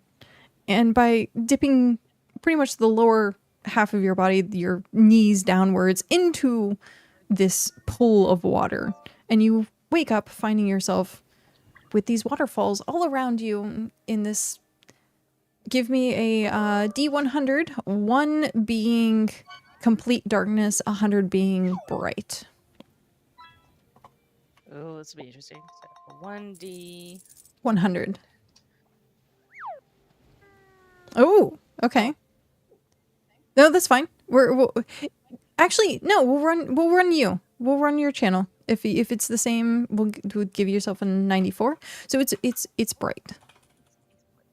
Yay! Thank goodness. I can't see in the dark. How long till I roll 69? My favorite number. Right. Alright, at least I've got. So Alright. it is super bright. We're gonna say there might be like crystals around you that are reflecting light. There might be a hole in the ceiling that's kind of like it's midday and it's like pouring through and refracting off of different parts of the waterfalls. And you have very bright vision. Is there something you initially want to do while you wake up in these caverns? Probably look around. Okay. Give me a fate die. How the hell I got there? Fate dies A are fate always die. going to be 1d20. Okay, so 1D20. Alright, let's see. With Ooh, a that's not good. 9. So with our system, we have it in 4 different categories. A 1 through 5 is going to be either hostile or very bad. A 6 through 10 is going to be unfriendly or mostly bad. 11 to 15 is going to be neutral. And then a 16 through 20 is going to be friendly or very good. So with a 9, you're in the unfortunately mostly bad category. So Uh-oh. yeah, as you're looking around, and you've kind of realized maybe you're a little too drunk. So for the give me a 1d4. A 1D4 again? Mhm.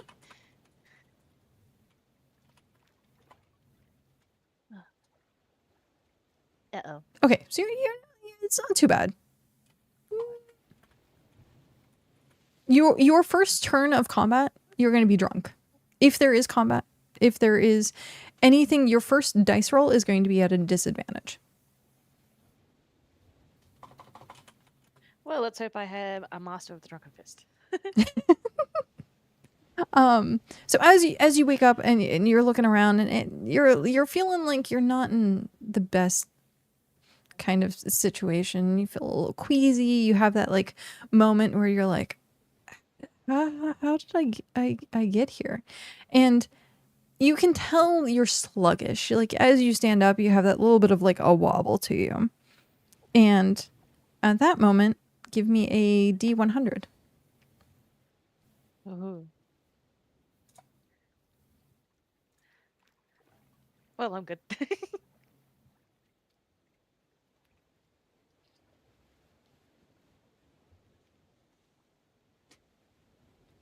What? Interesting. Keep in mind these are random tables. So, with a 98, a wild magic surge zone causes unpredictable effects. Give me another D100, please. Uh-oh. So close. Chat, we need to rejoice. Oh, so close. We need to rejoice as soon as it hits the 69 mark. With that, we're going to do randomness on a die, and hitting 68.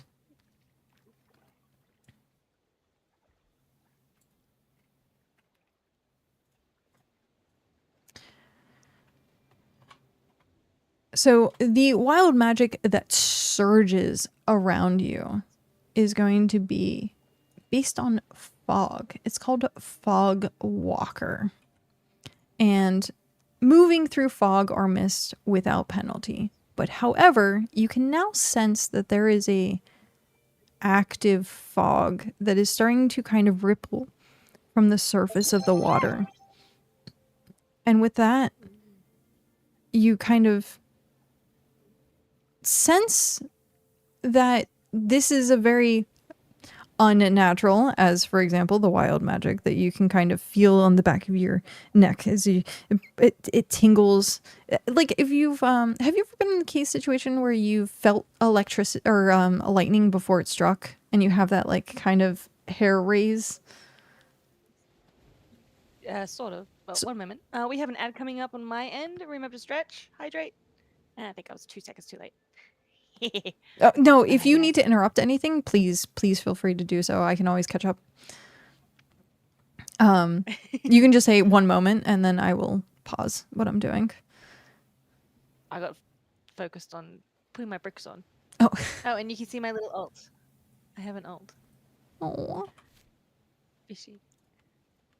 So you have that electricity kind of like feeling, the raised hairs, as this fog starts to kind of pool and come up out of this water of this cave. What do you do? What is your innate instinct?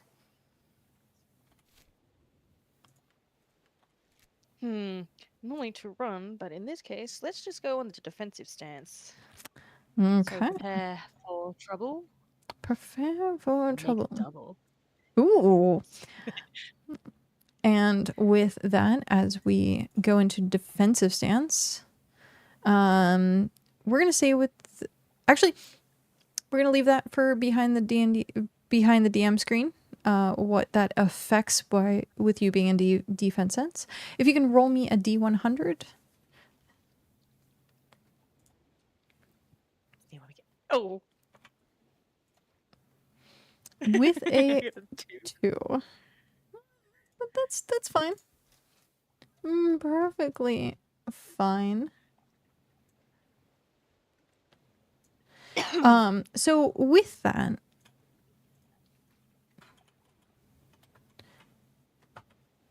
as this kind of fog ripples and rolls over the water, and you can see it kind of twisting and turning as it goes up the waterfall, and usually you would see that kind of mist based on the bottom of waterfalls, but now it's at the top for some weird reason.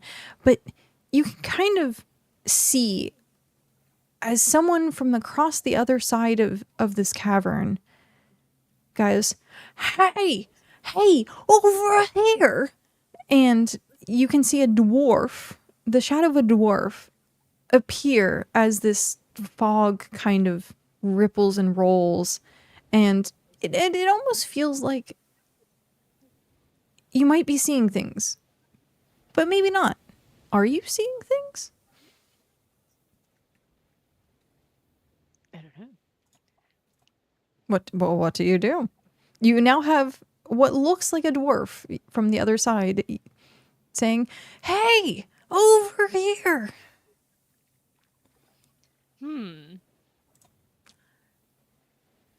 I'll call out, I see you. What day is it?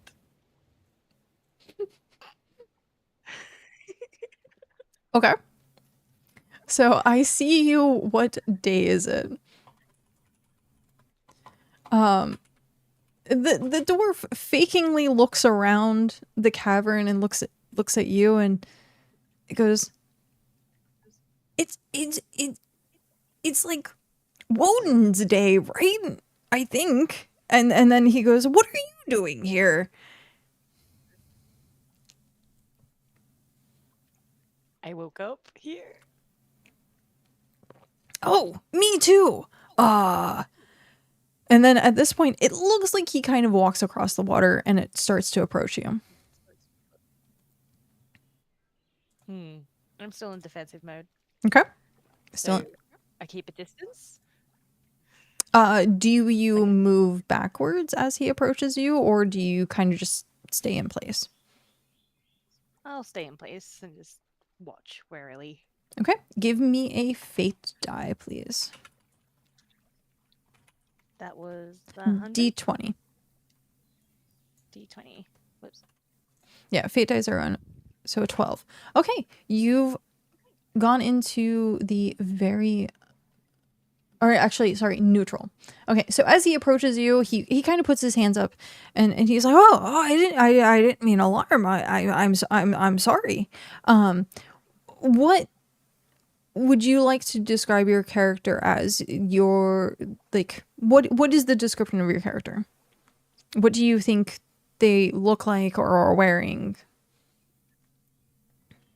Probably a white shirt, like the lacy ones. Hold on, let me scroll in. Let me... If you see my BitCraft character, ta-da! Without the hat. Okay, so the forestry with the darker pants. I think that's the mining hands and boat. Okay. Oops, wrong thing. So white on dark and without the hat. No hat. How If that helps. no, that's perfectly fine. What gender do you want to give your character? If there's none, female. You okay? Yep. So at that point, he puts his hands up and he kind of gives you the once over, being like, "Are you friend or foe?" Not the creepy once over. Trying to check to see if you have any weapons on you, and he's just like, "Well, sorry, miss, I didn't mean to startle you. I just woke up here too," and give me a D100.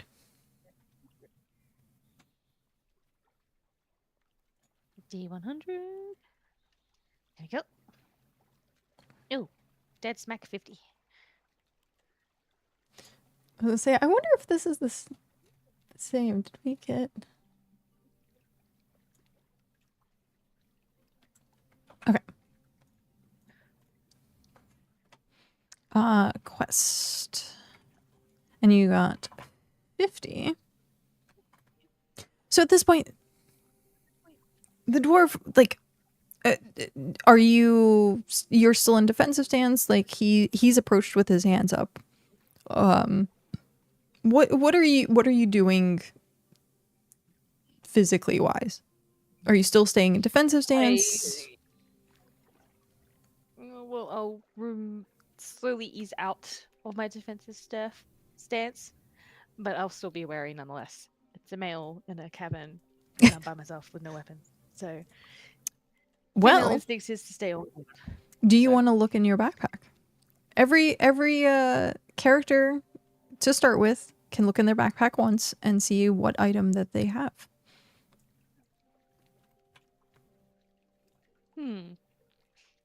Or do you want to save one it? eye on him, and then I'll check. I'll take the little look-see, I guess. See what I have to start with. Okay.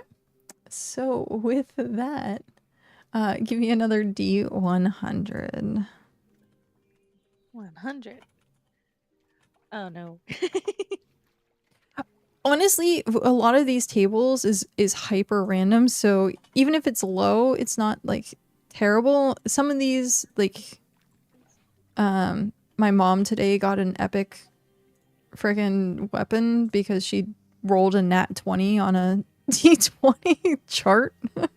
So, but if it's a D100, it's usually very, very random.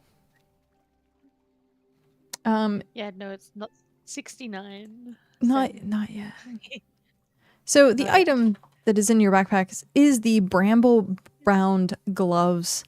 Vines tighten for extra grip. So these gloves kind of give you a climb. You kind of like peer in your backpack, and I don't know if you want to use them right now for put them on or something, but they're called bramble bound gloves. Vines tighten for extra grip. No, I'll just leave them there for now. Ew. Clearly I got robbed because I can't see any of my money. In this universe, I don't know if money is actually a thing. I haven't decided if I want to add gold to this system yet or not. Well, I still don't see my precious. So Oh, precious. actually, No! if that's the case, do you want an animal companion? I will go. We could have one.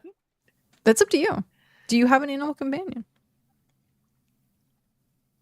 Yee. Let's have an animal companion. Let's see what I get. Okay, D100, please.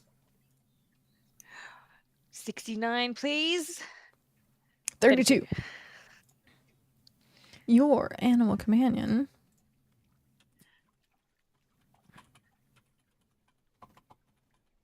I almost wrote animal compensation. Oh, Get Lord. yeah. Ooh, that'd be cool. You were there for the panther, right?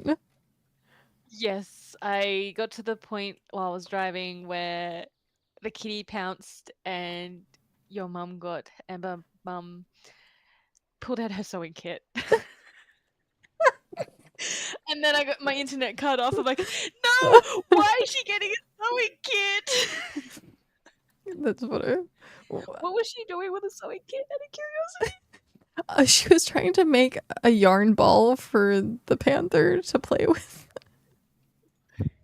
I thought so. Was she successful? Or? Actually, sort of. It was a very ongoing. She managed to get it distracted with the sewing kit or with the ball of yarn, and then she bashed it in the face with her shield. And I was like, okay. Animal abuse. Animal abuse.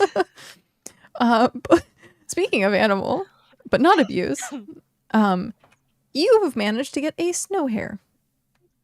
I got a bunny. You got a bunny. So in your backpack, as you're rifling around looking for your gloves, you've now spotted a sleeping hare in the bottom of your backpack as well. I breathe a sigh of relief and give it a little pet. It kind of nuzzles for a second against your hand and is just like conked out, very comfy inside your backpack. With that, the dwarf kind of. And then I'll put the backpack back on my back. I guess. Backpack's on the back. So the dwarf at this point kind of still with his hands up, but very much not threatening. You can tell he has that moment where he's like, everything all right? Are you okay? Just checking something. I gotta check on my floofles. Oh. If it's a bunny, it's floofles. How do you spell that? We can give it. Hold on. Floofles. Floofles. Floofles. Okay. So that'll be added to your character sheet. And at that point, he's just. Wanted a bunny. You always wanted a bunny, really? Yeah, my mom was allergic. Oh no. I swear these encounters are tarot cards. I don't know how, but every single thing everyone's rolled has worked out perfectly for their personality and what they've wanted. Like it's like tarot. So you have a non-threatening dwarf now in front of you who's kind of put his hands down and is just kind of like waiting patiently as you've gone through your backpack. You put your backpack on. And he goes, a moment. Yes. You are friendly. Yes. Are you willing to perhaps help me? What do you need help with, little dwarf? I better not say little dwarf. He might get upset. Dwarf, sir. He give me a fate die. Let's see if it comes out or not. Let me see if it slips. Oh, okay. No. Oh, well, fate is D20. No. Fate No. is Oh, D20. it's D20.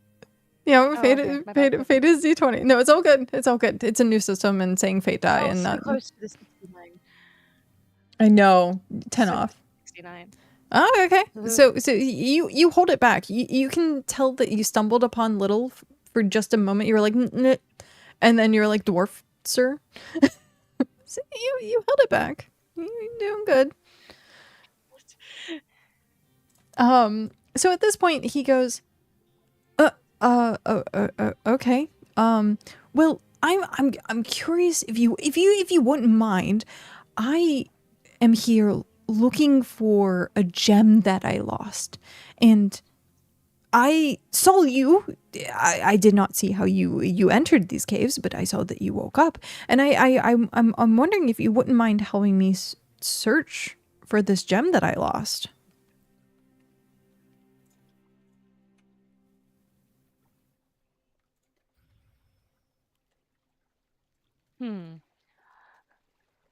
I look around again, as if I recall correctly, we are surrounded by lots of shiny crystals. And then back at the dwarf. What does the gem look like? On that note, give me a D8, please. 1d8. Oh, with an 8. Oh, well then. It Uh-huh. is a black, like, it is the size of, and then he holds up his fist, and then he like looks at you, and the size of your fist, not my fist, your fist, and it's a black void-like stone. And then he like looks around the cavern and then like looks back at you and is like, obviously these that are glistening are not what he's looking for.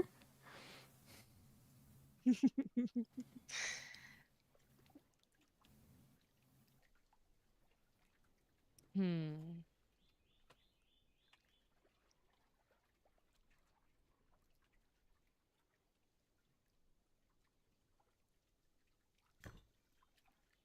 It is up to you if you decide to take him up on this quest, or decide to say no and then do your own thing in this cavern.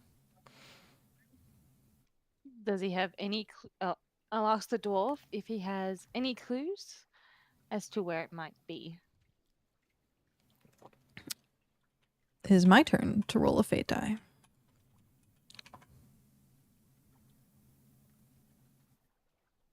Ooh, Stranger Things new. That just came out, didn't it? Yes, I am waiting for later to watch that. Enjoy, Madman. Okay. So we'll say with an 8, because that's the average of the two of the channels. He has no idea. He knows that he lost it in this cavern somewhere, but he has no idea.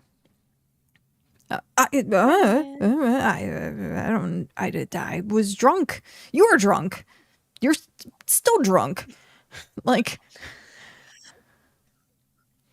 I mean, are you going to help me or not? And like, he has no weapons on him that you can see.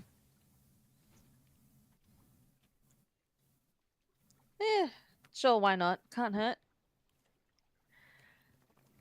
What would you like to do to help this dwarf in his search of this black stone? What can we do? So you do One have. second. Oh, go ahead. Enjoy your working, Just Bucket Toast.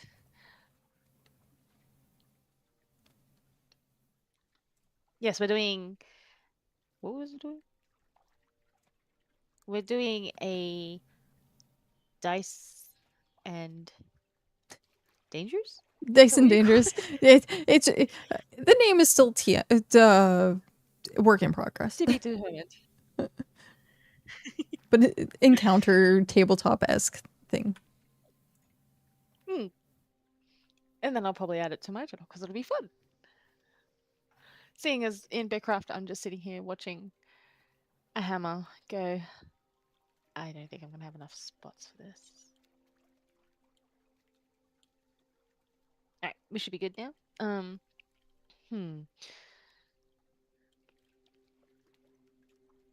How are we gonna help him find his ball, rock, gem? The fact that it's a dwarf and I rolled to retrieve a magical gem. Again, Yeah, random good fates. timing. Imagine if it was to find a bunny. It could have been. I mean, weirder things have happened. All right, so let's see. What is your how we're gonna first help. step?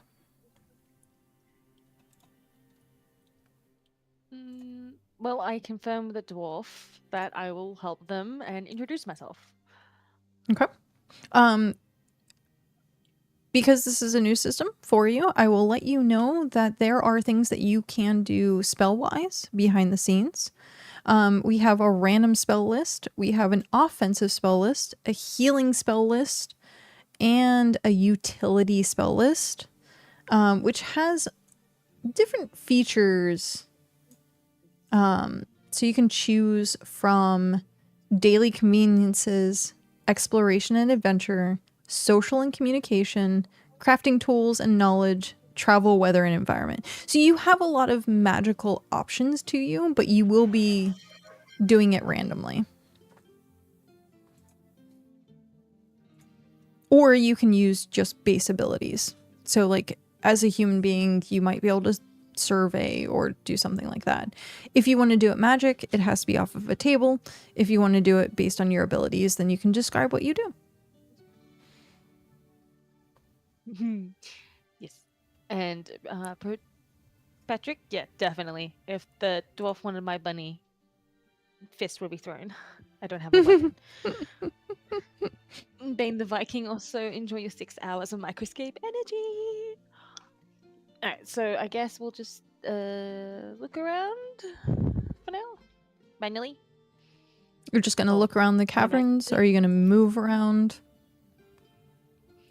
Probably also, yeah, move around a little bit, but also try to search for how the hell did we get in here, kind of thing. Okay. Give me a fate die, please. A 1d20.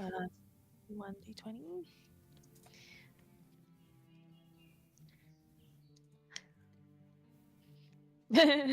You have no idea how you got in here. None whatsoever. And you're kind of Exactly. as lost as the dwarf as trying to figure out where this stone is. Based on where you started, how far have you wandered? Have you stayed close? Or are you still kind of just like, this is a big cavern? And with a 1, you're very just like, yep, this goes on forever. But like, what have you done during this time of searching? Searching for openings, like cave openings or sources of light other than just the glowing crystals. There's a giant hole in the ceiling. It's been there since the start. Oh. I'm drunk? I only just noticed now. It's all good. That's all good, Remka. Enjoy the 6 hours. Well, I can It's do all it. good. I As I have say, so many points on your stream, it's no funny. If I'm also not on Remka, emberKat does microscape as well. I was gonna say, I wonder if, because it's a shared chat, how that works with the microscape. Do both chats get it? That's actually a good question. I don't know if it does. Hold on. Hold on. I can test it. I'll redeem 1 hour on mine from your channel. Because I just redeemed mine and yours. I redeemed 1 in yours. Okay. So then we'll have to check Microscape's energy bar and see Oops. Ooh, he's changed the layout again. Oh, we have an increase. 27 hours.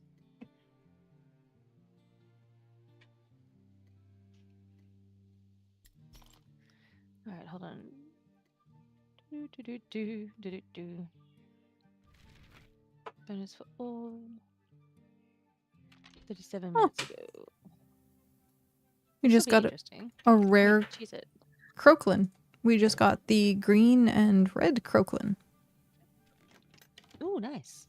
I already have it, so it's going to go in the free deposit box. Free deposit box.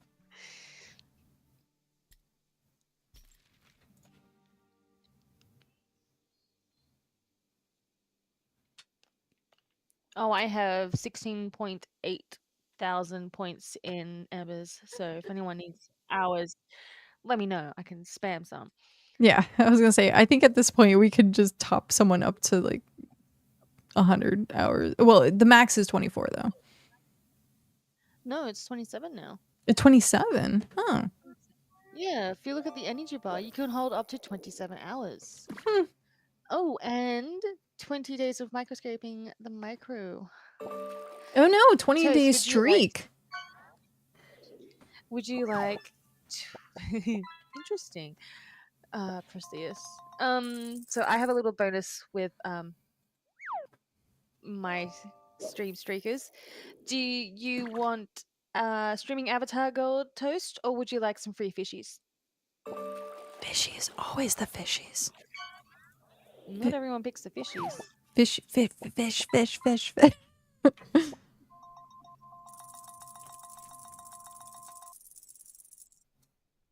The 5 stream streak on my channel So- with my dog. Who broke it? I got a 6-hour. I'm not mad. I just want to know. Although I am on your stream as well, so that doesn't help. I did. Oh well, open Embers on a new tab and lurk there. We'll probably be a faster way. All right, so now, because I was drunk, didn't realize there's a big giant gaping hole up top. Yep. Now I see it, and just shake my head like, oh my gosh, I'm an idiot. I'm not drinking that much ever again. Let's just say drunken friend just kept pushing the drinks, which makes me feel sus because I came across a treasure map. Ooh. Maybe that's why you were in the cavern. That's why I'm in the cabin. I didn't find the map in the bag. So, revenge. Find friend. First, find the dwarf's gemstone.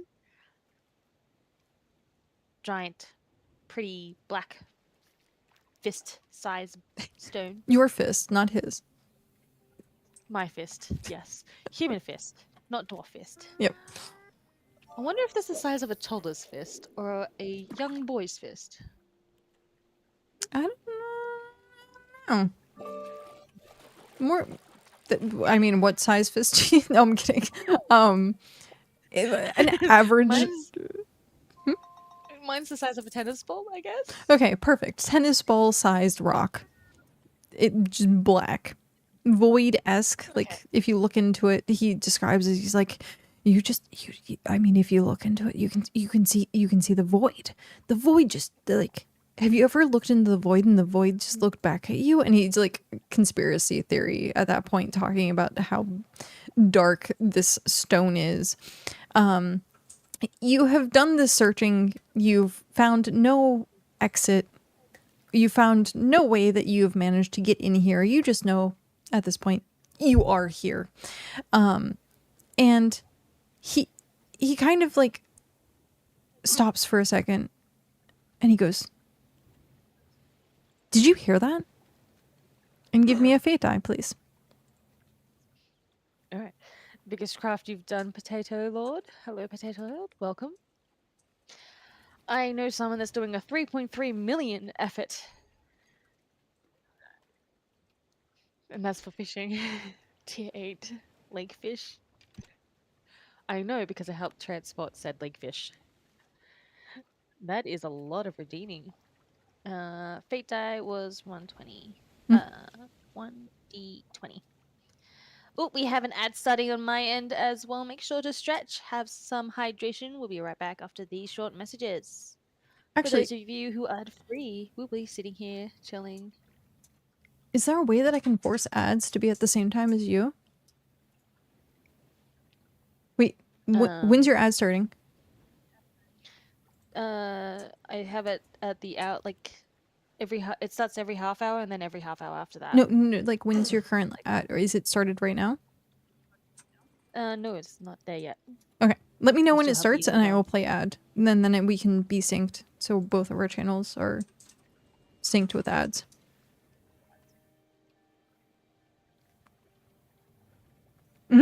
Yeah. Process exactly. For process. Yeah, that's exactly. All right, I'll roll the die after the ad break, I guess. And then peeps can still hear. Now, it goes for 1:30. I hit play ad, so it should be playing.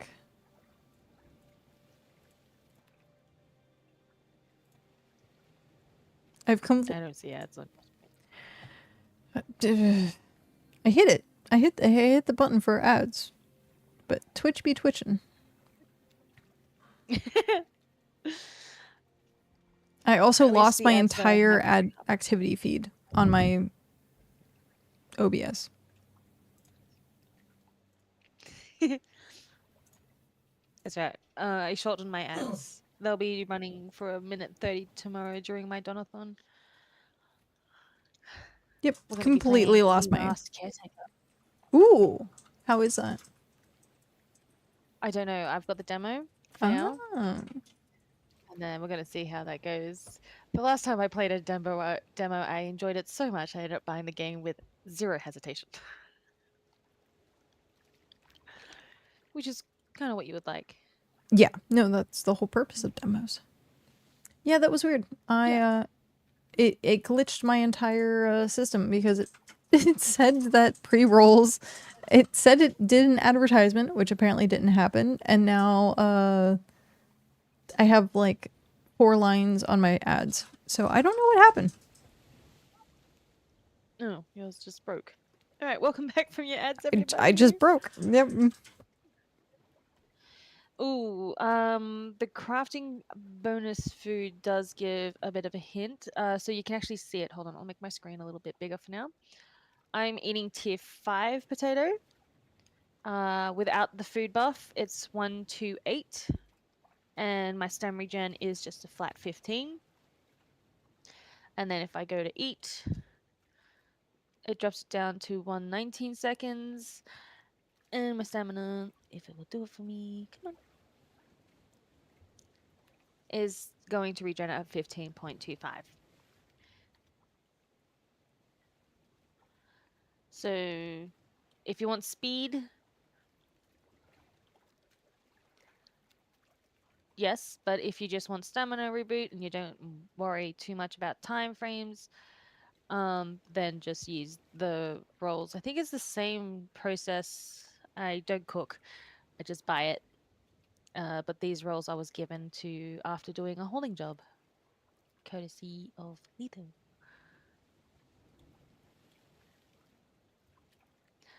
Yeah, don't tell. I've been working for Jarud.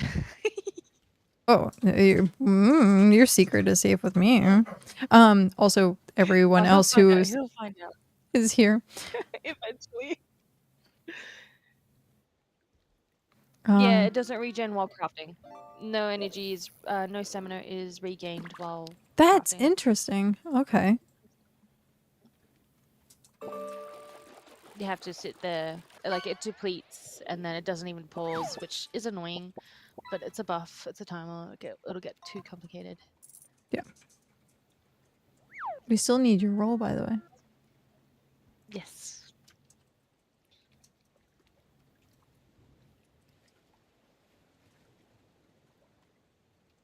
Passive.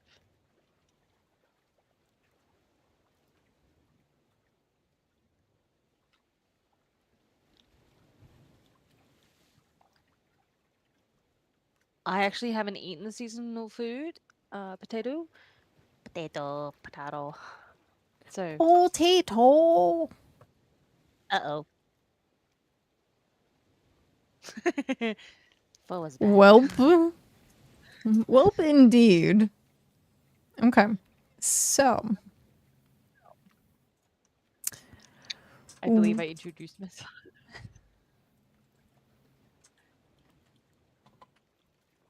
We have a 4, which unfortunately we do know is not that great. No.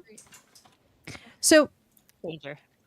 as you've stopped to look around this cavern, what were you doing in the moment that you might have heard rocks clattering and splashing into the water? Looking around and getting into a defensive position. Again. So you're like knee deep in the water, kind of looking through things, and then you just hear rocks coming off the wall, and you immediately what does your defensive position look like? Also, do you want a weapon? Well, technically, I have no weapon at this point in time. So. But Will one magically appear from the water at my feet?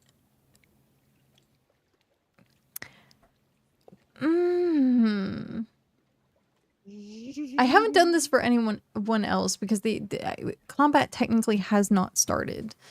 And usually only in combat will you actually pull out a weapon.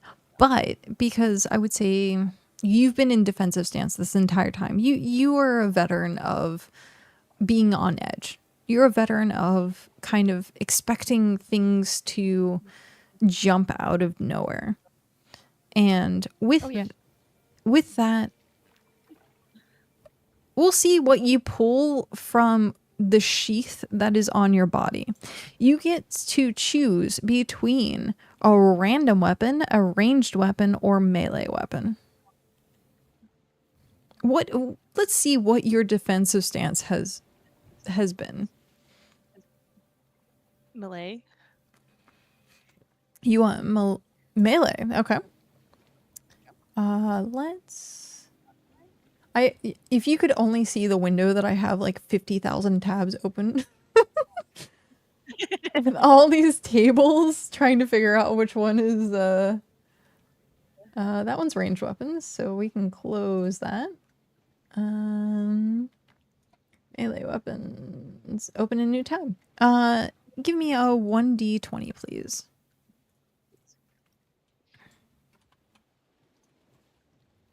A little dagger.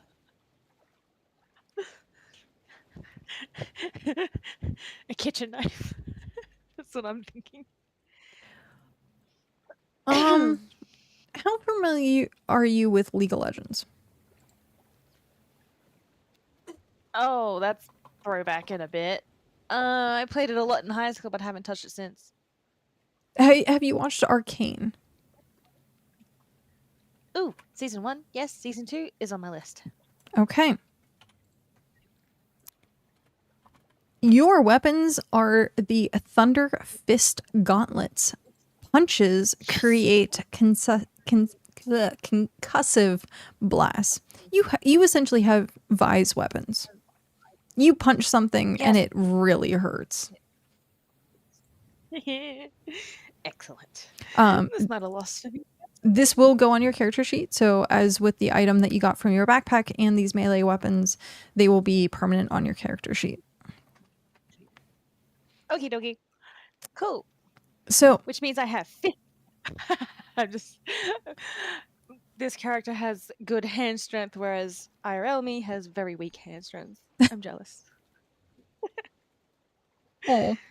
Well, I mean, it depends. You're also a gamer. I mean, so, with that, I need a D100, please. D100? Mm-hmm. Ooh, 76.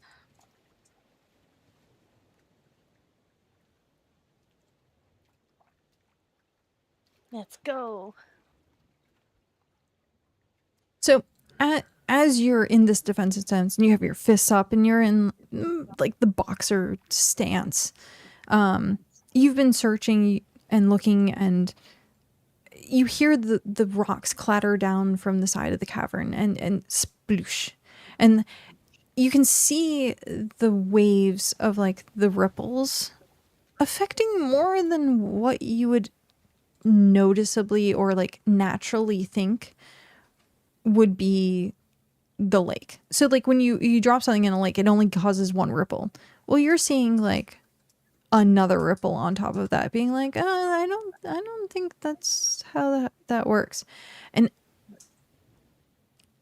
you'll essentially Star Wars and the trash compactor, where you see something kind of like skirt under the water for a moment.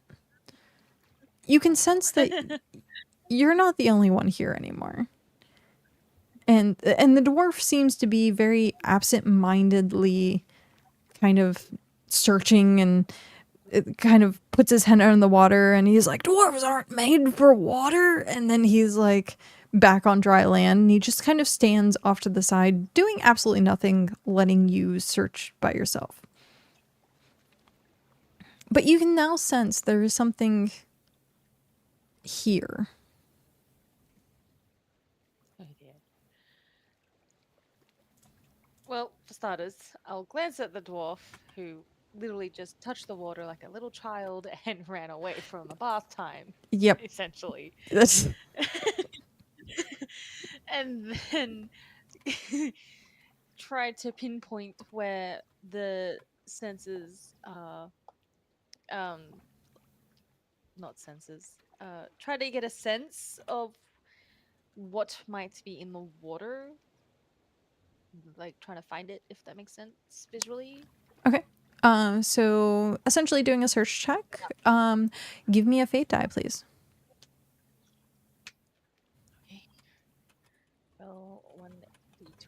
Please be high. Please be high. Unfortunately, that is just on the cusp of being bad.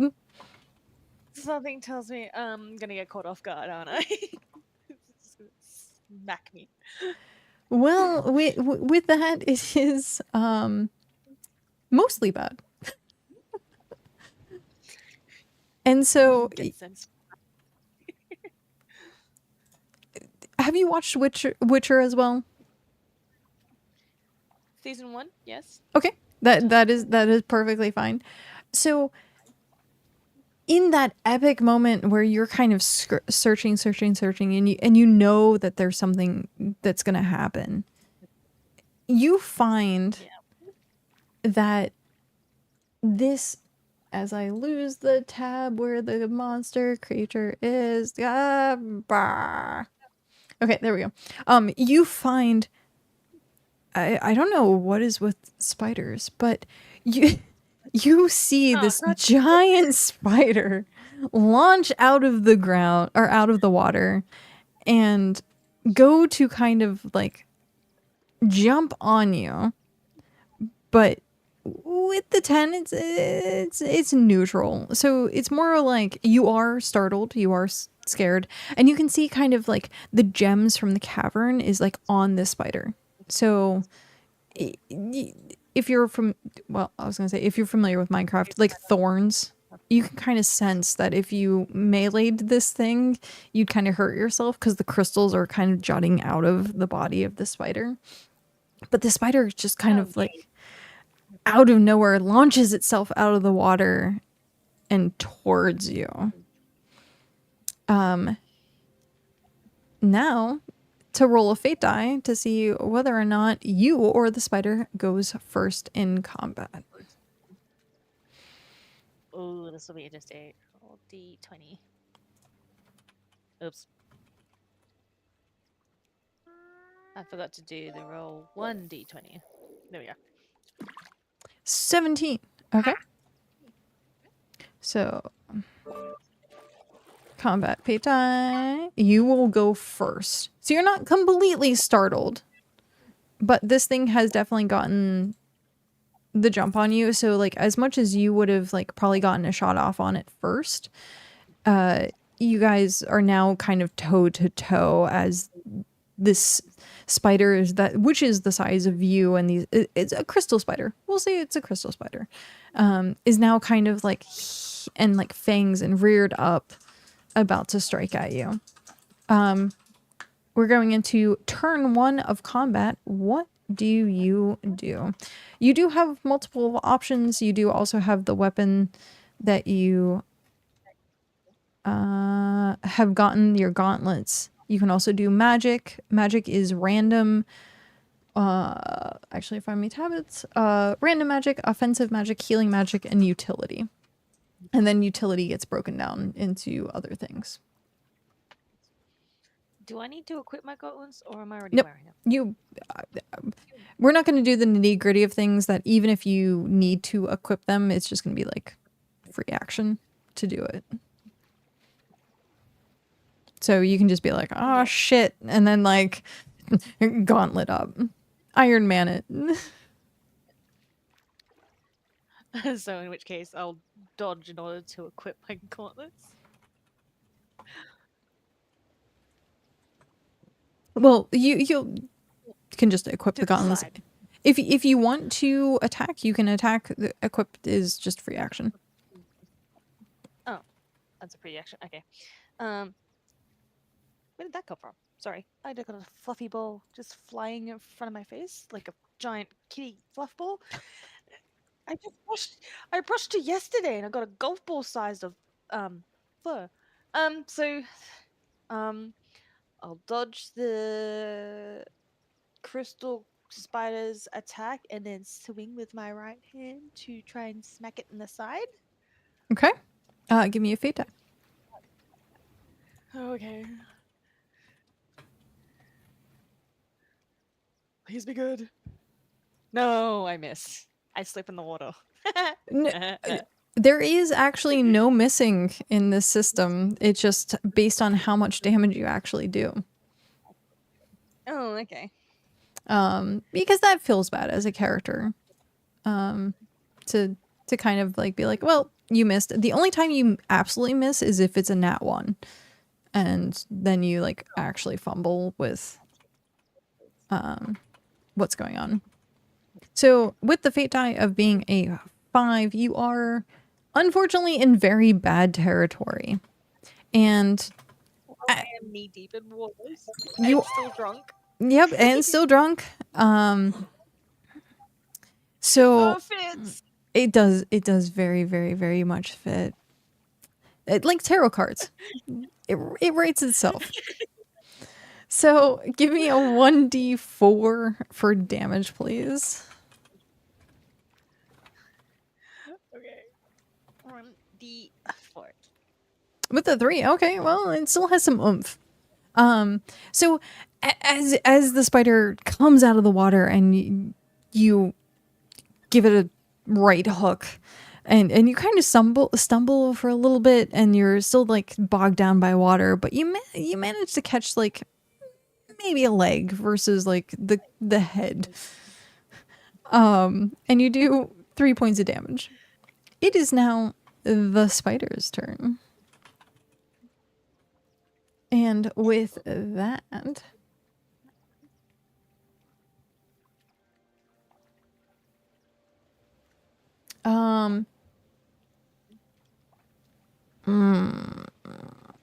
I need to roll a fate die apparently. Roll 1d20 with an 8. We're gonna say no. Both bad. So at this point, he has attempted, or it's a spider. It has attempted to rear back, but also then spindle you. So you can see these like tendrils of web shoot out from it. It turned around, whatever. However, spiders shoot webs, probably through the butt, but it shoots this web. But the web and the water and you kind of like fumbling, it didn't quite the trajectory of the attack or the webbing didn't quite work out, and it has missed you. It is now your turn. He's attempted to web you and has failed.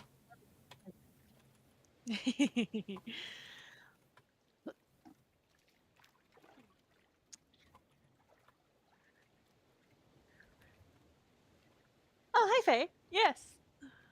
Floral, also, enjoy your working. If you just woke up, good morning. If you're on your way to work, have a good, safe day. If you just got home, welcome home and thank you for working hard. Time to sit back, relax. It's story time. And if you're ready for bed, good night, sweet dreams.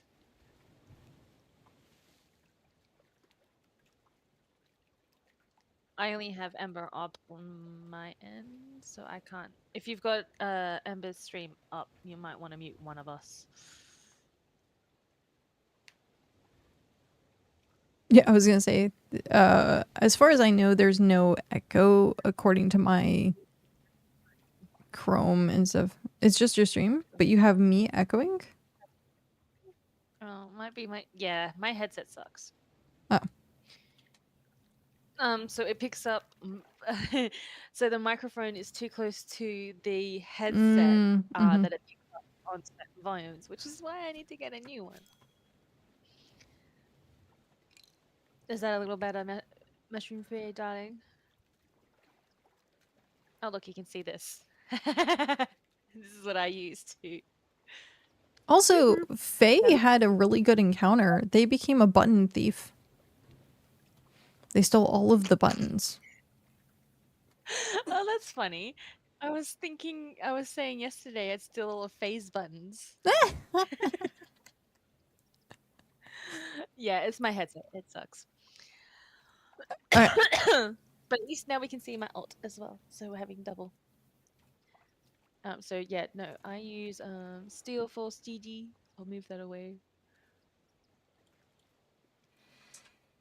You made the joke. Oh, you made the joke of buttons. Oh, that's funny. Yeah, my phone was. I forgot to lurk on other people's streams while on I try to assist or lurk on other people's streams while I'm streaming, but on my phone, but muted, so I can watch the ads for them and give them some revenue, I guess. Okay. I also last night when I said I was gonna come back to your stream, you were playing Power Wash Simulator, and that is just hypnotic as all hell. By the way, just sitting there staring at playing. Yes, and I'm playing in the motion sick people Yeah, friendly yep. mode. And it's so nice. I didn't even type in chat. I just literally stared. It is very relaxing. It is. I like it because if my depression kicks in, I tend to play it more often. Mm. But I also just like it because if I want to clean, but my house is clean, okay? But I need to clean. It's so weird living with your family and used to cleaning or having to clean up every 5 minutes and then moving into your own place without your siblings and then there's no mess. And you're still so used to that behavior. I need to clean. Yep. So like it's fair. Alrighty, so let's see. Oh, I should probably check on the dwarf, see what he's up to. Quickly glance at dwarf to see what they're up to. Okay. I'm gonna say that's a free action to do. We had a question of whether speaking in combat is a free action. I'm like, if you can swing and say what you're gonna do, then yeah. But if you're gonna try and command troops with what you're doing, but glancing at something, I'm gonna say is a free action. It's not gonna take any part of your turn. He is actually let's roll for that. I was gonna say he might be not as bad as the paladin. That paladin was useless. Rolled a 12. So he's probably at the ready should something like fail, but what it seems to be is from what his perspective is you just punched it in the face and it has attempted to do something and it didn't do anything. And so like the dwarf doesn't have any weapons, but he's like searching at the same time as like maybe like looking up and glancing to see if you need help, and just being like, you catch eye contact and be like, shrug, like I don't know what you want me to do, but I'm here for you. Like one of those, like a battle situation like in high school where you have a friend who's like, I'm gonna fight you, and then like, back me up bro, and the guy is just like, I'm just here. Yeah, I wouldn't know. I didn't get fights at school. So that would be, he's there saying like, okay, I'm here if you need me, but he's kind of more worried about searching for this gem at this point. Of course. Cool. I'll just play distraction and keep the spider entertained with some fist dancing, I guess.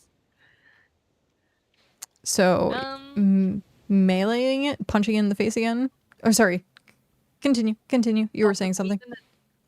Yeah, bopping and weaving, because obviously it's got 8 legs. It's probably going to try and attack me as I approach, probably. I don't know. I've never played this type of game. Try to dodge its attacks while trying to get in attack, I guess. Okay. So are you just going to use your fists again? Yeah. But a fist gauntlet. Okay, give me a fate die, please. Let's hope that the alcohol has worn off enough to do some damage instead of flying. It's okay. Yeah, it's okay. You're still kind of feeling it. It's neutral. You're feeling it. If you can give me a slowly working through the alcohol. Yeah, so very slowly. You slightly feel it. So at this point, give me a D8, please. D8. Uh-oh. With a 1. Okay, maybe not. Maybe you're confident. You're confident that you're nimble enough, but still kind of like full forcing it to hit is not there. So yeah, nope. With that, the spider kind of it took it like a slap at that point. It's just kind of like, okay, obviously you want to engage with it, but it's just like not paying quite attention to the fact that you hit it, but it didn't do much. And so on its turn, sorry, I'm still like learning the formatting of how I'm doing this. So on its turn, it's gonna attempt to. Yeah, biting a spider.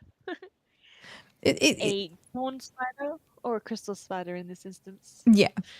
The thorniness, it still does damage. So like if Ravi decided to go up and give it a hug, like it's gonna hurt. It's thorns, as in Minecraft thorns. But it's covered in crystals because we're in the cave. So yeah, we're in a crystal cavern, which is thankfully very bright. Thankfully, 94% bright. It's going to attempt to bite you. Okay. Oh no! It's gonna nom me. It's gonna attempt to Frodo you. Yep. So Precious has attacked as well. Oh no, you're getting it from every side. Nope, I dodged the webs. No, the spider appeared while we were searching for this black void stone for the dwarf. Yes. Oh. Can we go with my number? I was gonna say it's the first on my list, so I'm just gonna go with the first die roll because sometimes it's mine, sometimes it's yours. So I guess it's like latency on the bots. We'll go with you. So, bite Fate die is 1. So he goes to bite you. He does the well, Faye, you're very familiar with what spider bites are like. Faye went through this exact scenario, but with a different type of spider. However, I need you to give me a high or low and then roll a D100. So call high or low and then roll a D100.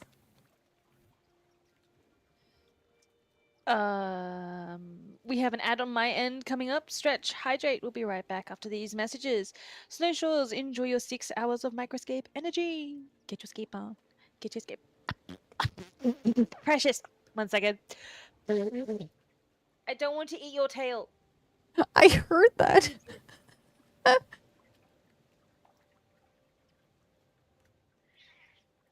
you go. Anyone cuddles. Okay.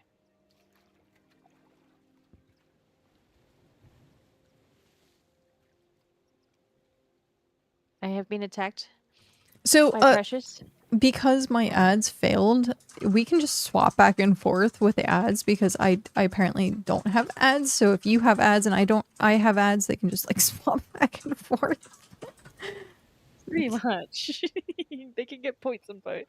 Yeah, exactly. Dual tab it, people. You see us doing alts and multi-screening, you can do the same. Just letting you know. Right. I need a third monitor though. Or I need a bigger screen. Ooh, a bigger screen would be nice. If I could just get like a 52-inch TV and then I've tried using a TV before. It works only so well. Like it pixelizes after you kind of like expand it though. So getting one of those like curved monitors would be really nice. I don't like them. They make my eyes go trippy. Oh I really? did test it for a little bit. Yeah. I didn't my brain couldn't compute it. So which is funny because I have 2 monitors and they're at an angle coming inward and I'm in the semi-middle. Yeah, I have 3 that are all angled. The front one being flat and then the rest are angled. Sometimes if I look too quickly at one, it'll weird me out, but like we've thought about doing the curved monitor because it's essentially what I'm doing right now is a curved situation. That's interesting. What was it, motion sickness feeling that made it? No, it was just my vision, like looking at it made my eyes go blurry. I was like, oh, like out of Oh, focus. okay, that's interesting. So I'm like, okay. But I did look at the curved monitors when they first came out, so they might Yeah. be different now. Oh, I didn't hit enter. Let's go low. It goes high. Oh, oh, I got low and I got 10.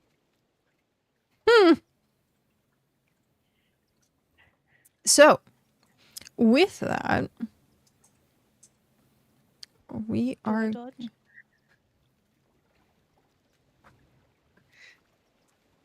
One sec.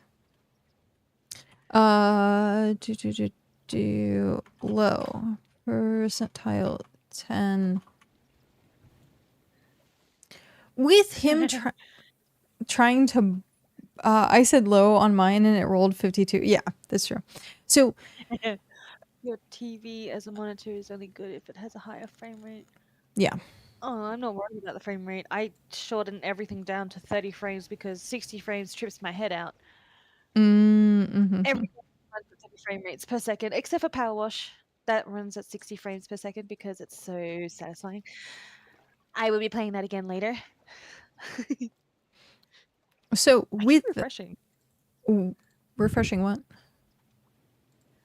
Keep saying welcome to the chat room.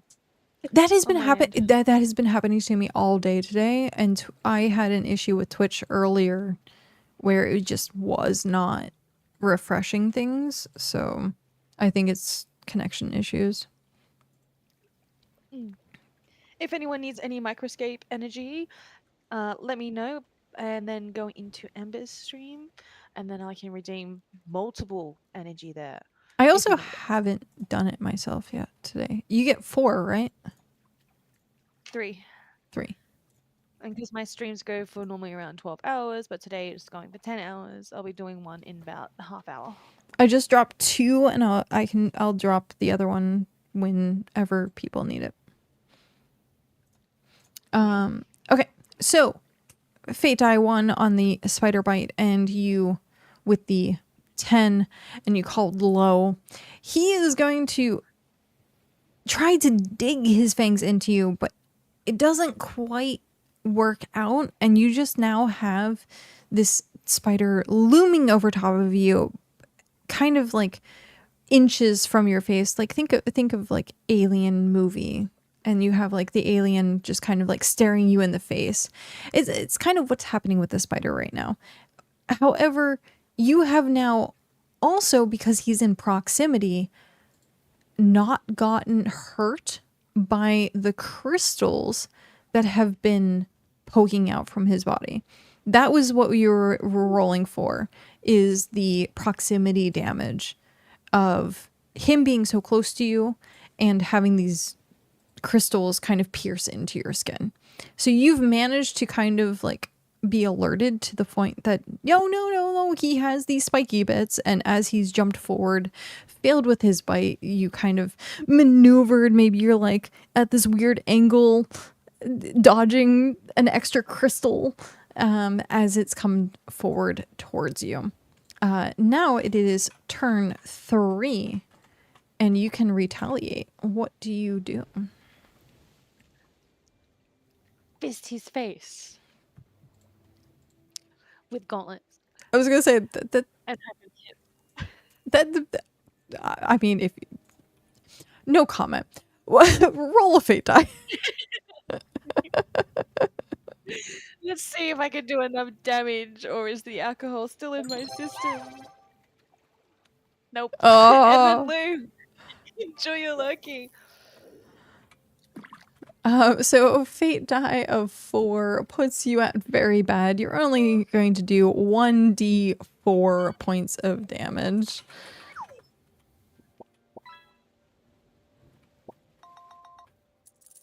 A d4. So 2 points of damage. At this point, you're more worried about dodging his proximity versus being like attacked, because like at this point you're just like, oh, there's things that can poke me, and oh my gosh, am I seeing double of that? Is that what I think? Okay, poof. So 2 points of damage, and now it is going to be the spider's turn, and the spider is going to attempt to bite you once again. He wants to get you entrapped and webbed. Like, that's what spiders do. They want to Frodo you. And we got a roll 1d20.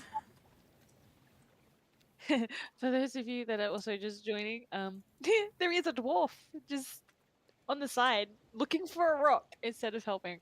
Yep. Just FYI. All of my NPCs have been useless so far. Let's hope he finds his stupid stone.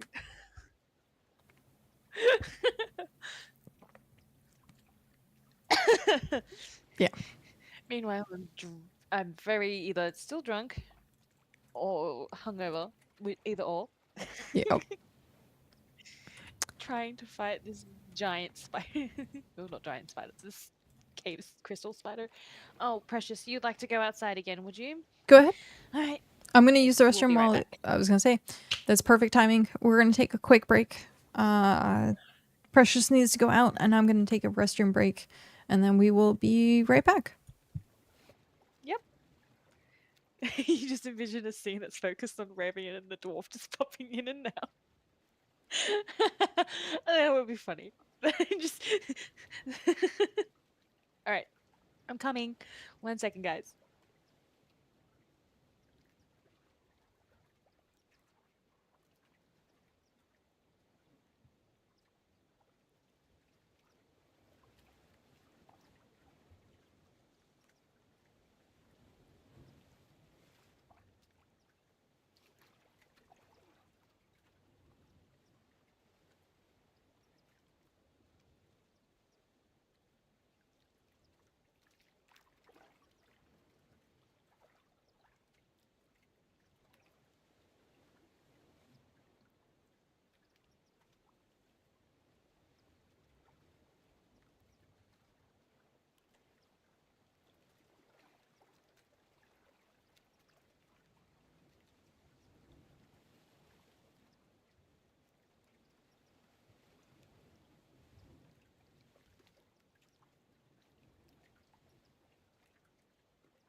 The dwarf didn't introduce himself either. I introduced myself to the dwarf, but the dwarf didn't give me his name. How rude. At least you guys can see my ult. I think I hit 65 masonry. Whatever, unpack. Stairs. Panda asthma. Heh.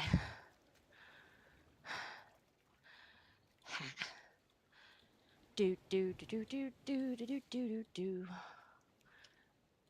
What's everyone else up to while we wait for Ember?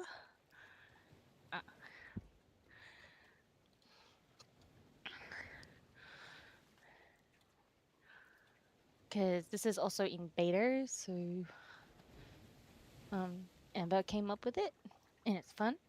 A bit of a story time, something to do while we BitCraft.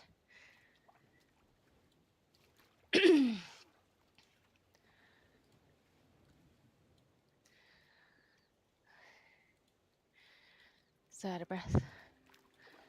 My hand is still tingling after my radiology appointment today.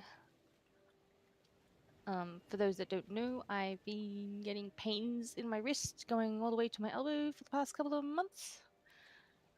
Finally got in to check, like get the scans to see what's going on inside, and then I'll find out what's wrong with my hands and my wrists.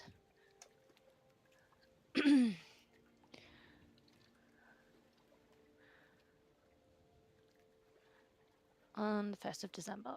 I'm running out of bait. No! I keep going to click that. You're building a road while doing some certification courses? World domination, Kenzie? That was the first thing I read when I came back. I mean, what's the plot so far? We just started. Oh, okay. it was just it. Although if I took over the world, everyone would be forced to work for each other, if that makes sense. So if there's people like chefs that are good at cooking, the farmers will provide food, but in return for providing like the food, like the grains, the fruit and stuff, they get free food. No matter what. And then like it'll probably more, I think it's more communism, I think someone was telling me.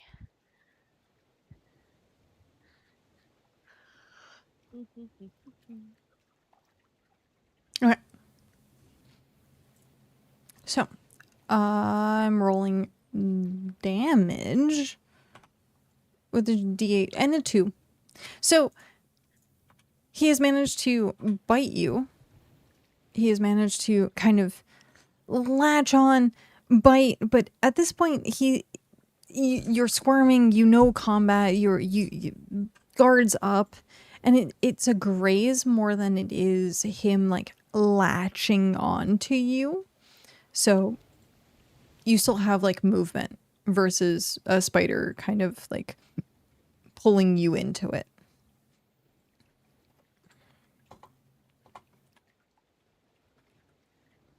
Okay, that makes sense. Ish. Okay. Well, I mean, it's versus someone trying to grapple you, or just hitting you versus trying to grapple you. Are you familiar with the terminology of grapple? Yep. Okay. Yep. Roughly. But yeah, I think I got the gist. But technically my character is still, drunk / hangover. 'cause, Yeah, unfortunately. Yeah, that's why it's so bad. But I haven't launched the 1,000 gift subs for you yet. What? The 1,000 gift subs. We can plot world domination from each according to their ability to each according to their need. I hear ya. They haven't. Oh, it's according to the ability of world domination is what I'm assuming. That was in if I did take over the world, that will be how the world will be run. Farmers will have free access to gourmet type food because they provide like the grains and stuff, and then butchers will also get it because they cut the meats a specific way. And then it'll be like service for trade services. Why'd you roll again? Ignore it. It's just behind the screen.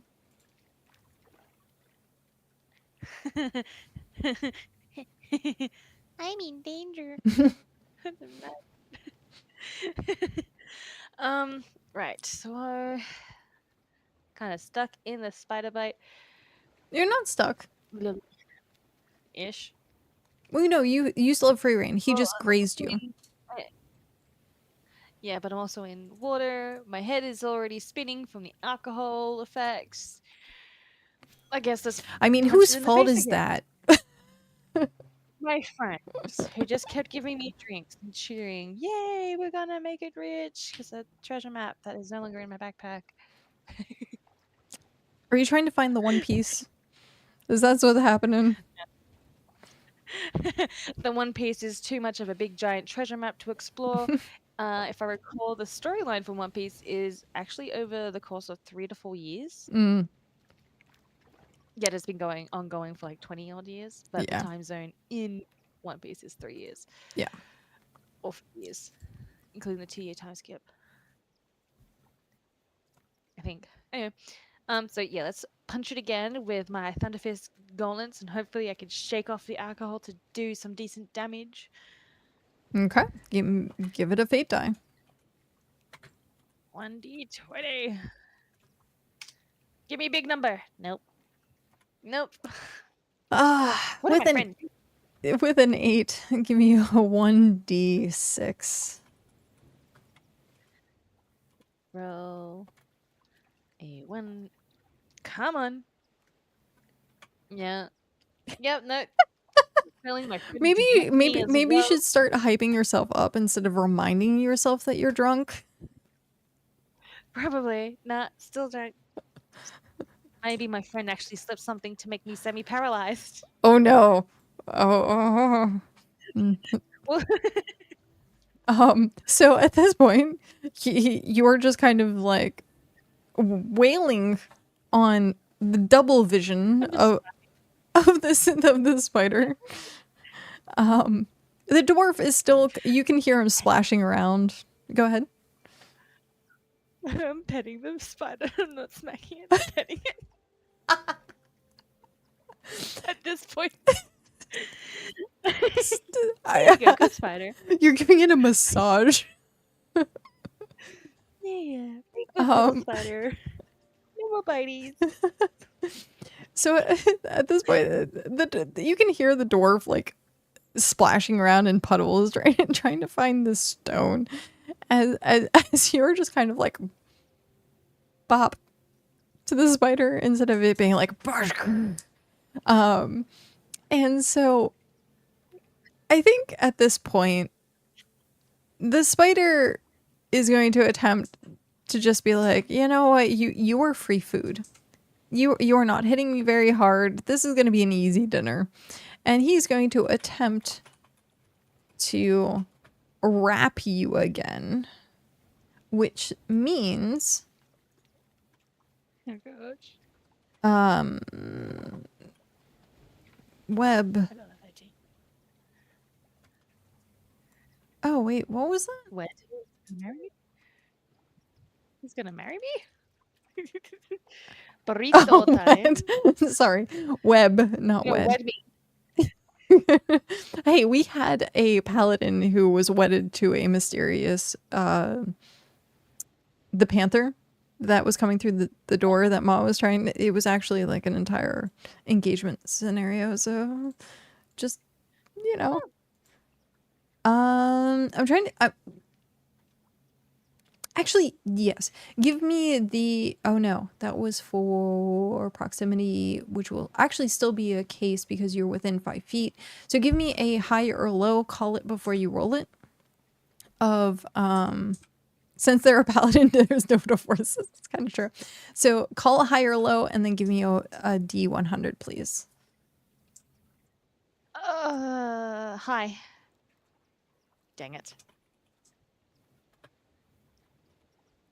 high percent, and it was 35, which means damage 1d. Oh, I didn't even roll the fate die for him attempting to roll you, so or web you rather. Sorry. So roll 1d20. Which would be high. No. Your die just hates us. I'm just letting you know that every single time we rolled low, it's been your die. Mm-hmm. I'm rolling on your stream next. I mean, mine was also a 5 in this scenario, so I don't know how much you're gonna want to. We'll see. We'll see. But this is fun.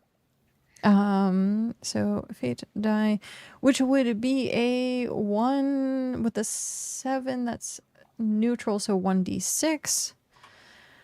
1 roll 1d6 with a 4. Okay, so it wanting a hug, it's trying to web you, it's trying to pull you in. You're getting residual damage when when I'm not trying to fish for resources. But yes, I do have the Minecraft server. Yes. So you get the residual damage from the spikes. It's somehow a crystal, him trying to web you and pull you in. You've gotten kind of stabbed by the crystals on his legs, or on his fangs, or on his face. And so with that and the fate die of 7, we are going to say that he has failed to web you, but has done damage because of proximity. So these crystals have punctured you in some means, but he has not webbed you. Yay. So it is now also then your turn. As you kind of have seen, this dwarf is not gonna give you any help. It just seems like you're handling your own, according to what the dwarf assumingly thinks of the situation. You better find that damn rock while I'm playing. Hey, Bunga, why are you purple? You changed from green to purple. Interesting. This is Ember's beta version of Dyson Dangers. Dyson Dangers. Dyson Dangers. Yes, this is Dyson Dangers. It does look cool. I like the purple. That's why I'm purple. But it's gonna take me a bit to adjust to your. I'm doing it. Well, I'm doing it with Ember. Okay, so now I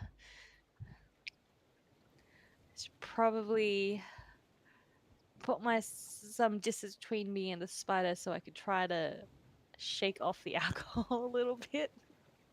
Okay. So I moved to put some distance between me and said spider. Okay. So going to disengage. In this scenario, you said you wanted to try and shake off the alcohol. Would you like to use a healing spell? Oh, I could try and use a healing spell, yeah. I forgot those spells. Okay, what do I need to do for a spell? Heal spell. Actually, give me, so -2. I've been forgetting to do your damage. So 18 -4, so you are at 14 HP. Not helping. I'm assuming the friend that I was drinking with last night drugged me on top. Because I haven't been doing much damage at all to this spider. That's sometimes just how the dice rolls. Yeah, but also. Yeah, you've only done 7 points of damage to the spider so far. Right? And it's done 6 to me. 4 to me. 6 to me. So. Yep. Hi, Robomaniac. We're playing Dice and Dungeons, a little thing that emberKat started created. Diceanddangers. Disengage to heal. Yep. So with that, you're going to use a heal spell. Give me a 1d40, please. Go high. Oh, yes. Okay. Do I already have this window open? I do not have this window open. So I have a million tabs open at this point. So with Okay, a well, you said I Ribomaniac in. So this is a little encounter that I'm running with Ember. So I wake up in the Everfall cabin, which you can see here, and there's like pretty little crystals everywhere, all nice and shiny. Except I'm drunk, very much so. And then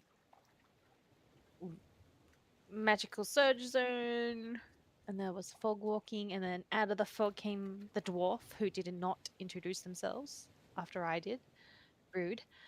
And the dwarf needs help finding a magical gem. Pretty much. Needs to find a magical gem the size of my fist, not the dwarf's fist. Clear distinction. And then I checked my backpack to make sure my little animal companion is there. I got a snow bunny. It's Floofles. And I have my ramble-bound gloves, which I rolled for. And while we were looking for said gemstone, this spider came out. And now we're in combat, which I'm sucking at. So I'm assuming my friend drugged me as well on top of the alcohol. So that's it so far. And again with tarot, I just rolling dice and the scenario of things. The heal spell that you've managed to get is crystalline balm. Crystal dust seals wounds and hardens skin temporarily. I'm assuming Literally the die and the random tables, like this is just how it worked out. it fits. It fits too well. I used harden. You used Pokemon harden. spell, I used But the fact that we're in a crystal dungeon, fighting a crystal spider, and then suddenly, yeah, Suddenly using a crystal spell. It's very cute. This will be fun. I want to do more. It just so far. Okay, so give me a fate die to see how well you use this spell, please. Oh, okay. Fate die was 1d20. Also, actually, I should preference. Do you want to use this spell right now, or do you want to hold it? Doing it now. Okay. So, fate die of 18. That is really freaking good. Yeah, that's my skill. I'm awake now. Woo! Does 1 damage. Dang it. Healing 1d10, please. Roll 1d10. With a 6, you're back at full. Exactly full, actually. Yay! Noobs Casino, enjoy your lurking. If you just woke up, good morning. Hope you had a lovely sleep. If you're on your way to work, have a good, safe day. And if you just got home from work, welcome home. Thank you for working hard. Time to sit back, relax. And well, if you're on your way to bed, good night, sweet dreams. And don't let the bed bugs bite.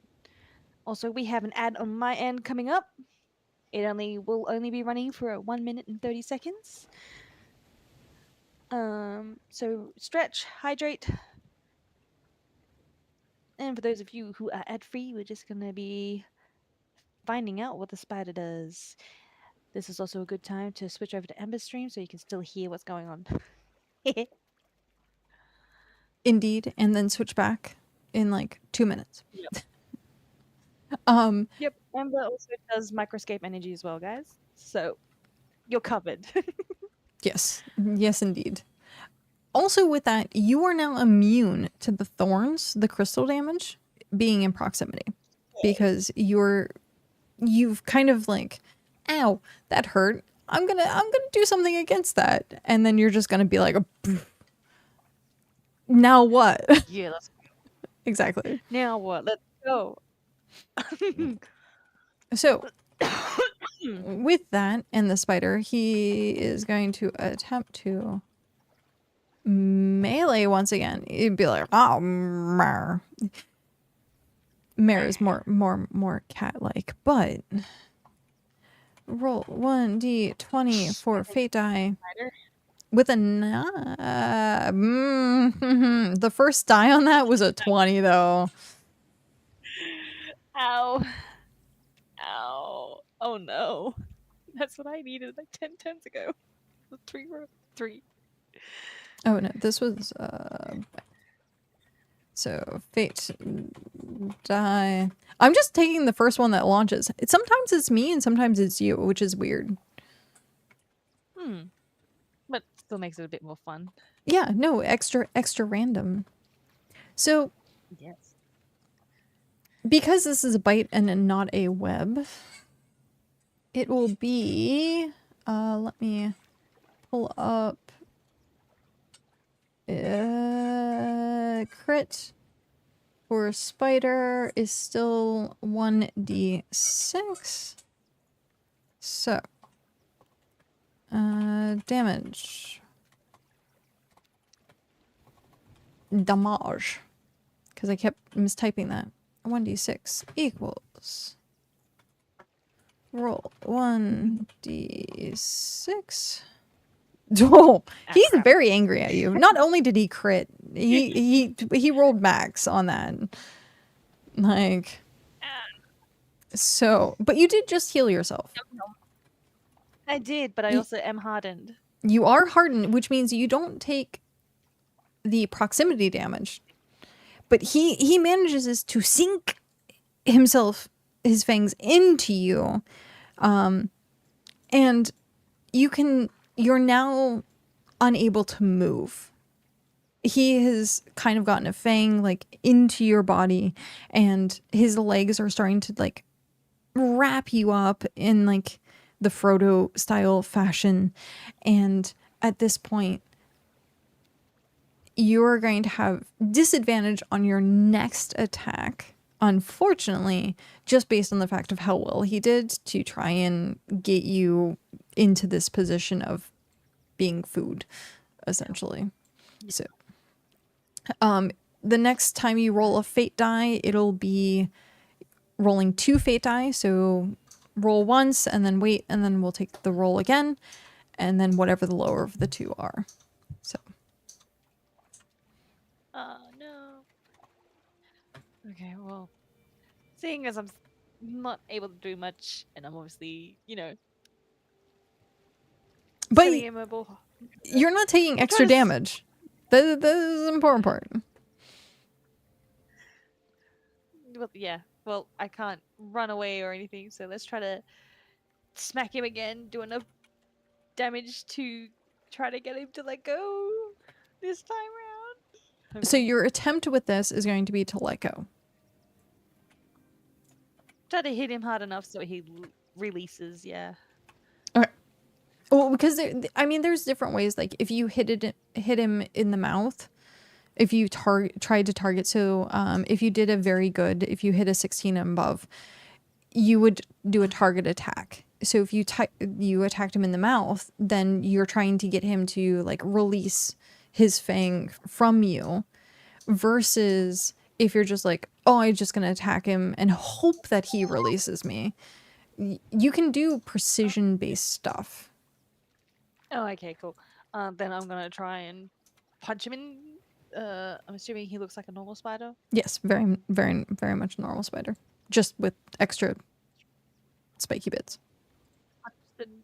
The nosy area, Yeah. I guess. Mr. Gucci, enjoy your working. If you are waking up, good morning. Hope you had a lovely sleep. If you're on your way to work, have a good, safe day.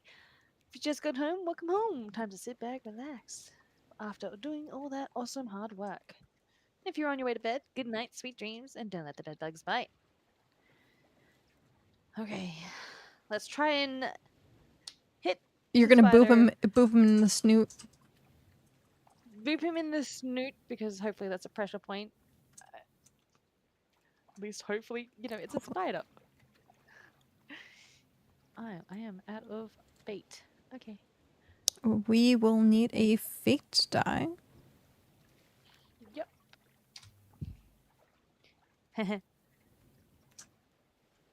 Actually, can you come over to my channel? I'm wondering. It's been a 2. It's been like hyper low. Is it just registering 1d2 or is it registering the 1d20?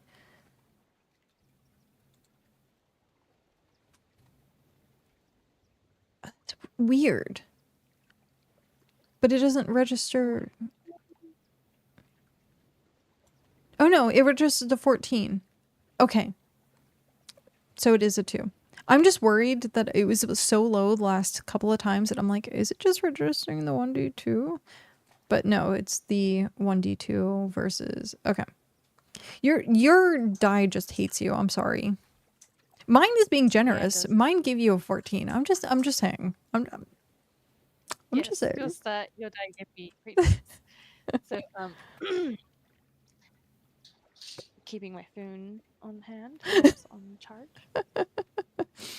With that, you are going to attempt to boop it in the snoot. You fate rolled, unfortunately, a 2. It seems like you're very distracted with the fact that you have a fang kind of impaled into your body at this point, plus the hangover or possible other substances within your body, and you're just kind of not quite completely useless versus the spider, but you can tell that you're not doing so hot. You're only going to do a 1d4 damage with your fists as you try to wail kind of haphazardly at this spider as you try to boop it in the snoot. So a 1d4 with a... You like rolling 2s. Your number is 2. Mine was a 4. Oh, you are the first. Yeah, you are the first on that. I am the first. Yes, I'm safe. So 4. 4 points of damage. So plus... plus 4 equals 7 plus 4 is 11. Okay. It is kind of looking a little bit like worse for wear at this point. It kind of like is surprised with your last punch. Like as much as you didn't feel like you were going to connect, you know, drugs and strength is a thing too. Just saying, like it can happen where you just kind of like booped him just enough where it hit his like funny bone on his nose. And at this point, you can tell the spider is not only pissed, but it's not looking too great. And so with that, the spider, having its fang sucked into your body and it's just trying to wrap you up at this point, is going to attempt to do web once again. Which will be a fate die, 1d20 with an 11. Okay. You have ads on your end? I do. Come over here. Go over to Ravi. Go to Ravi. Switch. Okay.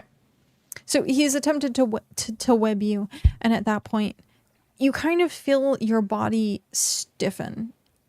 It's not quite a full wrap, but he's managed to kind of immobilize you.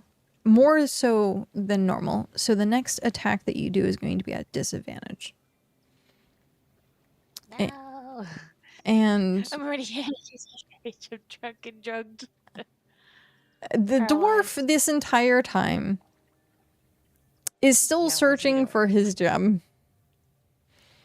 Oh my And gosh. Dude. Get something, help.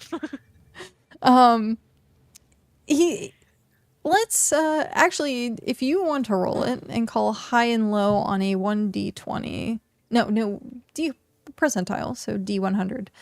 Call high or low and then roll D100.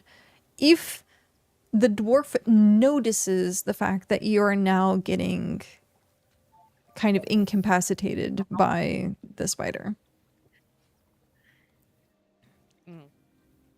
Okay. It's a bunny, it's fishing. Alright, let's go with... 'cause I'll have to do it before I roll. So call high or low. High. Your dice hates I you. did with yours. My dice hates me, but I got high with yours. I know. It kind of slipped 3 dice rolling.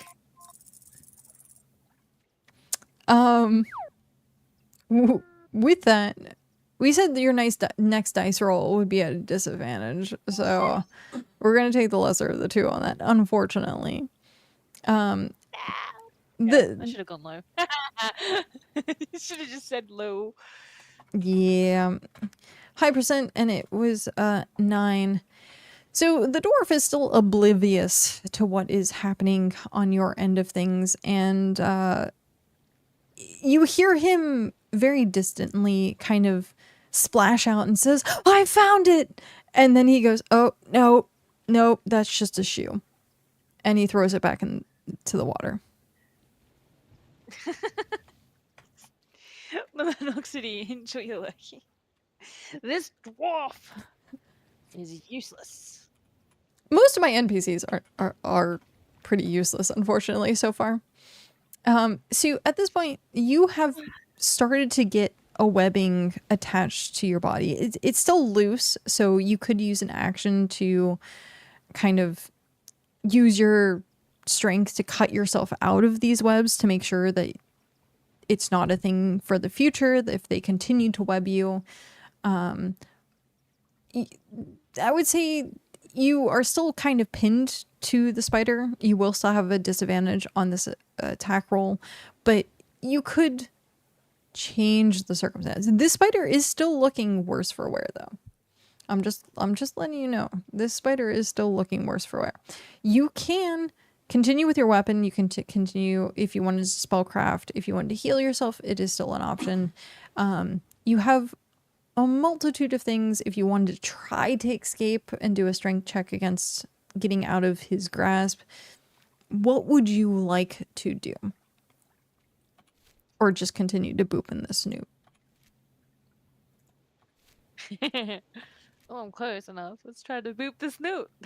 Boop in the snoot. Okay. It will be at disadvantage, so we'll take the lower of the two rolls from our chats. Yep. I scrolled up by accident. Alright, it's a d20. Yep. Whoops. 1d20. Alrighty. Double high numbers. God dang it. Now you cucked me. Hey, for once. Most of mine have been pretty good. Just saying. Mine went up better.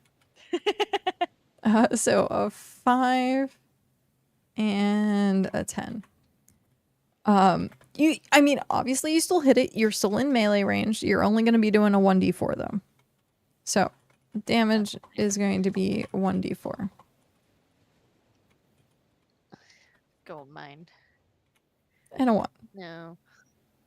Another one. And another one.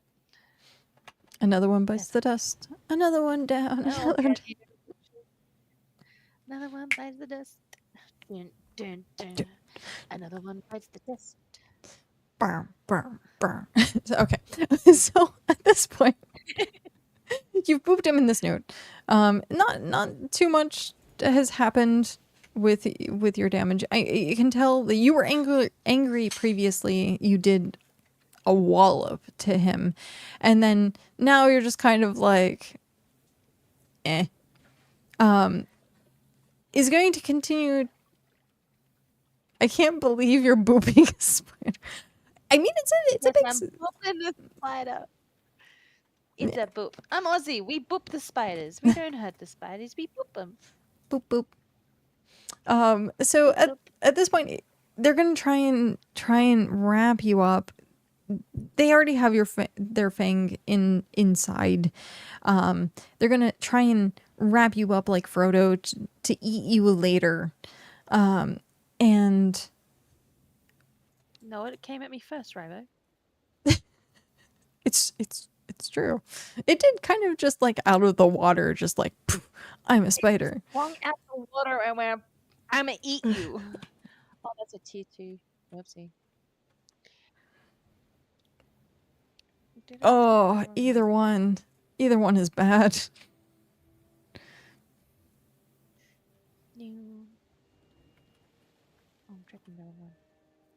So fate die with a 15. He's gonna attempt to continue to eat you, which will be damage with a 15. Oh, okay. At least it's not a 1d10. It's a d8 at least. So damage 1d8, and hope he rolls low, as he's, enjoying dinner at this point. He's having a snack. With a 5. Well, both of them rolled 5, so it was destined with a 5.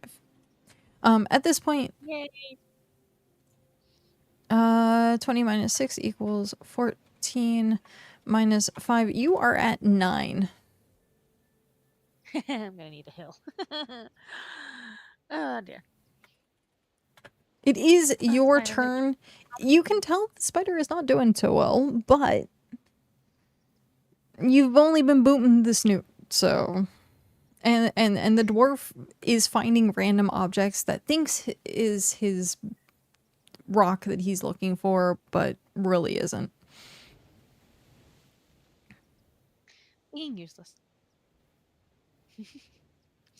Not paying any attention to the person he asked for help, and said person is now in danger.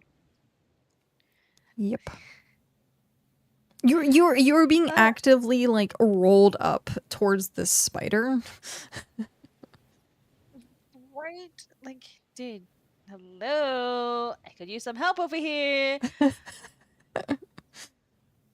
a pause on looking for your pretty rock. So, are you gonna yell at him? What are you doing on your turn? Yeah, let's yell at the dwarf. Hello, I could use some help over here. Are you actually gonna yell at him? Yeah. Yeah. Okay. So. Yeah. You're gonna for help. Give me a fate die.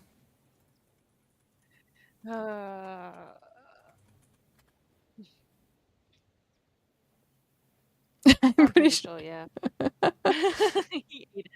I mean, the spider is full of crystals, so, but it's not the correct one. It really wanted you to have 11, which is just at the cusp of neutral. So, you yelling at the dwarf for help and being like, I could use some help over here. The dwarf at this point kind of looks at the fact that you're kind of like halfway horizontal, being wrapped up in this spider as it's partially webbed you, partially bitten you, and the dwarf is just kind of like, oh, yes, indeed, you definitely need help. Okay, and I'm going to roll. Let's see what weapon he gets. Throws a rock. Pretty much.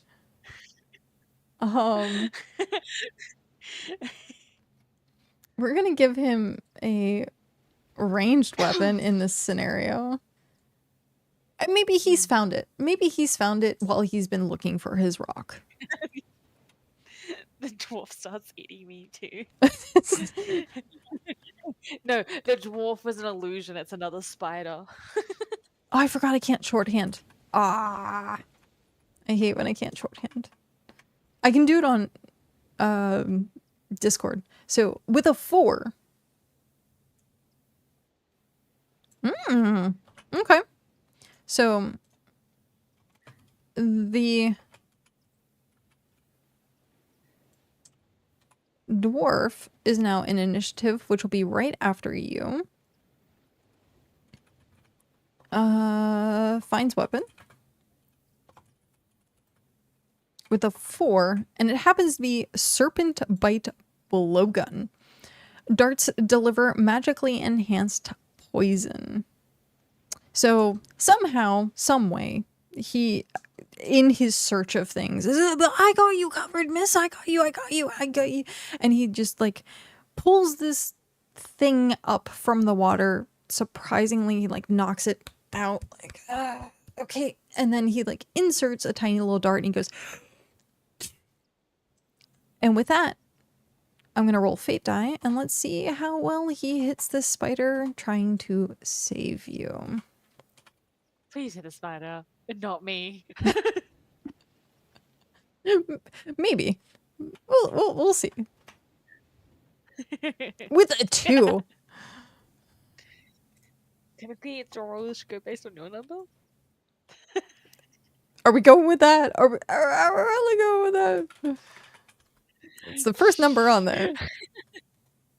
The number's cucking me right now.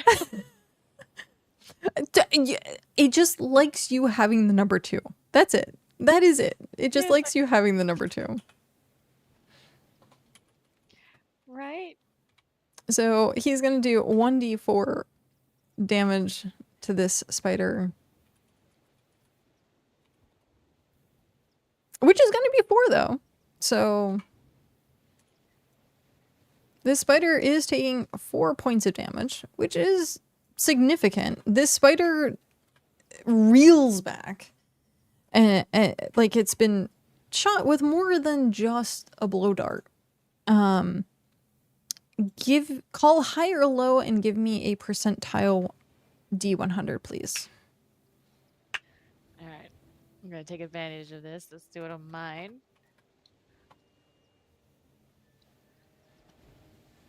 Low. Dang it! So low percent and hit 70. Unfortunately, the dart hasn't sunk in deep enough to actually fully poison the spider, so we will not have extra damage with the poison. So, No. with that, it is the spider's turn. It is going to attempt to continue to bite you. It is, even though it has gotten,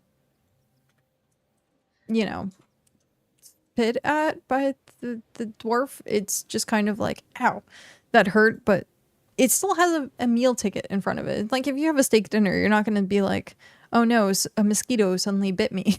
I'm still going to enjoy my steak dinner. So, That's D20, fate die. Oh, he rolled a 1 though. So, at this point, trying to bite you and trying to roll you up, it's not gonna work. You just kind of like kicking and streaming, and maybe there was a residue of poison in this dart, and it seems to be sluggish. It seems to be how you were feeling at the beginning of this encounter, and doesn't. You can feel yourself like sway for a second, like in a swing, and the spider just kind of like stops what it's doing and is like frozen. It is now your turn. Is the dart still technically like in him, but not all the way in? Yes. Could I try to punch the dart in even further? I'm gonna say percentile and 90 plus. You can punch the dart in based on where the dart landed, because the spider would have been probably turned differently, and because you're being webbed and under, but we'll say on a 90 plus on a percentile, it was in range of you being able to punch it.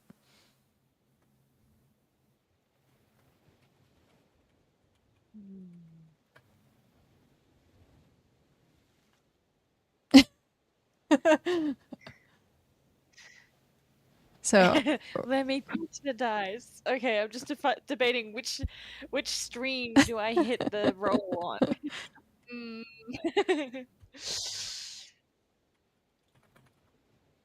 Okay, trying to punch dart. Let's go with mine. All right, so do I need to do a roll 100? yes, Or 190? it'd be a 100 percentile. Please, hi, please. I'm not looking.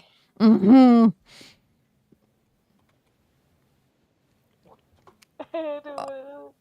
It's so close. So close. You can feel like you would have hit it, but like the webs that are attached to you are just like holding you back. It was just like inches away from you being able to actually punch the dart further into their skin. That was the spider has go ahead. It's so close. Yeah, you were literally so close. And so with that, you can I'm going to give you another attempt to do something on your turn if you want to punch, because it is so close. If you completely whiffed it, I would say that was what you would do for the turn. But you, if you want to continue to punch it, try and wiggle your way out of the scenario. Hey Mon, can I add a +10 to a D100 roll redeem, please? Actually, that might not be a bad idea, having my channel doing like an inspiration die as a redeem. So if people want to do an inspiration die during an encounter, Pat, give me an inspiration die. Give me a D10, and if you get a 6 plus. Oh.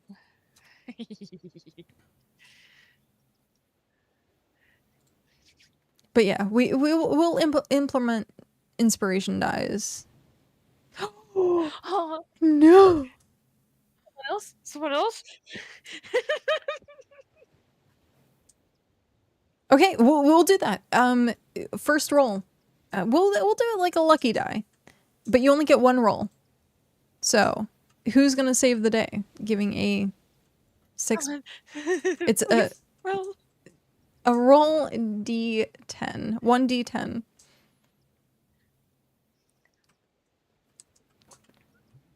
Help me be a badass. You get one attempt each.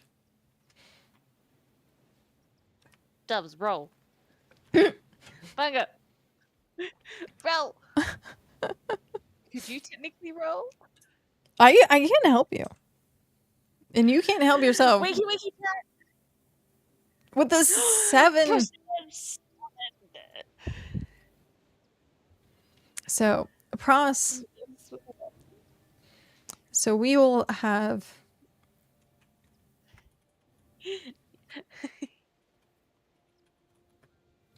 As I spelled it completely wrong, inspiration die. +7. We have an add on my end as well. Stretch hydrate. 1 minute 30 seconds. 2 rolls, not 1. You got me.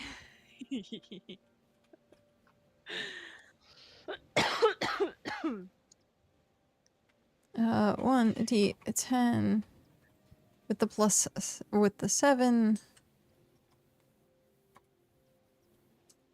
With that, we'll wait until your ads are over to say what happens, because that is the inspiration die that your chat has tried so valiantly to make happen. I've been cooked by the flippin' die.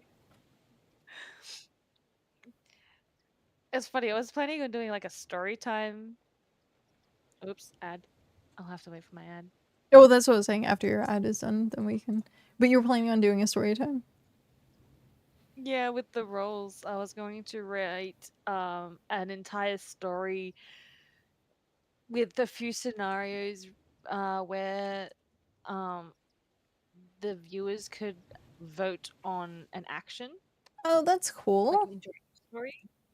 But trying to write an entire story and having enough interaction choices to keep the story going, and then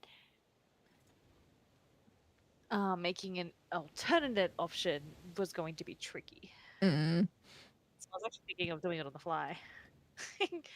Just like writing the base universe for it, select a character, kind of thing, and go from there. Gotcha. No, that sounds like fun. I guess, bark, bark. Quack, quack. Yep. Someone got a quack. Got the rubber ducky. Legendary pink rubber ducky. Yep, and Precious is meowing. Good timing for the duck duck.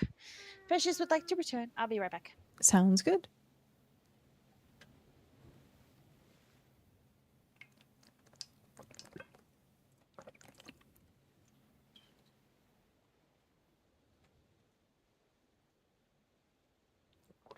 Shh, chat. I have to roll a fate die.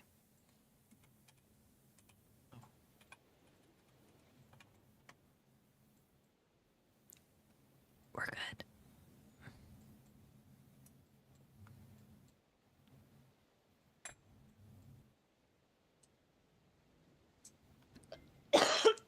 I have returned. Welcome I'm back. out of breath because I. No, it's yes, all good. hold on. Let me get in my position. Come on then. Come on.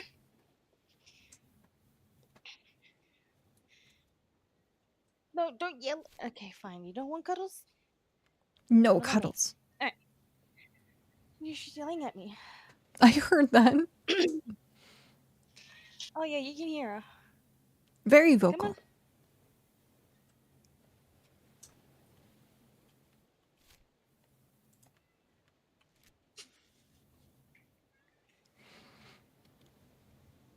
There you go. See? Happy? There you go. Alright, there we go, little one. Happy? She just keeps yelling at me and talking to me until she's in her position. And that's in my. Fair It's enough. cute, but when you do it every 10-20 minutes, it's annoying. No, I can imagine. Yes. Yeah, it's a ragamuffin thing. Alright, back from the ads. Hopefully everyone had some stretches and some hydration. Including Sounds. on your end, because your mic said hi. I was gonna say I've been hydrating like crazy. Psst, hey you. Yes, you. Reading this right now. Drink some water. It's true. It is true. Oh, yeah. Okay. Precious. I don't want your tail in my mouth again. Come on. Thank you. There we go. Good Perseus. There you go.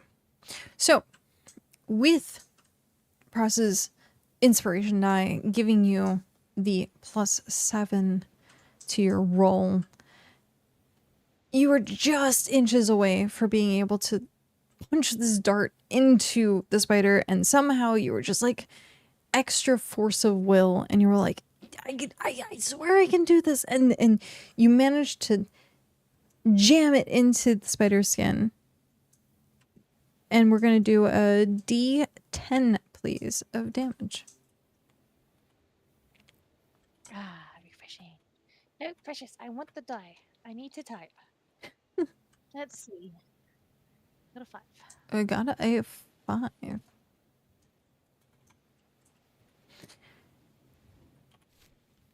At this point, the spider reels back and he drops you onto the floor, being, you know, also water at this point. So you kind of splash into the water.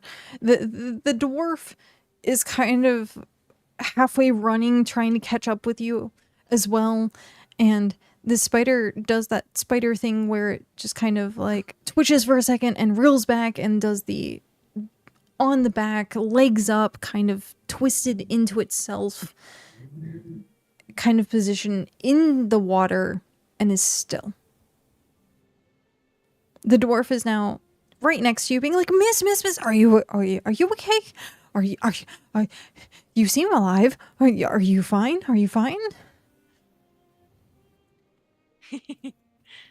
I gave a slight chuckle and I did look at the dwarf. I'm okay. Thanks for the save. Normally I do perform better, but I suspect foul play from my night's drinking. What's it? Any luck on finding his gem? Like, I asked if he had any luck while I was distracted. No. I was focused on you. Like, I was so worried about your health, and you can tell that he's obviously covering up for his incompetence on searching for items.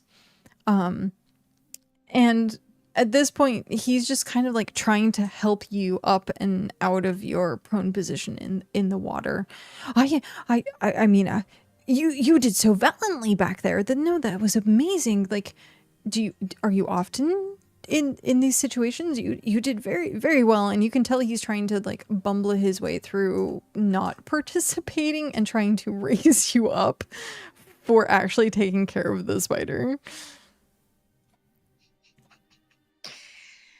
I just give a dull look to the dwarf. Let's just continue finding your gem, okay?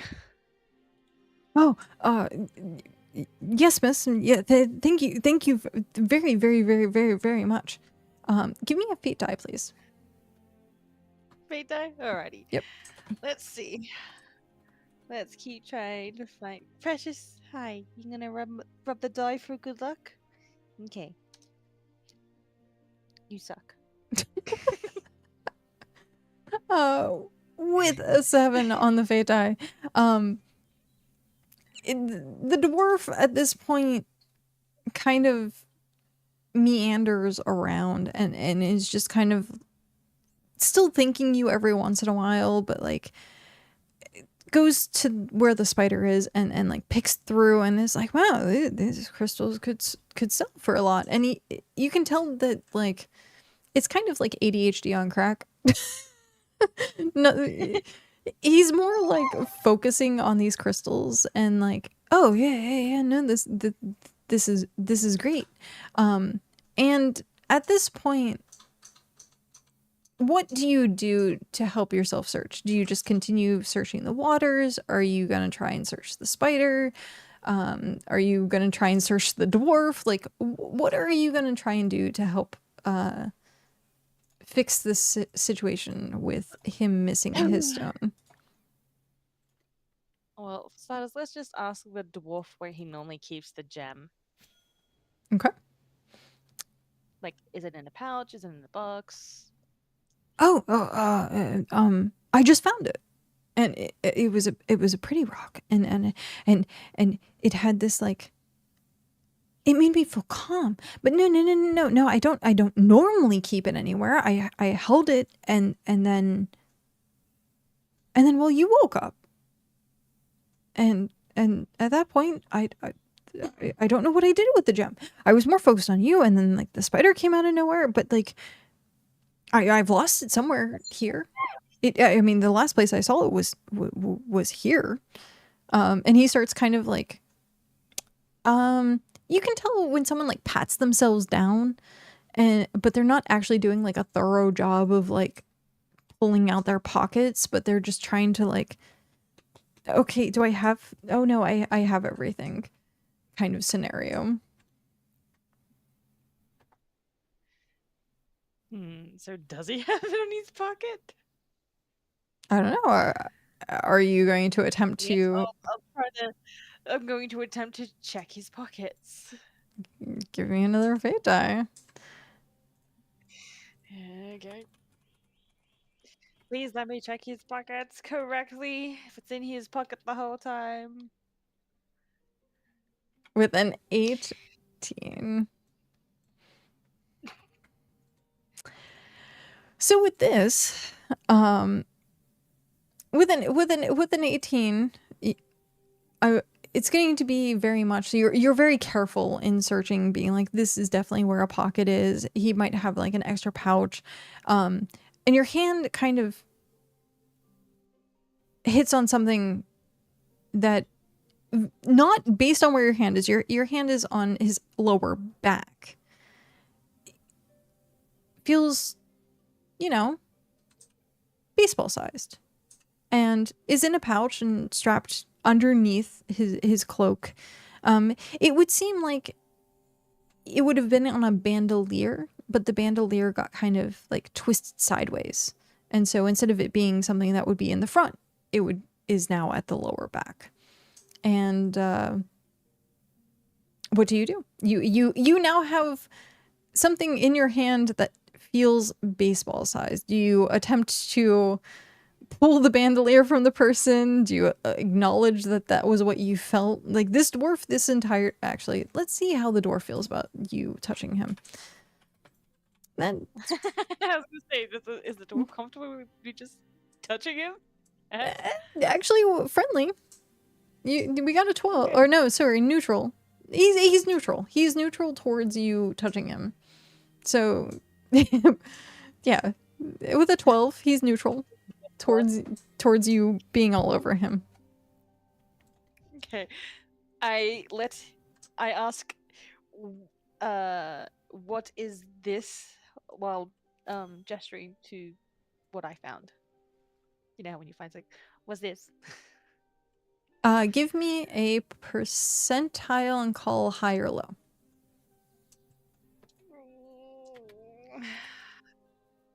I've been rolling low, but now I've been rolling high, so let's go high.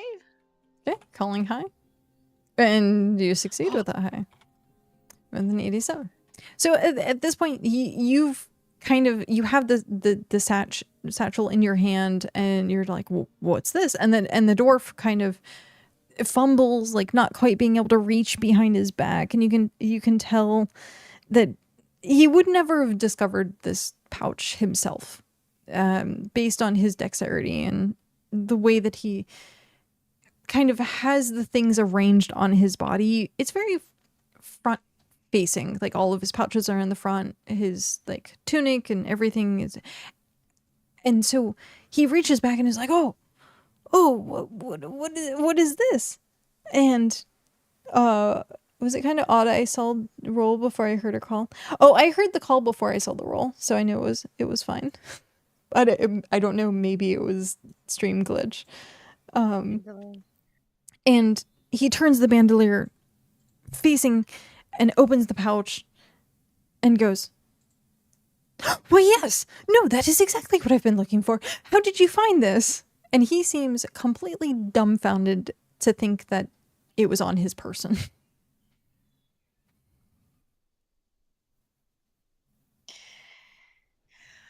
I let out a breath, rubbing my forehead, and then I go, well, that was eventful.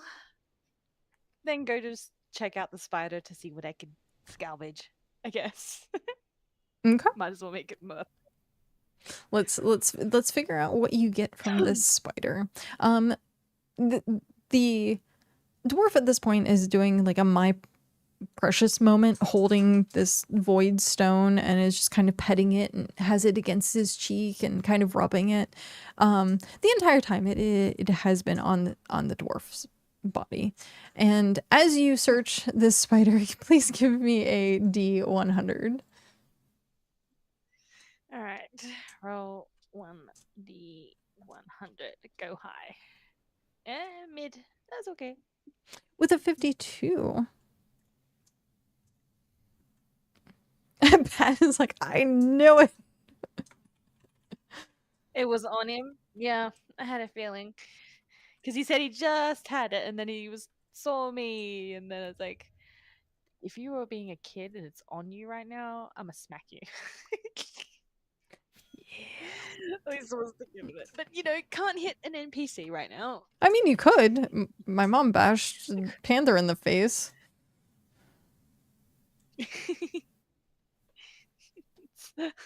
Would have smacked the paladin's butt.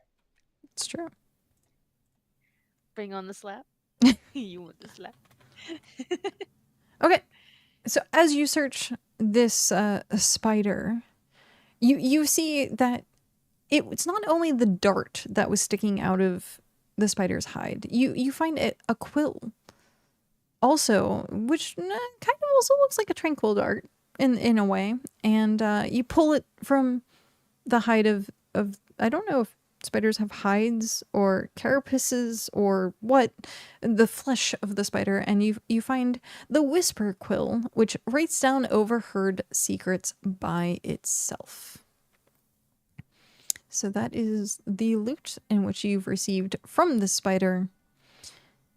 Is there anything else you would like to do currently in this adventure? The dwarf again is still chitin, carapace, something like that. They don't seem chitinous to me. They seem squishy to me, but actually, Ozzy, what would you say the spider is? It was a thorn spider, so I'd expect it to be floppy, hairy. Okay. So since I have a moment, yeah. No, my animal companion is in my backpack. I can't look on my backpack. You can look in your backpack. I want to check on Floofles. Floofles. Give me a fate die. Let's see how Floofles is doing. Oh no, Floofles. Please be okay. Oh, okay. Yeah, okay. Yeah, no, most definitely. Where did Floofles? Trying to grab the name, copy, and I called it Floofies instead of Floofles. So Floofies. Floofles fine. I just find a spider get half wrapped. with a nat 20. Yeah. Where was that during the combat? You were drunk and like worried about your fluffy companion. No, paralytic. Drug. Yep. So I was trying to find a way out, I guess. Floofles at this point has been asleep this entire time. It doesn't seem like he's gotten through any trauma whatsoever. You open the bag and he just kind of like chittering and like kind of like as he yawns and like looks at you, and it doesn't look like a care in the world. And at that point he just kind of curls up and goes back to sleep, excited to see you, but then energy spent. Yep, sounds like Precious. Excited to see you and then energy spent. Alright, so then I guess I will glance at the dwarf and ask, shall we find a way out now? The dwarf at this point, he kind of looks at you and is just like, oh yeah, very, very, very much so. Lead the way. And you can tell that he's gestured in multiple directions.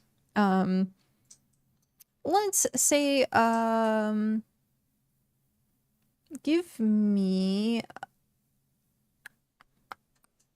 a 1d4, and that's how many minutes it takes for you to like survey and find the way out, other than going straight up. Okay, so it doesn't take you very long at all. You see the tiny bit of glimmer in the crystals that is actually void.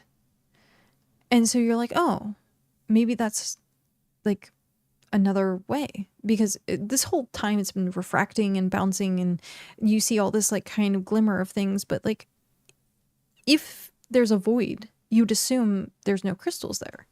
And so the tunnel now leading out, and you found your way to the mouth of this cavern. And the entire time the dwarf is kind of like very slowly behind you, meandering, just kind of like rubbing on his like void stone, being like, oh yes, I missed you so much. And I'm just gonna say at this point, this dwarf is just kind of not necessarily catatonic in the way that he's acting, but is not paying you any attention. An interesting character to have met and hopefully go separate ways. So this character, as you have come to meet him, I'm gonna NPCs, there we go. And this was NPC roll 2. Which unfortunately the fate die did not give him his appropriate backstory. Is Brundar Ironjaw is a dwarf mercenary seeking a worthy death in battle. I rolled for him in the beginning, and I rolled very, very, very, very poorly. And so him not participating in the battle and this void stone is his target. He might come up later in adventures as wanting to seek death in battle, as him trying to go to Valhalla or something of the sort. But he introduces himself as Brundar. Okay. Then I suppose I'll ask Brundar if he has any destination or if he has any idea where the hell we are. He you got his name from him talking to the stone and being like, oh yes, and yes, no, Brundar would take good care of you, very much so. And then as you ask, where are you from, and he just kind of like looks over and is like, oh, via yonder. And you can see a small town kind of like off in the distance of the cavern, possibly where you were drinking, possibly not, depending on which side of the cavern you've come out of. And Brundar at this point doesn't seem to mind just kind of wandering in that direction. But with that, I will say that you successfully completed your first encounter. Yay! With a very annoying NPC. Who sounded badass, but it's just cutesy. He rolled terrible to start with. I'm actually curious if that void stone has a spell on it. I don't know. Does it have a, it captivates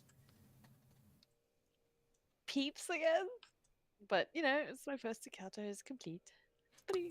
So, what was it?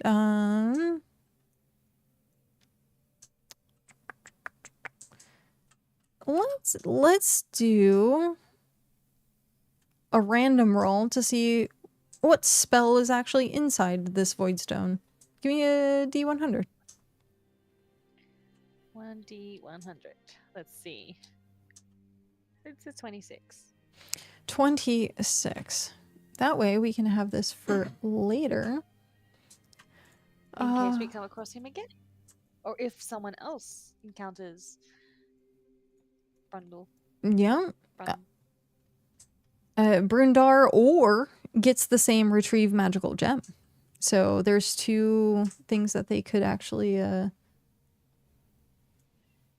get. So this spell that is within this stone, spell within stone, is actually going to be the Lantern Wisp. Create a floating magical light that follows commands. So him being obsessed with this stone is being like, my precious, and the stone is kind of talking about back, my precious, and so it kind of like internally lights up for him, not like a lantern kind of lights up because it's within the stone. So we're going to say that the magical light that follows commands is going to be more so it echoes back what the person is like kind of putting into it. Yep, that makes sense. But yeah, so creates a magical light that follows commands. Now you get to figure out how much experience you got for this encounter, which will be a fate die. Also, imagine a happy pre-Thanksgiving. Yeah, we have Thanksgiving tomorrow. Would be technically today for you. You don't do Thanksgiving the same as Americans, do you? Aussies don't celebrate Thanksgiving. We do Christmas and Halloween, and Easter. That's pretty much it. Oh, and the King's birthday now. So Oh, I yeah. need to roll the 100. D20 for your experience. 20. Alrighty. For your entire endeavor, you unfortunately got 2 experience. Can I do a reroll? I'm gonna do a reroll. I reroll. It's okay. 2 experience. Goes 13. Goes 13. But yeah. No, I seem to like to roll the 2s on mine. It's literally been a 2 this entire time for how things have been going for you. Well, what name would you like to give your encounter, by the way? Can we add XP to a roll? That might be something we might add later on. We haven't done it so far, and I don't want to be unfair to those that have done adventures previously. But right now it's just been a D20. It only takes 50 to level up, and doing encounters, if you pair up with other people you get extra, but the encounters like last long. Actually, because this was more of an extended encounter, because this was not just like a one-shot off, we will give it to you. We'll do the 15 as your experience, because I want to try and keep these at like a half hour, but because we are collaborating and trying to like expand this out a little bit more, we'll give you the full time as if you had a full party. So we'll give you the 15 experience for that. Yay. But yeah, we're gonna do it 50 at a time for levels, and then we'll see how the level up system goes. What would you? Yeah, I'm excited. I'm excited to see how this works in the long run. But yeah, what title would you like to give your adventure? The Dwarf and his Rock. Or the Drunken Cavern. Drunken Crystal. Which one would you like? Know. I'm not sure. I'm not good at naming things. The Dwarf and the Drunken his rock in the Drunken Cavern. In a drunken encounter. Sorry, encounter. In a drunken encounter. Hello, precious. Yes, I know you want cuddles. I haven't moved. I sit at my desk all the time. I don't go anywhere. I have an ad on my end. Everybody, stretch, hydrate. We'll be right back after these short messages. Those of you who are ad-free, we'll still be sitting here telling and vibing. So yeah, the dwarf and his rock in a drunken encounter. Are you happy with that? Do you want to change the title of it? Nope. That should be okay. Sounds it's good. A long title. No, that's fine. Perfectly fine. Get back to town and find out where my hell I am. that is what we can do for you. If you want to explain that on your end, that is going to be it for me, though, with doing the encounter. You're able to make your own characters, give yourself the backstory, whatever you would like. And what's your Yelp review of this encounter for you? It was fun. Is I get cucked by the rocks, but it makes it fun. Yeah. Plenty of times being screwed over by dice, and you kind of have to compensate for that. But yeah. You're still going to be streaming, correct? Mm-hmm. Well, that sounds amazing, because I'm just going to roll everyone into your stream then.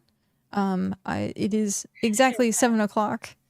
We're not going to pull any punches, and thank you everyone for enjoying this encounter, but that is it for me this evening.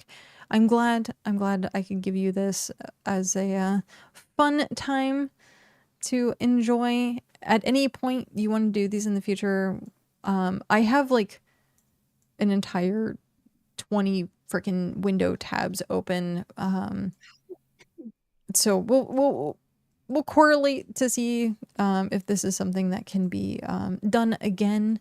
And yeah, thank you very much. Yeah, I'm going to do these more often and see how it goes from there. But thank you, everyone. I know you could be spending time anywhere else, and I appreciate the fact that you've spent time with us. We're going to send this whole train over to Ravy, and thank you so much. I'm not going to like him and haw. We're just going to like, as soon as I'm able to, send it your way. Thank you very much for allowing me to do this and being part of your stream as well as being part of mine. I greatly appreciate that. Thank you for letting me be part of yours.